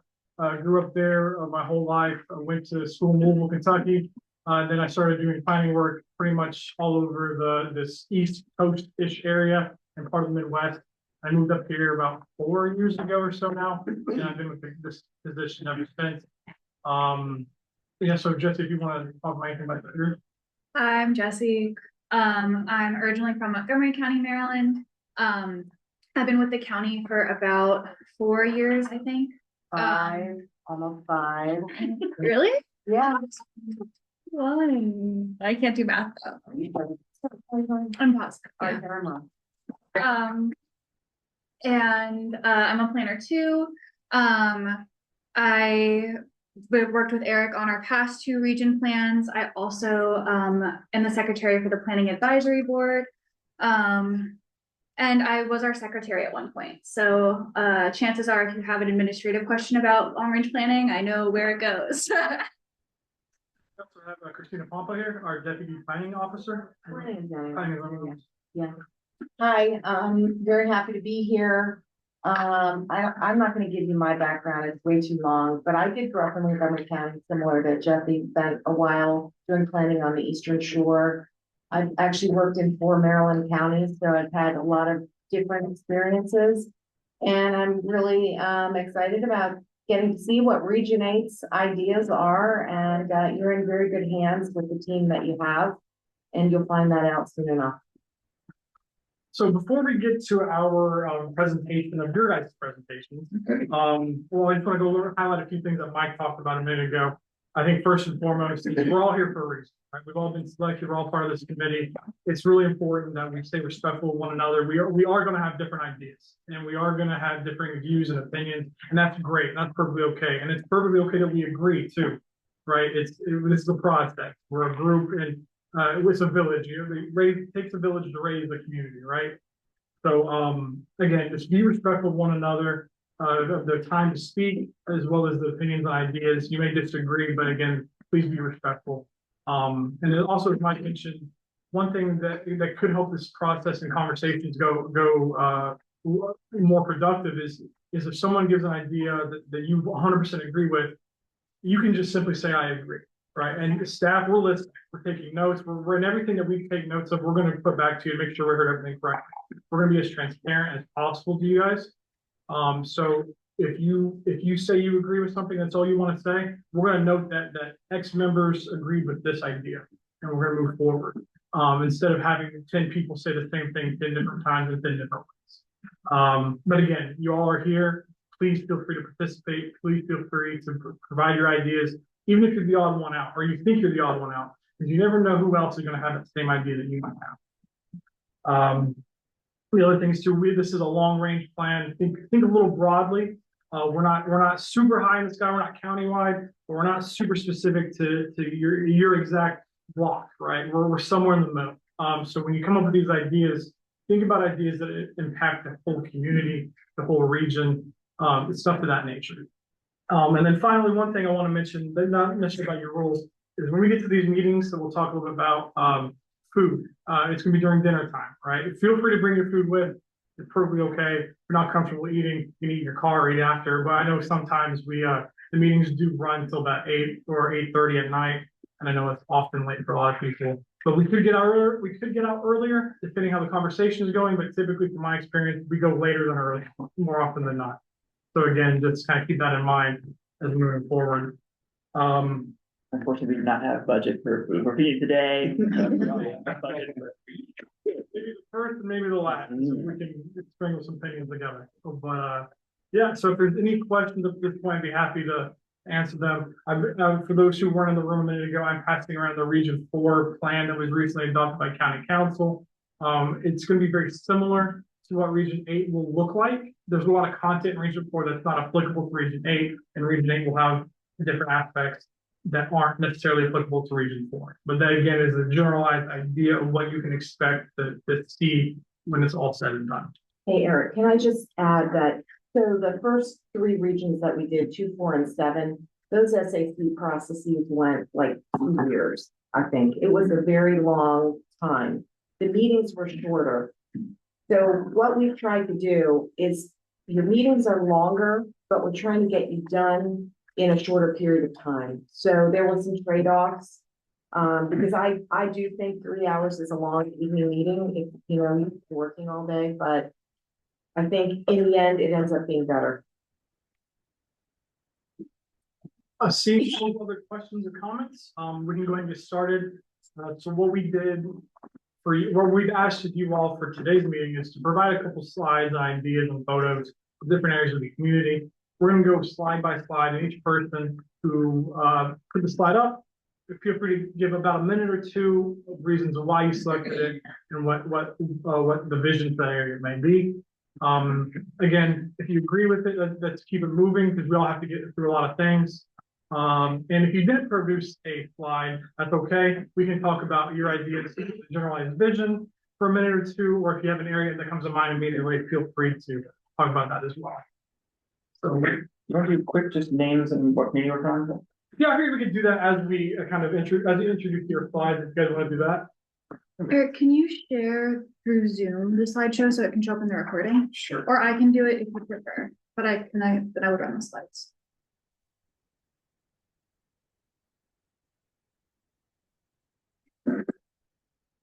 I don't know. You have to, okay, click on the little video of us. Yeah, In the bottom right where it's the expand, bottom right, okay, then share, thank you. and then, We'll just use anything. and then you start it. You got it. Thank you. Nope, you're on. And Eric, did you wanna say, keep that kind of room? Yeah, so what I can do, how many people want to see high rises? How many people want to see right?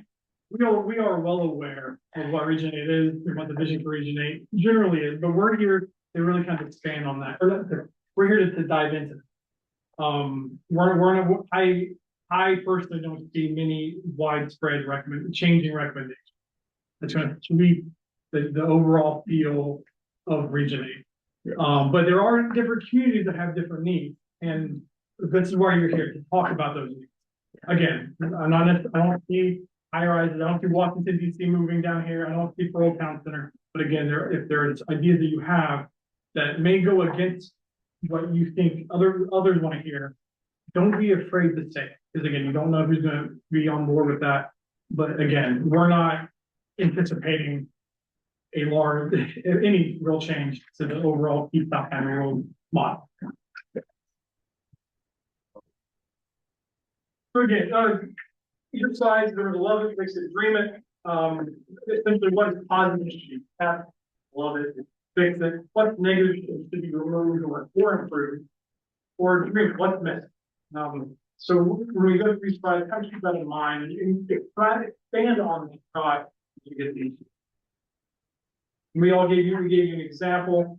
I've got that kind of fits right with the East South County rule, right? Working farm. Make sure we really protect our current rural farm. So Peggy's not here. And these are in alphabetical order. By that thing.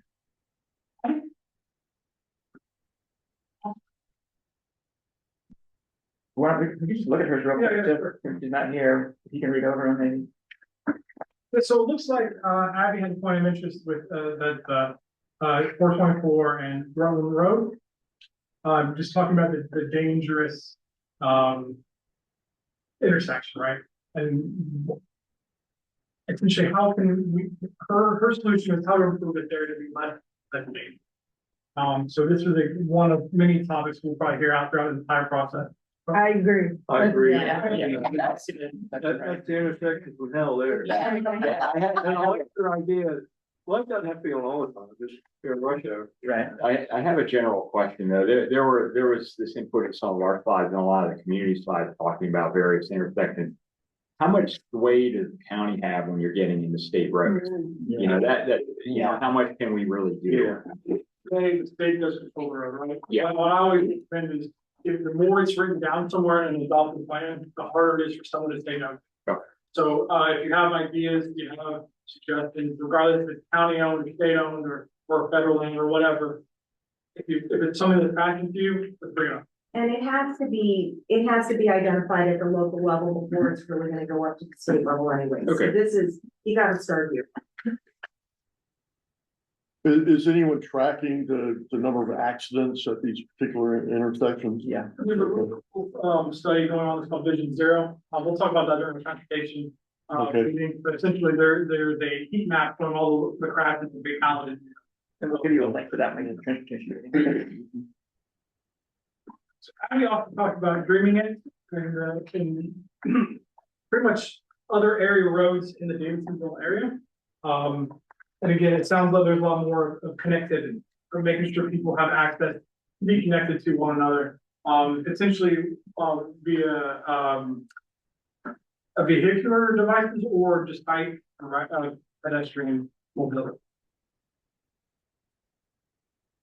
I'm sure we'll have a lot of conversation about sidewalks and. I guess I missed an email. No worries. Okay. Areas you want to talk about? Don't change anything. I would also recommend starting by saying your preferred name. and No, my what community you're Preferred from. name is Mike and I live on, and right here on Green Rock Road, they go 90 miles an hour down there. It sounds like speeding is a concern. Yeah, we had the state out there and we had 82 signatures on Green Rock Road, but you know how long that takes. Sorry, Mike, is Logan, is that where you're from? Oh, yes, ma'am. Yeah. All right. Right there. So, as you know, it's very rural down there and I want to keep it that way. Yeah. And what I don't like, I'm gonna talk to you. I want to talk about. I'm a big believer in, people die and have to sell their farms. I get that. His wife doesn't have any money. But what I don't like is these 5-acre mega estates where you put, 20 houses where you could have 100 on 1 acre. We need 5 acres where you can't have a horse, can't do nothing with it, waste of land. That's my thought. Yeah. Okay, so yeah, my name is Anna Cheney. I live in Lothian also. I'm on Brookswoods Road and I am 13th generation Anne Arundel County. My kids are 14th generation, so we've been here for a really long time. And of course, we want to preserve as much as possible. So I grew up on a farm, several farms. I grew up also in a garage with my first home in Galesville, Maryland. I did not know it was a garage until I was 15 years old. So my family's worked really hard. They've come a long way, I think, in general, and we really appreciate what has been here for our families and for everyone's families today. So we would like to, I would personally like to see the preservation as a top priority. I am on a working farm today. I grew up on working farms. I worked on horse farms, went away to college, thought I could have a better life somewhere else. Went all the way to Washington, DC and came back with my tail between my legs. So my kids are learning the way of farming and they are learning a good work ethic, in my opinion. And I really like to see access to our schools. I think that the more people that learn about the history and the heritage and learn their own way of sustainability, they have access to maybe community gardens, they have access to education about this heritage, then I think that they will learn how to use it to their benefit. And my ultimate goal is to help create a healthier Anne Arundel County. Amen. Anna, would you mind mentioning the Ag Commission? Yes, so myself and Emily actually both serve on the Ag Commission of Anne Arundel County, which is the Anne Arundel County Agricultural Commission. And so I've been involved in that before it was a formalized commission. And we work really hard, I think, to help farmers have a voice, all different types of farmers. And there are quite a diversified group of farmers in our area that's left. She was, yeah. Okay. Yeah, Kayla was on it. And so, it's really tough as the population grows and people come in and want different things. And, we wonder why they're. I don't know why it smells here. Why did somebody come here? What drew them here? And then, not really quite understanding that. Then they complain about it. Of running a business, on a farm. Yeah. So it's very interesting. And I hear legislation coming in that, could really prohibit the way of life that my family has been here for so long and so many other families too. The Wilson family has been here for quite a long time. So it's just really a matter of, I think, teaching and sharing the resources with those who may not aspire to ever have a farm or live or work at a farm. But once they do, it's kind of like if you were ever a server or worked in the hospitality industry, you suddenly have a little more empathy. It's the same thing. The more we teach, right, the more we, I think, build that appreciation and that respect. And also, just access to knowing I can grow my own food, even if it's in a pot on, hanging off of my deck. That's what we focus on at Honey Harvest Farm, which is the farm that I work on. So Quick, what do they grow there? A lot of plants, a lot of different plants, very diverse. you gotta go to the first Sunday market. I You go do. there You really do. every month. That's where I buy all my meat. It's all locally raised, all my fish, the fishmonger, I love that guy. But my wife and I, we go every month. We just love that. But last thing I'm gonna say, I'm gonna shut the trap. So I'm St. Mary's County, 12th generation. We came over to Ark the Dove And grew up on 600 acres on the tobacco farm. And when I went to construction, I'm like, oh, you mean I only start at 7 and I get off at 3:30 and I get paid? Man, this is easy. All right, sorry about that. And then the fix it part, so the fear factor is probably, of things like this, because I will say that we have a little farm store as well. And last weekend, one of the newer members of our farm team came to me and she said, and she's got kids, grown kids, and she said, I was coming into the store to grab whatever, and she said, this man came in, and she said, that was the father of one of my sons, one of his best friends when he was growing up down in Dunkirk. And she said, I couldn't believe he was at the little farm store. And she's like, what are you doing here? He's like, what are you doing here? And he says, I saw the little red and white signs that said farm store. And I kept thinking to myself, I need to go support them, because if I don't support them, they're going to disappear. And that is the general sentiment that we get from people coming from Annapolis. They come from Cook County, they come from DC, they come from even Southern Maryland, and it's clear, it's very clear what people want. And I think the equity part of this is providing access, and mainly through our school systems. And I think that's very doable. I know everything costs money, so I'm not oblivious to that fact. But the last thing I think most people want that I talk to, and we do get quite a turnout for that community market that we host, sometimes up to 1,000 people. Oh, yeah. And You got traffic control. we do have police officers off duty that we hire. So they don't want to see this. And if it's not imperative, I do think there should be a solar study and I know internally there are things going on with the county, as to where we can meet these solar demands that don't take up farmland or open space or preserved land at the worst. And I think that I'll look forward to some of the studies that I've done about these towers. However, they are blemishes. They do change the character of the community, and it is a very commercialized look that I think we're really trying to avoid. And I get these solar people coming by all the time. We put panels on that 20 acres over there. You can make this much money. I said, I don't need them. I don't want the money. It's hard because a lot of people do need the money. And so, we have to really, I think of with an open mind as to how do we accommodate the true needs, what are the true repercussions, and what are the other incentives that we can provide for people who do need the money, and will succumb to those factors. In the parking lot here, are those? Oh, yeah. Great idea. Where they makes a lot of sense. So there should be a. And then rooftops. You've already got it for the service. If you ever been to Maryland Environmental Service headquarters up there, they have the same thing. Yeah. Carports. And I think, I don't know. Cover every if I get parking cut lot, off, does. There's something, I must have written too much, but there's, it just basically talks about the tight development. So I had a picture of very high density housing projects that aren't so far away from Southern Anne Arundel County coming off of Route 4. And they get closer and closer as the decades go by. And I just think we really need to put up the boundary and protect ourselves from that. So do you have self-service at the farm store? We have adequate cell service. We had it before the towers, and we will have it, hopefully, never have those towers. Yeah, I don't, we're finding. Yeah. In Lothian, so, I have to be connected to the internet. Right here. To Oh, get yeah. cell service. Oh, yeah. But I can't, at the bus stop with my partner's kids, there's no cell service. There's no cell service in Waste.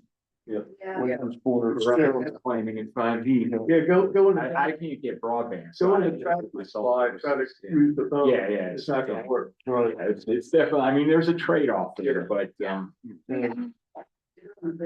doesn't work, but Yeah. I live on Oh, Davisonville Road. that's the worst spot. yeah. But there's something quite lovely about having a pocket of no filter. There's also ways to put up cell towers that don't look like cell That- towers. they're- And now you keep everything looking the way it should, but you still have the cell. Yeah. Good point to make. There's a lot of things you can do with the vision plan. Part of it is actually what the county as a whole and what things could be designed. That could be something we can talk about later on. And thank you for sharing. Amir? Yes, my name is Miriam Collins. My preferred name is Mimi. I live in Davidsonville, Maryland. My fix-it item, the first one is Patuxent River Road. That is a designated trailway for bikers called the East Coast Greenway. And that road, in my opinion, is not adequate for the amount of bikers we get. There are also 2 industrial businesses along that road. One is the Brandywine Aggregates. They have large dump trucks that travel through that road. They speed through that road. They cross over the double yellow line. And it's, in my opinion, it's very unsafe for the bikers and also for the drivers. There needs to be a designated bike lane because the drivers are then forced to drive at a 20-mile-per-hour speed limit. And then if you try to go around the bikers safely, you can't see around the corners. It's not a really great setup. And then it leads to Queen Anne Bridge Road, which is even more unsafe. I don't know if Region 8 covered that area, but Stanley Martin is building on that corner of 301. Queen Anne Bridge Road leads up to, what is it, 214 and leads to Davidsonville. There are parts of that road where you're scraping the side of your car on tree branches to not hit the other car. And so I don't think that that's sustainable for the amount of development that's happening. And you know, that's really a concern for me. I would say long-term, you know, if they reduce the rural areas, where these animals go, there are increased roadkill, you know, the deers. I don't want to get into that because I only got to pick 2 things, but I just care about the animals. They need somewhere to be. Let me see what we do on my next slide. And then on this road, there are signs that say bicyclists may use full road. Yeah. But as you pointed out, that's really dangerous. I think you could argue that the 2 roads that go from Davidsonville Road toward the park, those are equally bad because they have so many blind spots. There's no storage. I was thinking. Those 2. Yeah, north, Mountain area, and Governor Bridge.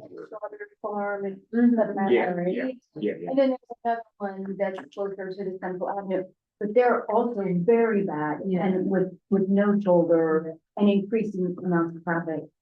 You're right. And that road leads to, I think it was Miss Peggy Balls, that intersection that you spoke of, that's the same road. And they have to, the bikers have to cross that to go on Rutland to continue on the East Coast Greenway. I don't know who designated that. It's not safe for bikers at all. So that's Same with 408, Mount Zion, Marlboro Road. Terrible for bikers. And there's also a lot of pedestrians that are walking down the way zone to go shopping. Okay, every time I drive Marlboro, Mount Zion, you know that sharp turn. Yeah. I'm just like, I hope we're in a biker, I hope we're in a biker. Well, even The one across from the Cannon Club, so where there was a big. No, next to a big Trump sign. We'll bring in FJB guy. Yeah. We'll have focusing on transportation later. We'll bring in to do like pedestrian and bike planning. The county did actually just update, I think 2 years ago now, it's countywide bike pedestrian plan. As we can dig into that then. Yep. Okay. This is a really good example of you pointing out one area, but then how many other roads did we just hear? Right. Recommendations for the community. Right. Okay, so my second one is when you're traveling down 214 to turn onto Queen Anne Bridge Road, that intersection again is pretty dangerous. If you're coming off of Queen Anne Bridge Road to turn on to 214, the amount of trees on that corner makes it really hard to see, and you kind of have to protrude your car onto that street. If it's too costly for the county to install a light, maybe they think that's too much, just a 4-way stop sign I think would kind of slow people down because the speed limit is 50 miles per hour. When I'm driving 50, I feel like I need to move out the way because people are going so much faster. And I just think for that to somewhat be a rural community, like that's kind of not, you know, the feel that you want when you're driving with your families and commuting back and forth to work. So those were the 2 fixes that I proposed. Thank you. Is not here. So again, another intersection, right? I think it's gonna be a common theme throughout all of our conversations. Pedestrian or traffic safety and roadway improvement. I've had so many people almost rear end me at that turn. They used to have the rumble strips, but they're all worn out. Right, Route 2, And No, what the hell is the story with that? He stole that from me. I've been down there about 3.5 years. I was in Davidsonville before. Yeah. And that's what it looks like. Yeah. What do we do? Says I'm repeating what Frank was saying. Yeah. Well, I complained to Jessica Hare when she was running for county executive, was it? Yeah. Yeah, and she got him actually to clean it up a little bit from what it had been, and then it got shut down about a month or so ago, or 2 months ago, and then it got opened up again, but it should be condemned. I'm like, Okay, it's we just, need a bulldozer. yeah. I don't know what's going on with that. Huh? Liquor store. There used to be a restaurant in the front of it when I first moved down here, and then they decided to renovate. Apparently, they didn't get the proper zoning or permits, and they violated code and things like that. They got a stop work order, but they're still allowed to operate the liquor store in the backside of it, and the drive-through liquor store. And there's litter all over the place. They don't empty the trash cans, and it's a real eyesore for Wasons.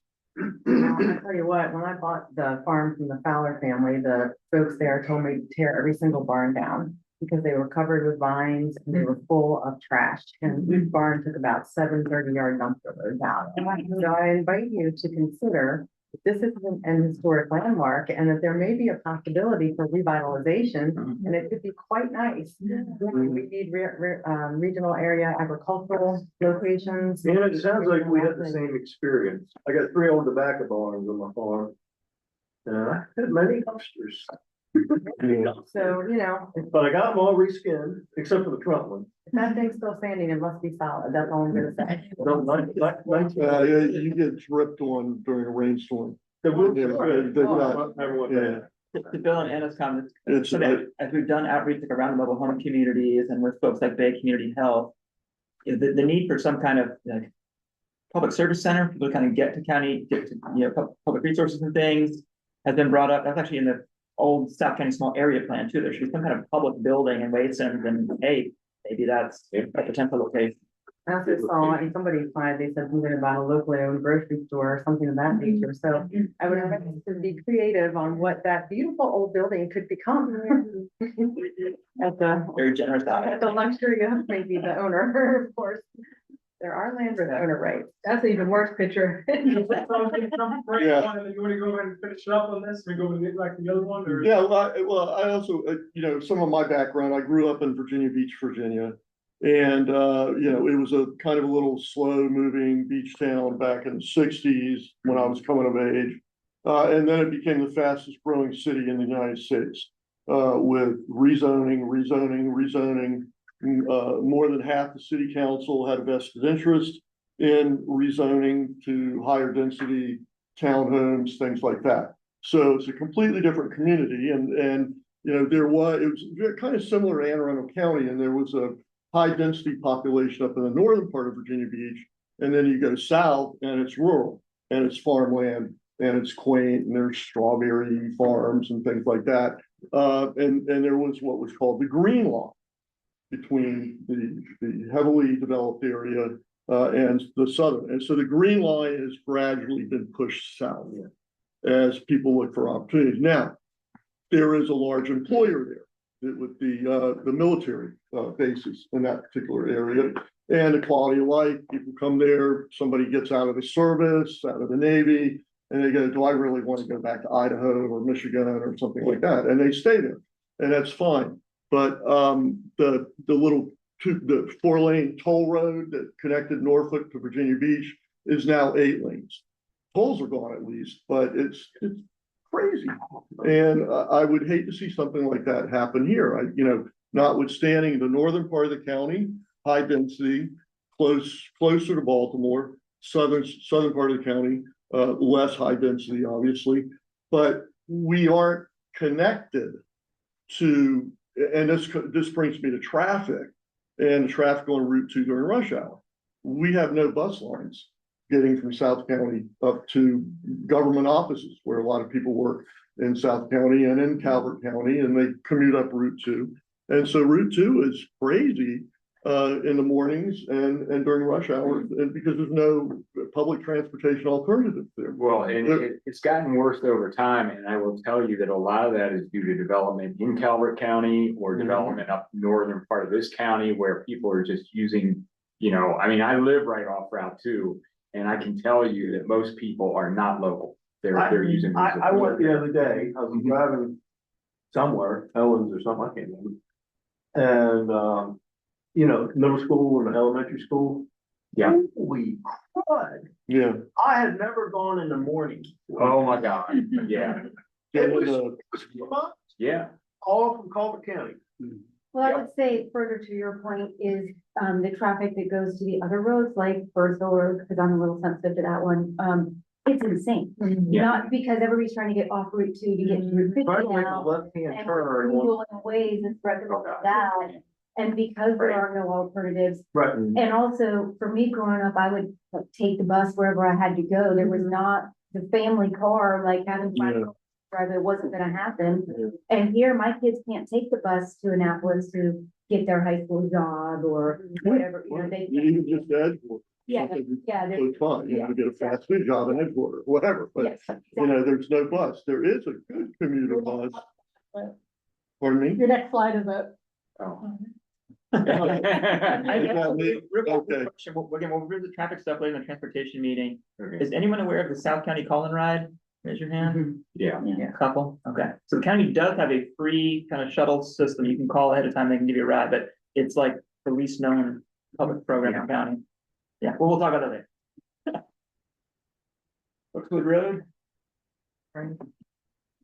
Yep. What's that?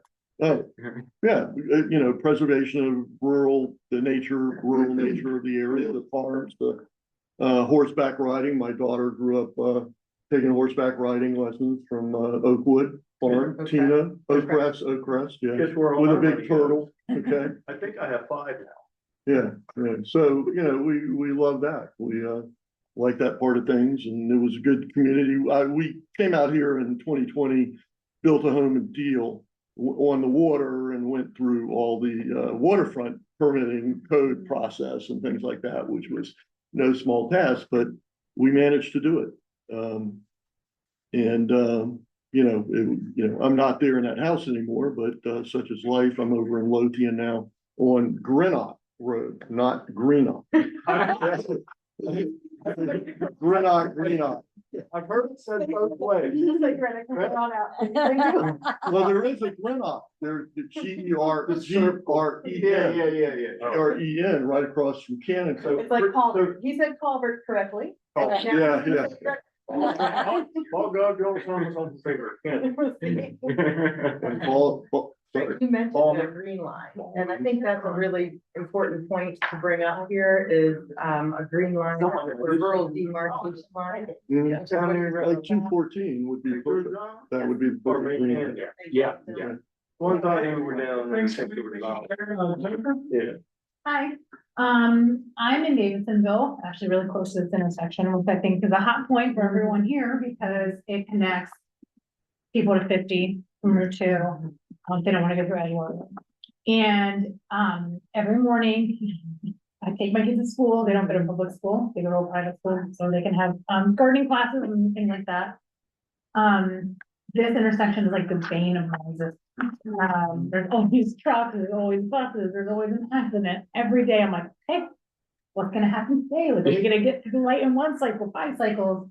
And I live off of Queen Anne's Bridge, so it backs up pretty far. This is an intersection that I'm going to transport. I'd really love to just see how they could expand it so that there's more dedicated turn lanes or they're longer, so that it's not backing up and people can get into the lane they need to go, so that when the light turns green, everyone can go where they need to go. Jennifer, the picture's taken from what? It is taken from, is like Homestead Gardens is on the other side. This is the market behind the Pepsi. Okay. You're coming from like PG County, essentially, or from Davidsonville Elementary, and if you would go left, that would take you up to. Holy Family's on the left. Yes.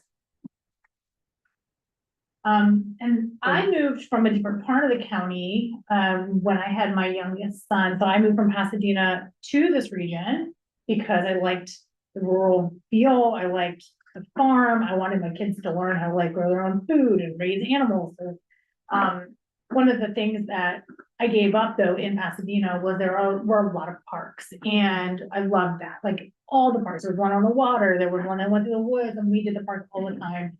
We go to Davidsonville Park, we do Jug Bay, Paris Glendenning, we do like all the parks all the time. My kids love to be outside. One of the things that I'd love to just see is if we could find more of these like open spaces and either put them into community farmland. I'd love that. I'd love to see like community plots where people could farm. There are some on Queen Anne's Bridge Road when you're going into Bowie. And that's like gorgeous, but I don't think that's for our community, but I'd love to see that. Like I'd like to find more additional spaces, convert it to open land for people to utilize in the area. So I'm not on a big farm, I want to just do a couple acres, but we have all the things. I really like to see your slide because I end up there a lot because I too love parks and I have to drive. Yeah. To go park, Yeah. which just drives me batty. Yeah. But the other thing about being there is I really just want a park that's not paved. Like, Yeah. can we just have some trails that are? I mean, Paris Glendenning down in Southern County is fantastic. Yeah. But Good job there. there's space off of the main. Yeah. Paved trail Yeah. in Davidsonville Park that could be. There are some kind of like trails in the woods that are not paved. I've ridden my bike there, I Yeah, would say, yeah. that's interesting, but some things could be done there too. Yeah. The other thing about that park is I've had my car broken into there multiple times. Yeah. My daughter was running, she's 17, so I thought, okay, it's safe enough for you to run on the paved part of the trail. And some guy in a mask started following her through the woods. Did you know how there's a paved trail with the trail kind Yeah. of parallel to it? Yeah. I've had people there on 4-wheelers chasing me as I was running. So I've called the police when my car was shattered. My windows were shattered. That they say that they actually get a lot of crime there. Like, so I would love for that park, and evidently the Riva Road park is the same thing. Riva Road To feel a little safer, I think would be. I agree. I mean, it's lovely to go to a place that's not crowded, but it would be great if I could go there by myself and feel safe. Yeah. My daughter collects bottle caps for an art project. She does. She goes to the Global Park weekly to collect bottle caps because they're just throwing away. Like beer bottle caps. Thank you, Jennifer. Melissa, Kate? Yeah.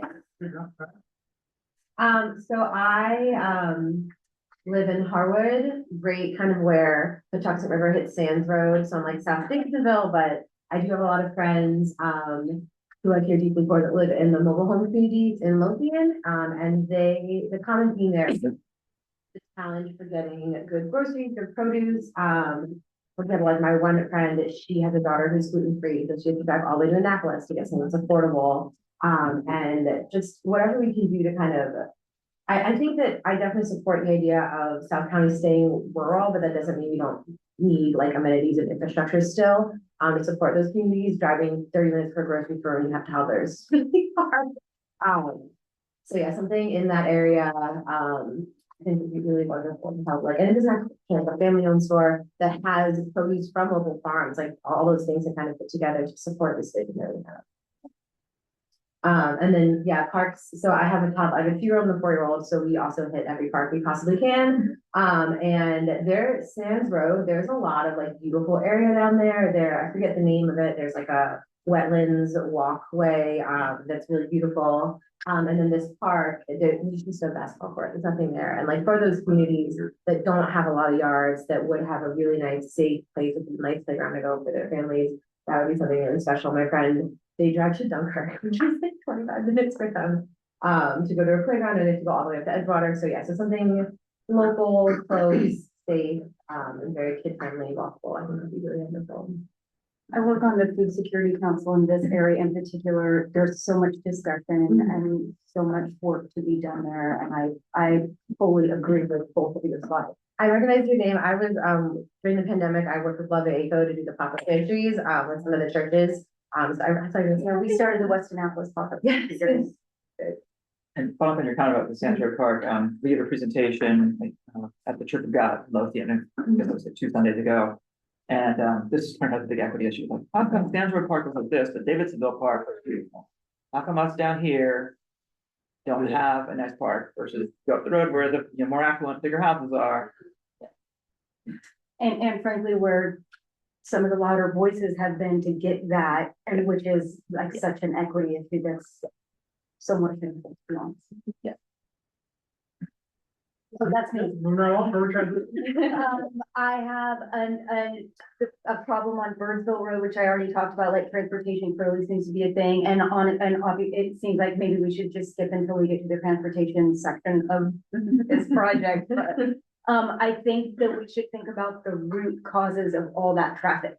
And some of it is the high density housing developments that go in when farms are taken over with by developments, and what do we really want that to look like as time goes on, because this is a problem that's only going to get worse.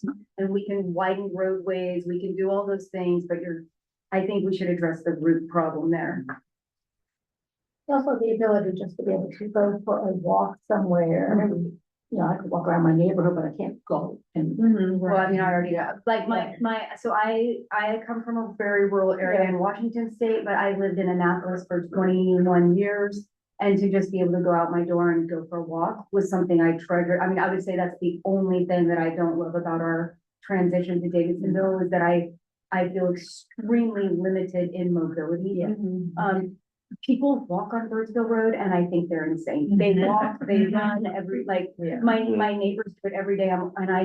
It's a death wish. It is a death wish, and it makes me so sad that my kid can't get on his bike and ride his bike to the next community over.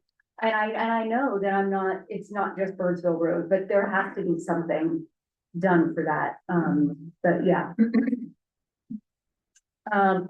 This is because I personally had an accident here. The intersection of Riva Road at Central Avenue is almost daily that there is a major horrible accident there. Oh, and then the no left turn from X hour to X hour, and then you got the idiot trying to turn left. Well, and I'm not advocating for a light, I'm not advocating for anything that would impact people's commute, but just repainting the road or putting, what do you call the traffic where it slows you down? The little, like just something that, again, is for a different conversation. I think most of my love it, maybe nothing dramatic, but something that's just visual. But I think most of my love it, dream it, fix it things. I just agree so much with what Anna said about the solar. I grew up on a reservation, and they're taking big plots of land to try to put in solar because the water is becoming an issue, and water previously generated electricity.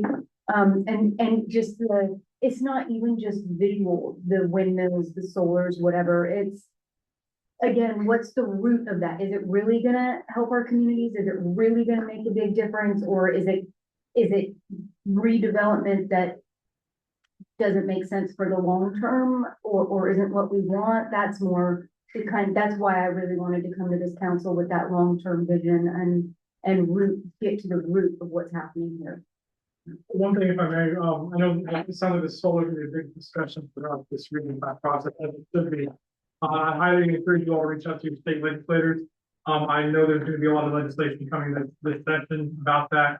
I'm not sure what it exactly entails at this time, but I know it's on, from what I've heard, it's all going to be on their big radar. So stay involved with that as much as you can. And thank you, Diana, for sharing. Steve? Oh, okay, sure. I'm Steve Owens. I live down in Friendship, kind of the boot of the county, if you want, so to speak.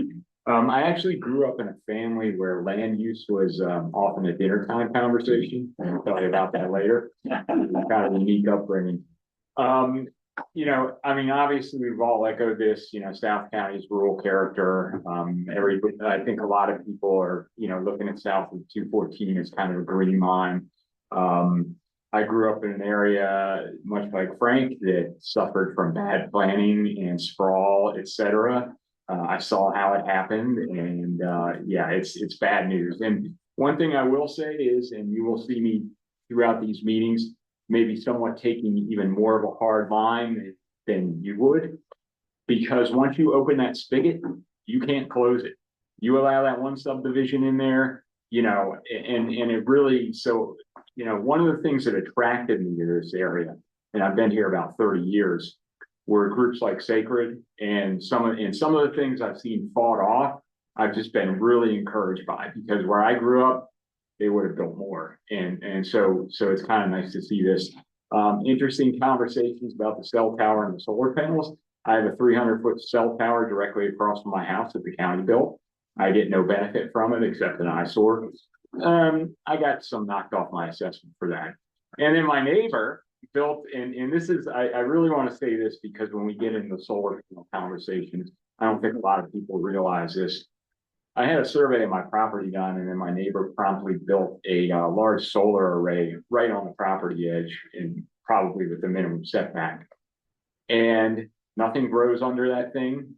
It's up on a hill from me. It causes runoff. I mean, there are a lot of things. Yeah, great, it powers his house, but you know, so I think that's something we need to seriously look at. Not just the large scale solar farms, but you know, just kind of how it's sited in general. My son grew up in this county. One of the things I observed, you know, he went to Southern Middle, Southern High. Really, kind of in our part of the county, there's a lack of indoor recreational facilities. We've got some parks, we've got a lot of open space. I don't have much that's part of the community character, but other than the South County Rec Center and the school gyms, there's really nothing. But the old giant, I guess, is being refurbished. Yeah, of course, that's up in Edgewater, so yeah. There are also deals building a rec center. Yes.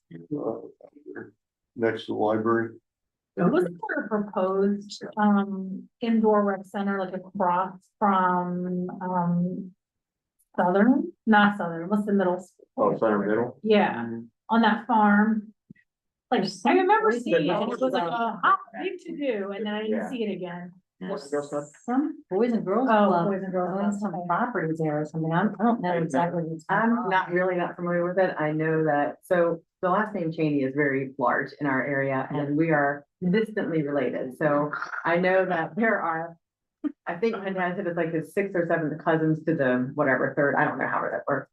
But some of those Cheney people have this idea and I don't know exactly what's going on because I don't know actually who particularly is doing it. Yeah. I definitely heard about it. And I heard that, I don't know if they purchased the property or if they are, I don't know, but somebody else may know. We can do research, get back to you. Yeah. I know that's been a proposal. I'm not sure where it stands. Yeah. Yeah, they're across from the middle school. Yeah. To build a Boys and Girls Which Club. would be a great location. It's pretty, at least for my part of the county, pretty central. Yeah, I remember seeing it maybe like 6 months ago. So on like on Facebook, South County Bulletin Board, and people were like up in arms about it, and I'm like, it would be a good thing, and then it just. The middle, So the kids could actually get it. Yeah, there you go.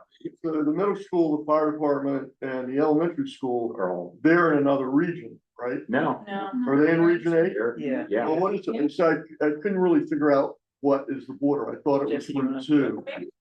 Oh. They would be in regions. Yeah, they might. Yeah. It's not. Basically goes down Muddy Creek. Oh, okay. Yeah. Okay, so they're in our. Yeah. Which one? So this region, to the west and region 9 to the east. We have 2 split communities in region 8. We have Edgewater, which is half in region 9, half in region 8, and Frederick, which is also half in region 9, half in region 8. All of it is South County, so it totally makes sense if we touch on a couple of things. The region 9 process is currently at the planning advisory board stage. So if you spend time anywhere over here and you wanna have a say in those things, I encourage you to check out that website, which will show in a bit, and get involved that way. Is that line Muddy Creek Road? Yeah, it goes by the Smithsonian. Okay. Yeah. Muddy Creek, and it transitions over.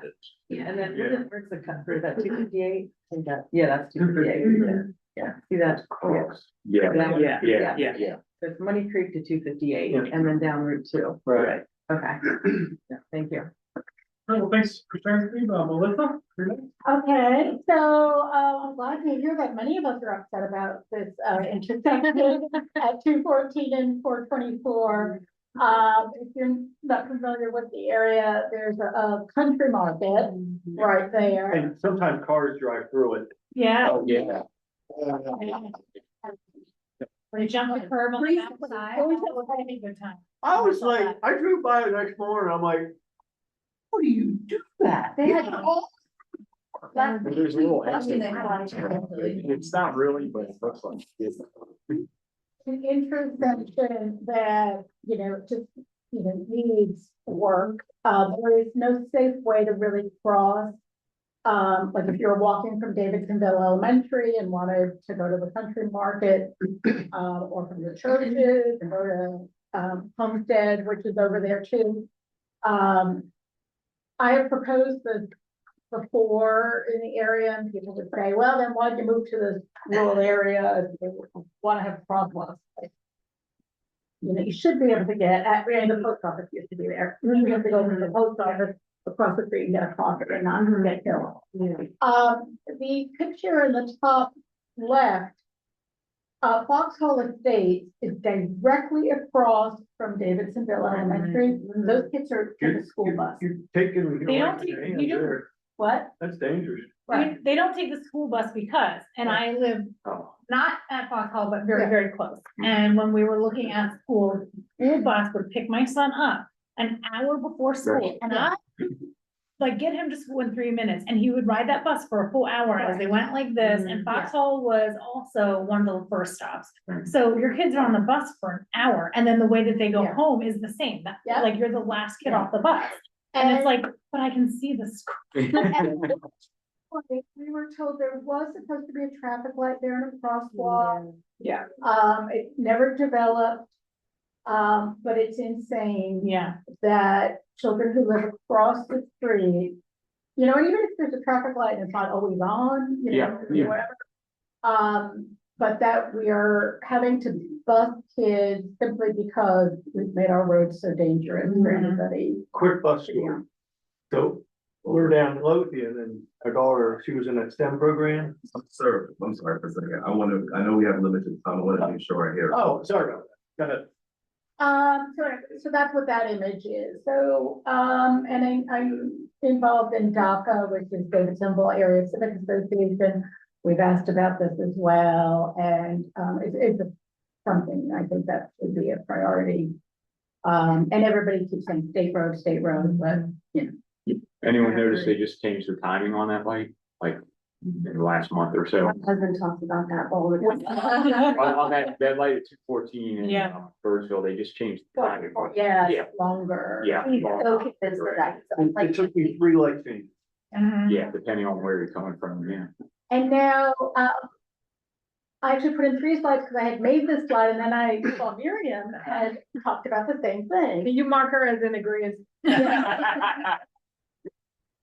And, yes, I live right near there, and I'm like, and I'm seeing East Coast Greenway is terribly dangerous. My son is adult son is a cyclist, and he would ride it, but, not. Cyclist and I will not ride that. And, to live dramatically. a mile per Davidsonville Park and have to drive to it, and your bike in the car to drive it to the park. Yes. So this is just to say I agree. Thank you. This is Route 2, and which I think is basically a high-speed highway, or it's become a rural highway. Pictures at top show Southern High School. Some of them do. Those kids, if they stay after school for sports or clubs, the only place they could get food is at that Harwood Market. They are walking on the side of the road. There is no protection. Route 2 has painted bike lanes, which are useless. It wasn't even worth the paint. However, on Route 2, you do have certain good shoulders that could become protected walk bike lanes. And that could really, benefit students. More people are getting e-bikes, which is certainly more affordable than cars, ride that on. But my daughter drove to school for a while, and it was terrifying because Route 2 has become shutting down that stretch. It's too bad. And then no crosswalks. I also know from the teachers at Southern High School, kids who actually live right across from Southern High School, they wouldn't qualify necessarily for a bus. It's really dangerous because how do they get across the street? And it's odd, and also making the left out of, and I put this on there, out of the high school. The traffic light is not there. Yeah, There's nothing there. there's police there sometimes. Sometimes, Yeah, yeah, like down at Southern Middle. That's another big highly congested area when parents are dropping kids off. But if it's something like, you know, when the kids are driving out of the parking lot, and so people instead make the right. That's how I did, go into Harwood Market, turn around and then come back. Especially after we had a planning advisory board meeting there. Oh. So we experienced that last. Need to talk to that woman that rides her bike up and down Route 2 every day. You know her? I don't know. She's been doing it ever since I moved here. Oh my God. Yeah. What bag? Yeah. It's a really strong lady. I know. There's a story there, trust me. Oh my God. Somewhat. Yeah, so I think I'm the most northern person in the region. I live all the way up at the corner of, Defense Highway and Route 3, so, which is just barely in the Region 8 district. Yeah. More in the Region 6 district, but, this one is, basically 424 from Route 50 to Route 3. In the morning and afternoons is completely jammed, and the crux of it is the two schools there. The light timing is not right, and I believe that the crossing guards really need some serious training. So we need to do something, because if they see one kid, they will shut down the road to let one kid cross. And then 10 seconds later, shut down the road again for one kid to cross, instead of actually allowing traffic to flow and have the kids wait 5 seconds or till a group of kids can come. So this really needs to be looked at, because jamming that road in the morning is a serious problem for all the commerce, especially from Route 50 all the way over to Route 3. So it crosses multiple districts there. And just about it's Crofton High School and Crofton Middle. Crofton High School and Crofton Middle. Yep. Yeah. I always think about ways to preserve that particular area, because as soon as you cross over to the PG County line, you can see their commercial parks that are just approaching more and more, and I'm always so freaked out that that's gonna just bleed a little bit more. And that beautiful little triangle sort of corner of land is gonna be gone, and it's so beautiful there. The good thing, segue into my next one, which is, hey, we have all this green area, especially down, there and up that area, which is now being just demolished to put up bigger townhouses and everything else like that.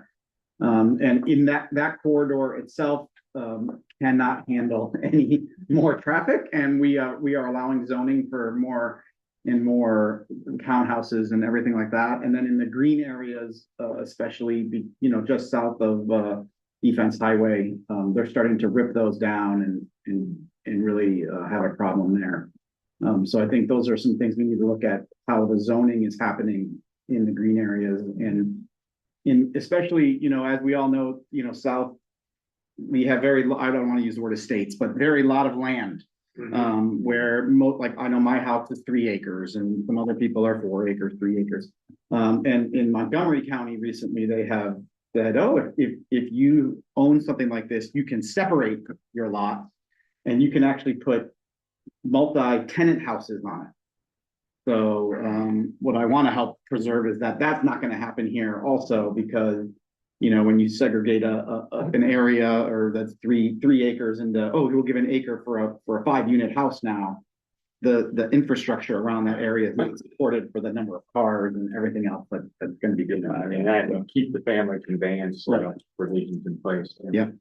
And I would like, if we could put on the parking for list for later, talk about ADUs. Which are a way to use a big lot without subdividing, but to get a little backyard cottage for a family member. Oh, yeah. Yeah. I'll tell you, a lot of that is being done off the books right now in SAC County. Oh, let's build a shed. Well, actually, if you look inside. The county did in the last year updated so to allow those kind of cottage backyard units. I think that's for this region is something to really kind of promote, and then say, we're not against more housing, but how do you do it? Yeah. And that'll be that's a great point. We're gonna be talking about exactly that. How do we get more, if and, to help the equity access, the access to the amenities and stuff like that, how can we help, working class, the farmers, stuff like that, with different types of housing needs for the county? Because again, region 8 is very different compared to region 4, as you're looking at, or 2-7, any other region. But there are needs that are similar, but the solution is not going to be the same as it is throughout the county. And I think that's a perfect example. How can we implement these ideas but not take away from keep South County? And if nobody understand, if people don't understand what ADU is, it is always, it's not subdivided, it is always part of that property. Right. There's a max size, right?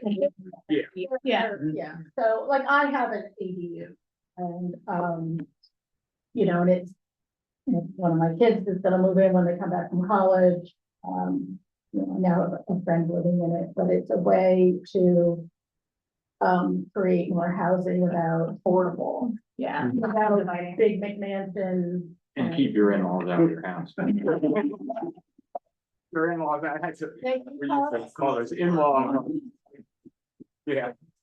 So, yeah. One last thing I had on here, and as we do zone these things, I know recently we've zoned a whole bunch of 55 plus communities along that road, which no 55 plus members have been moved into. And then we said, oh, they're built, so now we'll let anyone move into it. And we have to hold to what we zone things to, because that has, a 55 plus community member, those families bring like one car. But when you allow full families, now you have 6 or 7 cars coming to these places. And right.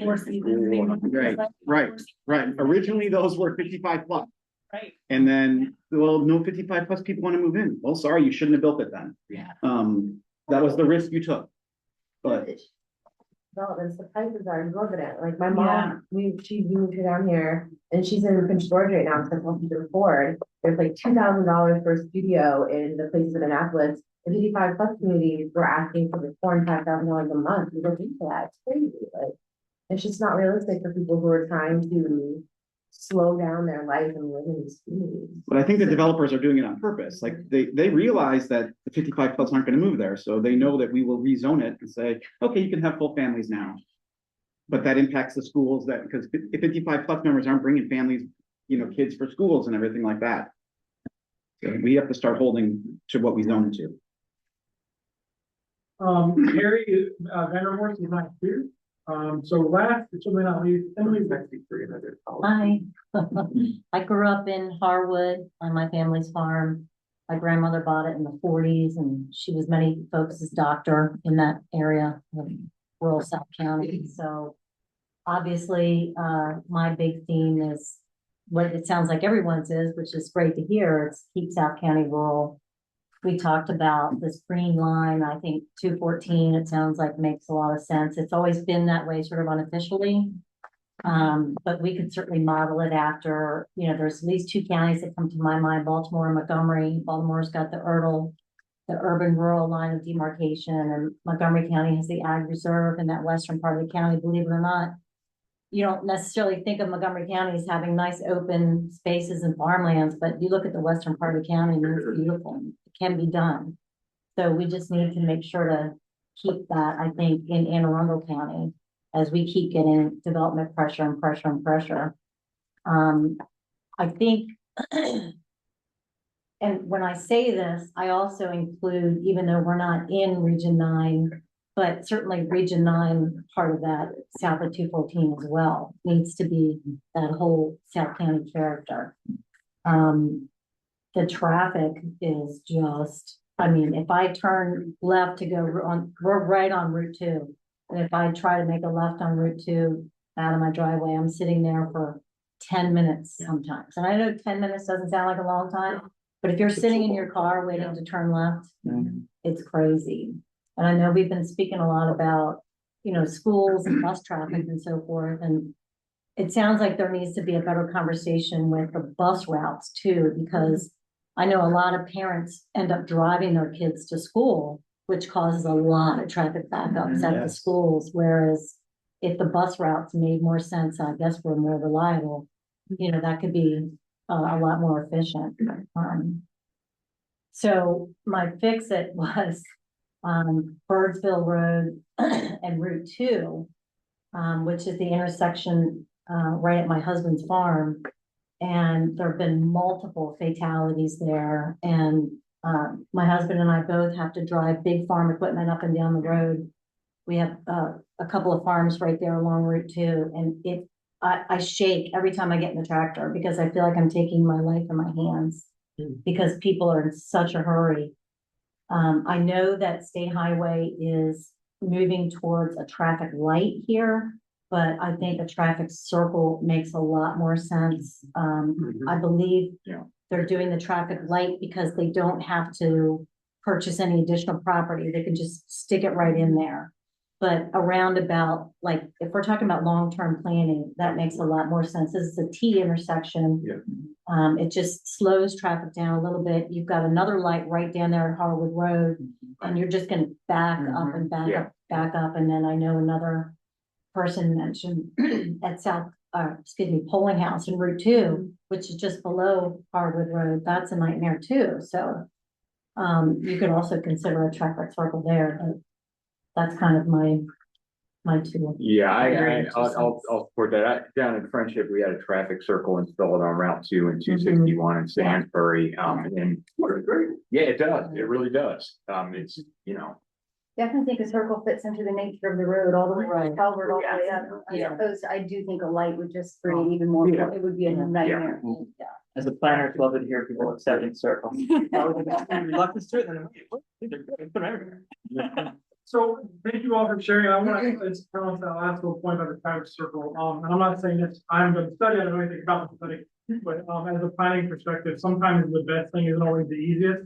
And it's very important, I think, part of this region planning process is to help keep the elected officials accountable and the state, these agencies accountable. So we have these conversations and we have these recommendations, really truly think about what's important to you and what's important to your communities.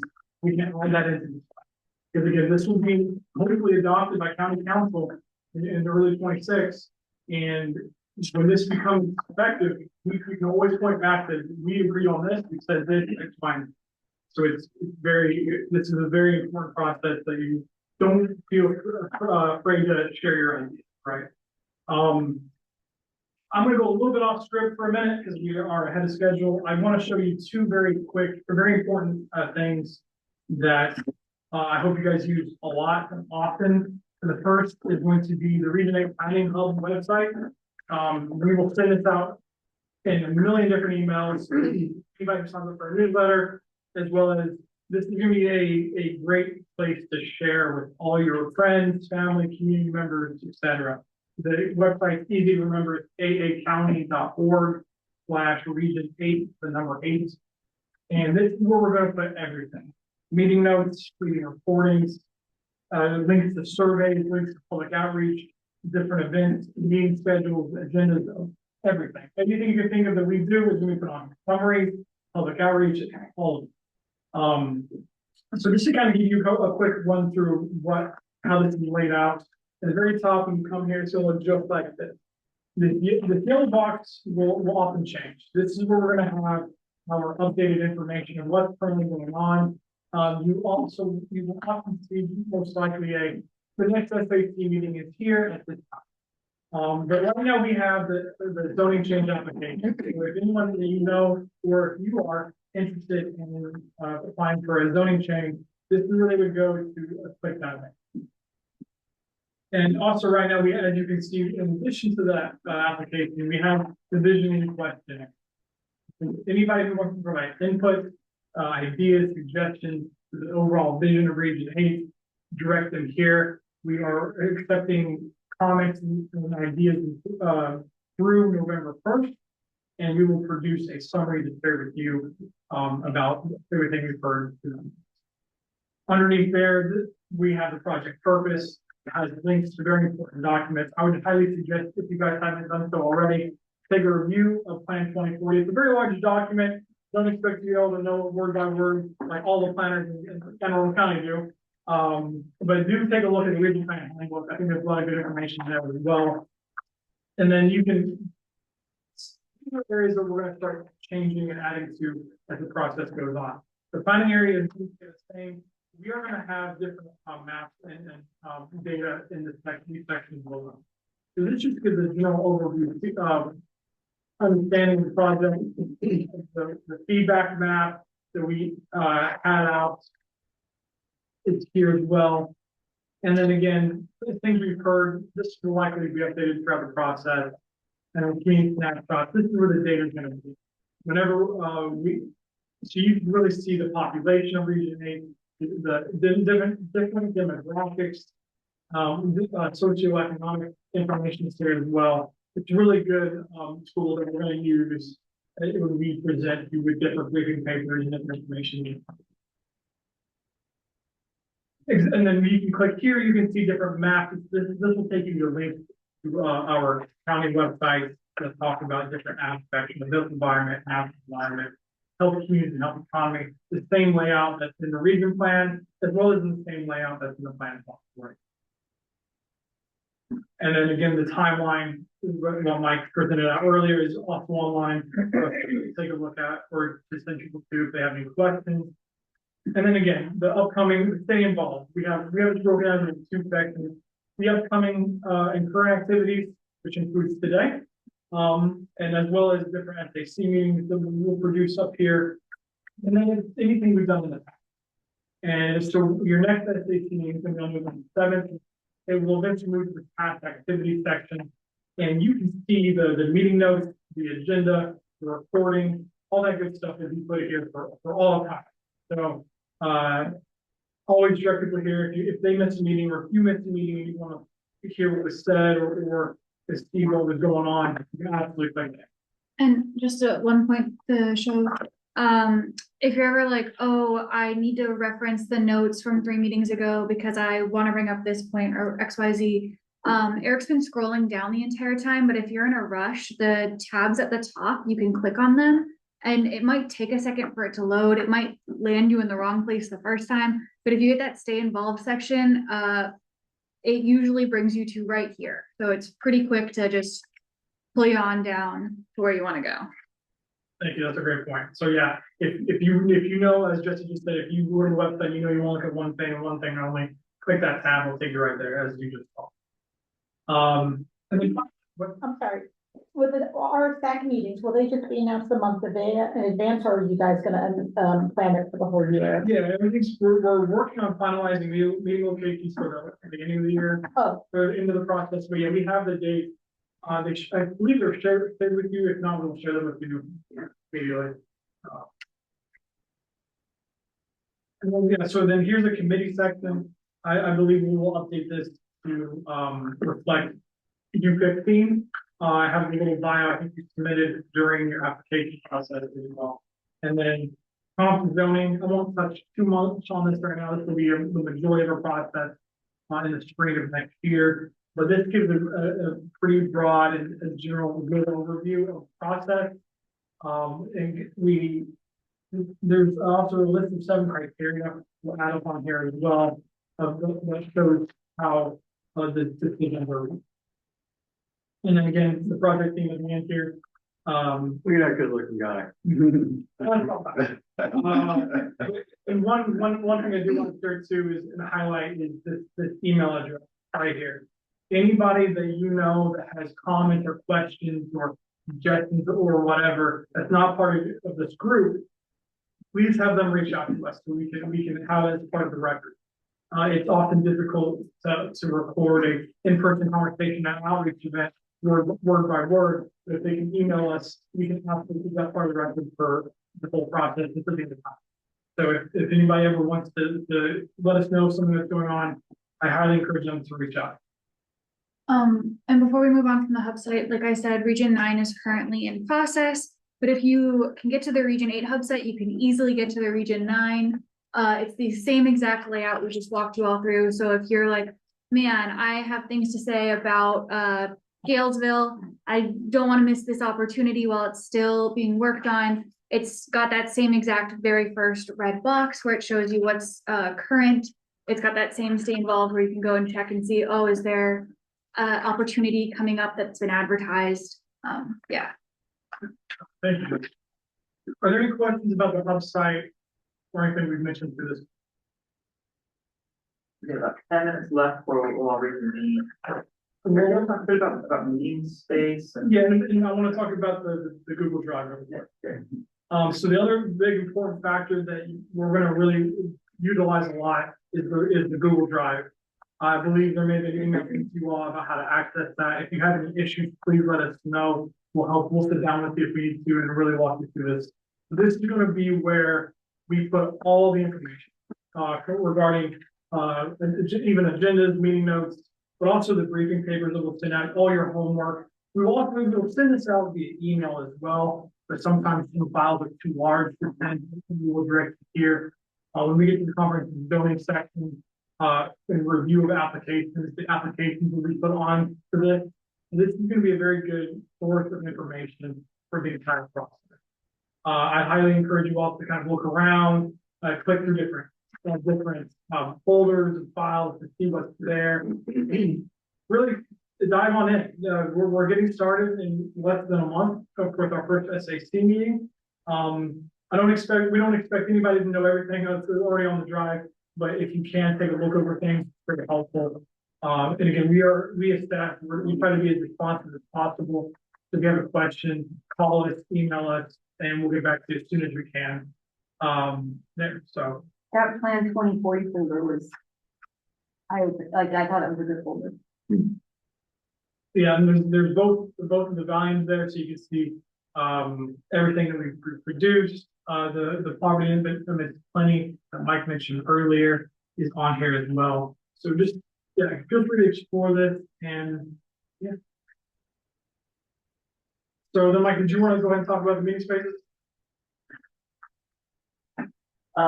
So as you all know, there's not a lot of public meeting spaces in South County. So we're going to open to, we traditionally have these meetings in libraries, we come to the community hall in Gale, so we get the Memorial Hall. We met there several times for polling stations. So if you all know of places like, we at the Rotary a few weeks ago, there's meeting rooms around that you guys would recommend, hey, my community association has a meeting space that can, we need to be about this big, to hold, I do 30 to 50 people, so that way we have some public attend as well, there's space. Ideally a screen or something we project to, we can bring all that with us though if need be. So it's just a little bit, something to think about. We're talking to the schools, we'll probably get meetings at some of the schools. So we'll get the first few figured out, but if you know good places to meet, that would be. I can get you in at Holy Family down Davidsonville.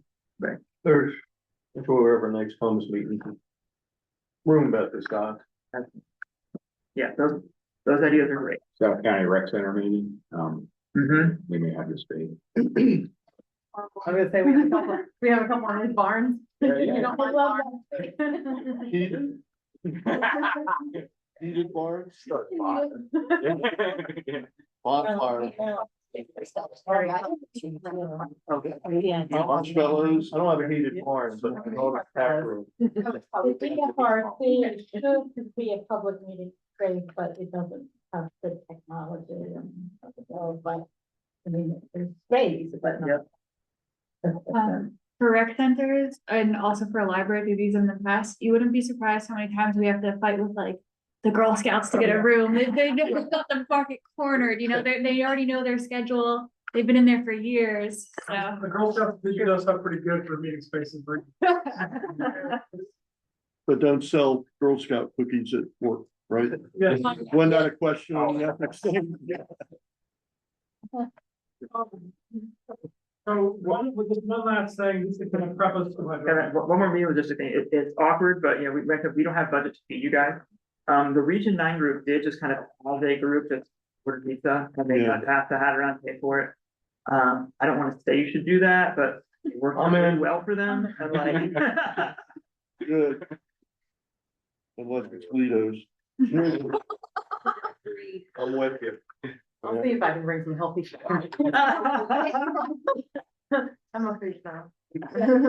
I started nutrition, so my practice is eating on the land. For real, really. Yeah. All right, so just one thing to consider to kind of prep you, I know we only have a couple minutes left, but, the next meeting, we're gonna talk about the historical and, cultural significance of Region 8, as well as the beginning to talk about the vision a little.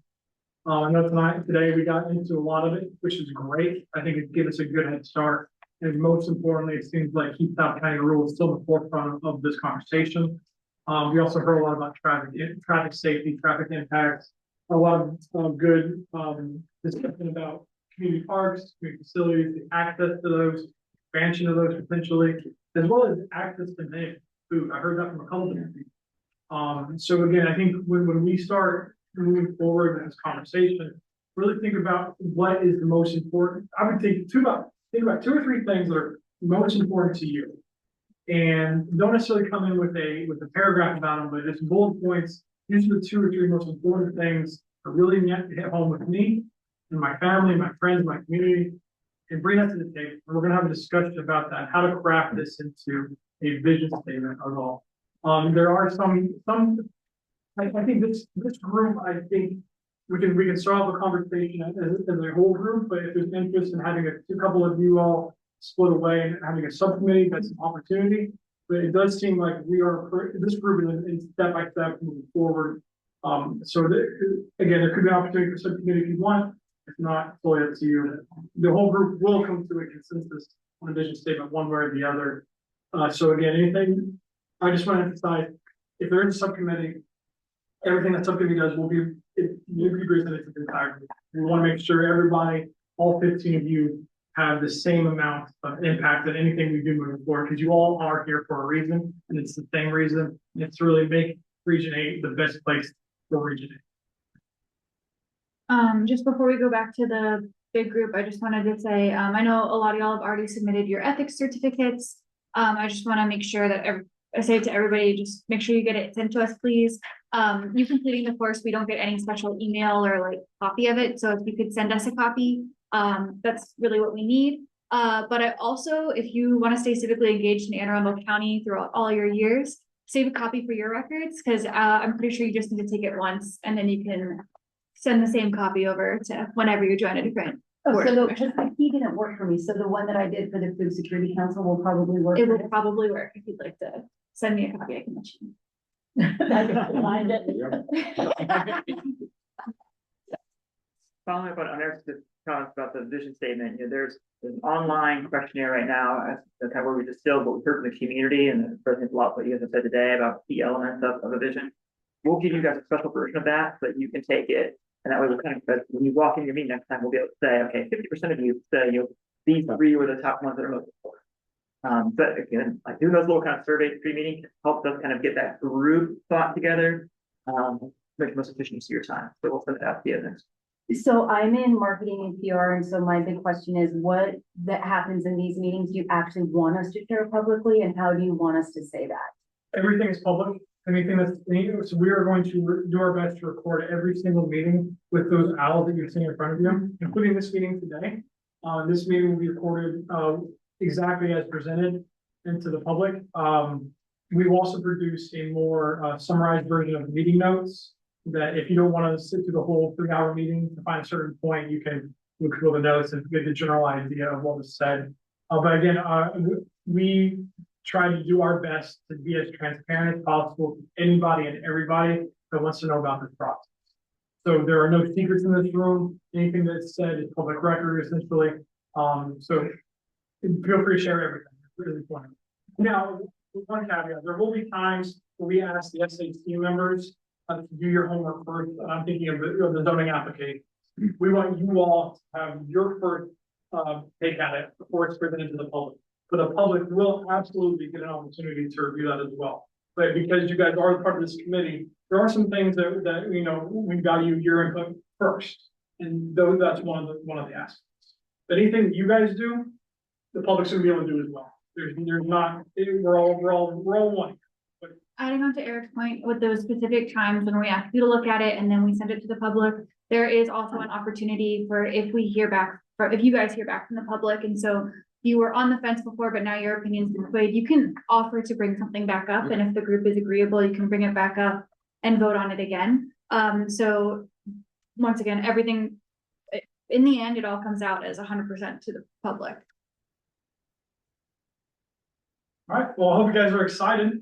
We got a long process out of this, but I think it's going to be good and fun. We're gonna have fun. There's serious work in it, but we're not gonna be serious all the time. We're gonna have pizza. Then we'll let you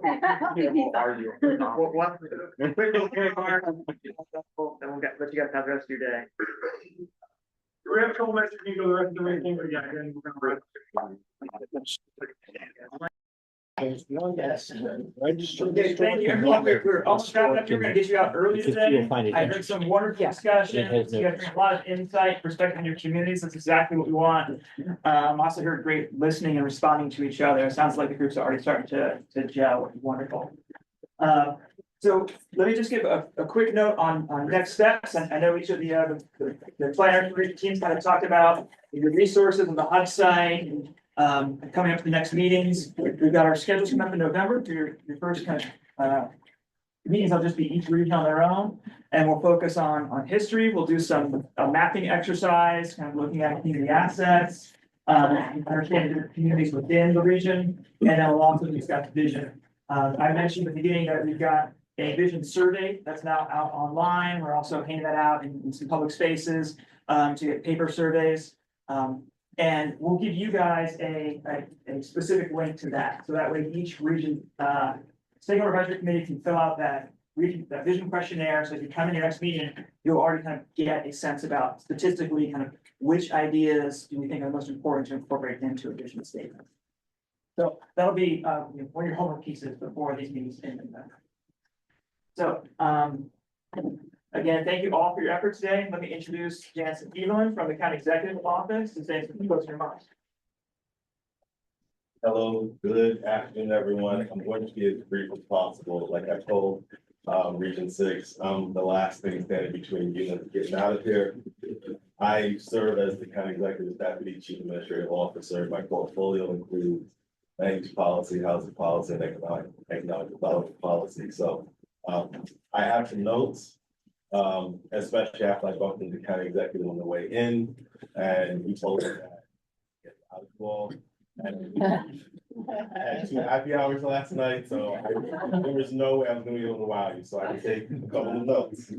So you may have heard from the CE, the county executive, along with Office of Planning and Zoning staff about the importance of region plan. I'm not going to go into that again.